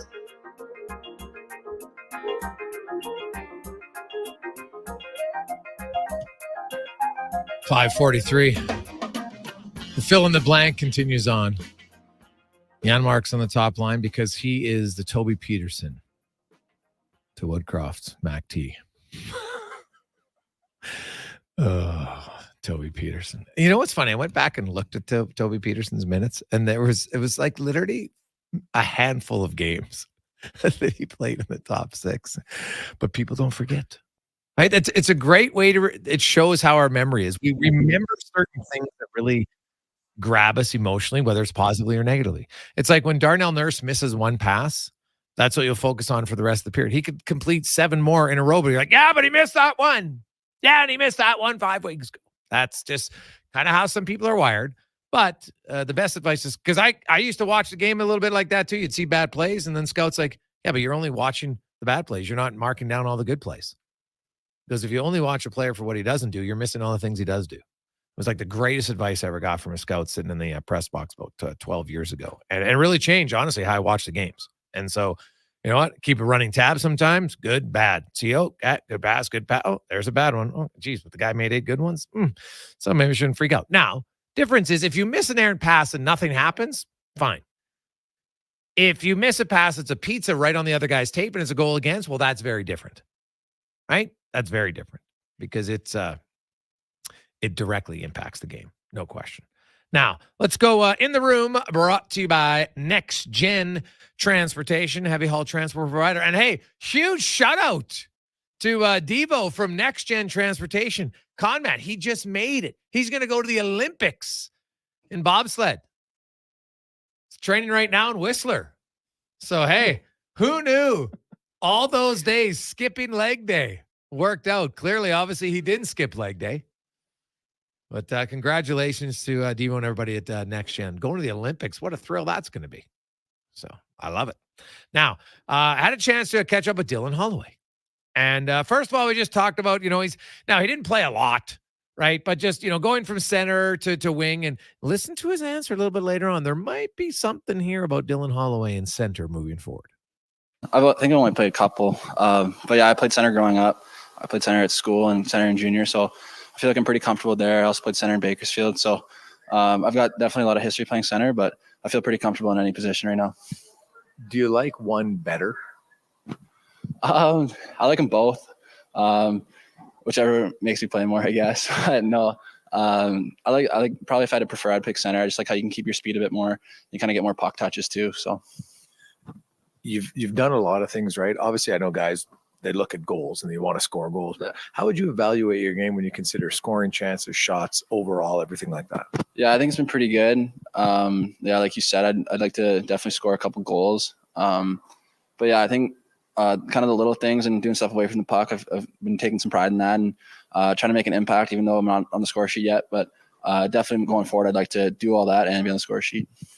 You look even starting in preseason this year, you're very noticeable off the hop. Do you feel more comfortable? Like it looks like you're you're more comfortable out there, just, using your speed, when to use it, size, everything else. Like how much did those games last year, even though maybe didn't have the point totals or the minutes per game that you'd like? How much has that helped you this year? Yeah, it definitely helped me quite a bit. I think experience is a big thing. Just learning from the games last year and learning from the ups and downs of last year has helped me go so far this year, and it just makes me feel more comfortable out there. What did you work on specific this summer? What were your goals and where you feel like this is what I need to improve on to be a better NHLer? Yeah, I think just quicker plays. It's kind of hard to work that on in the summer, but just being conscious of that when you're on the ice. And then off the ice too, you're always working on speed, cardio. Cardio is one thing that I thought I was good last year, but definitely wanted to work on it this year. So I feel a lot better and a lot lighter. So that's one thing I try to work on off the ice. Anytime a team loses their best player, it's not ideal, but it's got to be a complete team thing. It can be looked at in a positive way, in the sense that now there's opportunities. Not that guys would consciously sit back and wait for something to happen with him, but lots always happen with him. And so that's out there. Do you feel like this is an opportunity and guys are actually excited about it? Yeah, I mean, I wouldn't say we're excited about losing our best player. Obviously, wish him the speediest recovery, but definitely leave some opportunity on the table. And I think it could be big for our team learning how to win without him. And then when he comes back, it will just be that much better. So I think it's definitely a test for us and something we got to can't take lightly, and something we got to definitely push for. But yeah, I think there's definitely some opportunity on the table, and I think guys will be pushing for that. You're getting some PK minutes. I noticed you're rotating in on the second unit power play as well. Just those extra shifts, how much it makes the 5-on-5 game easier. Yeah, it makes it way better. Obviously, throughout the game, there's some games where there's a lot of penalties, kind of chops up the flow a little bit. But if you can get on those special teams, you're not kind of out of your rotation, so you're involved, and in different situations too. So you definitely keep your legs going, stay fresh, even though you're on the ice more, and then definitely helps get touches and stuff and get more comfortable on the ice.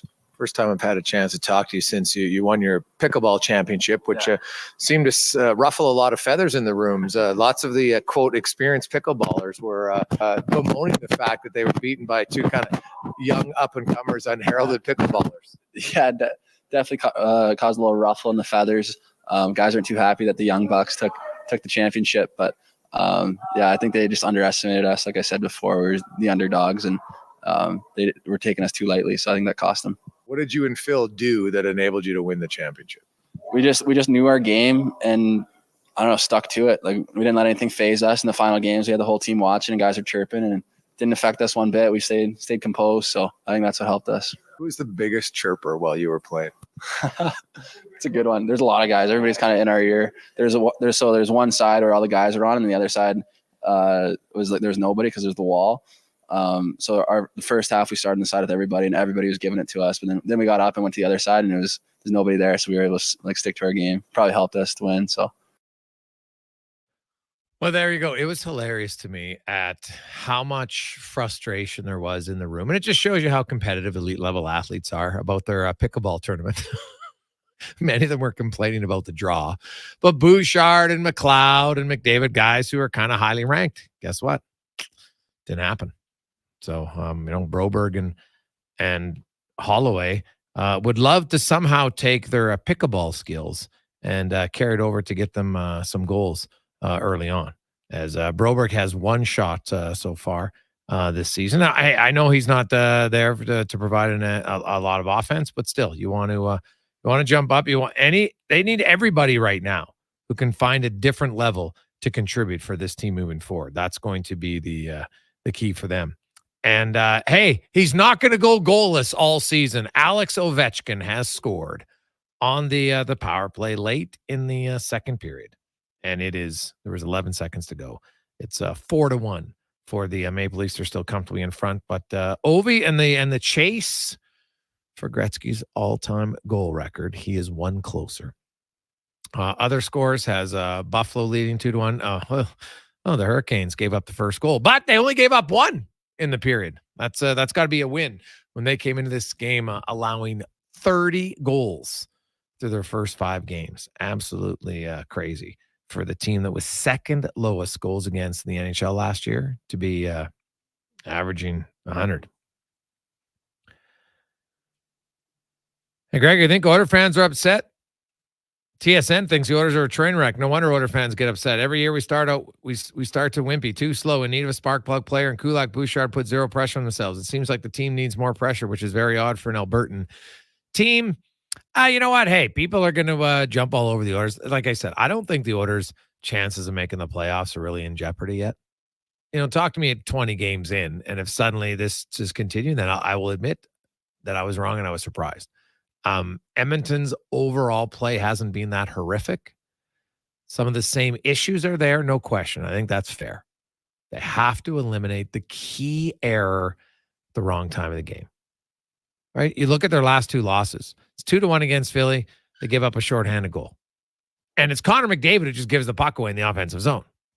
Right? And then now, hey, Jack Campbell, you got to make that save. And then you look at last game. Stuart Skinner, where my seats, if Stuart Skinner just goes and he gets that puck easily, nothing happens, right? Maybe the period ends 2-1 for Edmonton and they hold on and win because they didn't give up much in the third. Now, Winnipeg, if they're trailing, maybe would attack more. Who knows? But it definitely hurt, right? There's no question. And that's been kind of a recurring theme. So tonight in Minnesota, in a place where they don't win very often. They've lost their last 5. In their last 40 games, they've only won 10 times. It's not been a fun place for them. So it's probably like Nashville was the best place for them to go after losing their first 2 games of the season. Minnesota might be the worst. So we'll see. But you know what? You got to win some games. You got to beat some good teams. And the Oilers going to have to find a way to beat a good team who is struggling also. The Wild have given up a ton lately. You know that they're going to try to hunker down, but they got an inexperienced defense corps. One guy in each pairing has fewer than 80 games played. So we'll see how Edmonton does tonight. On behalf of Connor Halley, Declan Kruger, Sean Brown, I'm Jason Gregor. Thanks for tuning in. You can get our podcast anywhere, Spotify, Apple, and of course, each individual interview is up at jasongregor.com. Check it out there. Let's get to the Con Man Sports 1440 update brought to you by Edmonton Kubota. Your best place if you're looking for compact BX trackers, and you can get a great deal, 0% financing for 84 months. Shop online at edmontonkubota.com or go in-store just north of the Yellowhead on 156th Street. Have a great night. Enjoy the games, all of them, NBA, Major League Baseball, and we will chat with you tomorrow. Good night. This is a Sports 1440 update. Game day, the Oilers in action, as is every team in the NHL. The Oilers head out to Minnesota, taking on the Wild. Puck drop just after 7 o'clock. A bunch of games underway already. After 40 minutes, the Leafs lead the Capitals 4-1. Sabres have a 3-0 lead over the Sens in the second. After 20, the Lightning up on the Hurricanes 1-0. Still in the first, the Canadiens and Devils tied at 1 apiece. Stars, Penguins scoreless, and Panthers, Sharks just getting going. Later tonight, the Ducks take on the Blue Jackets. Islanders host the Avs. Kraken in Detroit. The Blackhawks take on the Bruins. Winnipeg hosting St. Louis. The Canucks in Nashville. Flames take on the Rangers. Kings up against the Coyotes, and the Flyers head to Sin City. Major League Baseball. Today it is Game 7 as the Phillies take on the Diamondbacks. That one gets going in about 10 minutes time in the association. Great start for the defending champions. 2 minutes left in the first quarter. The Nuggets lead the Lakers 29-18. And later tonight, the Suns will take on the Warriors in the AJ1 final from earlier today. Drumheller knocked off Olds 4-1. And later tonight, puck drop at 7, Grand Prairie taking on Whiteport. That'll do it for us for today. We got Fox Sports Radio coming back at 9. And then tomorrow, Kevin Carius and Brandon Douglas get going at 7 a.m. I'm Connor Halley. This has been a Sports 1440 update. This is Sports 1440, a Stingray radio station broadcasting on Treaty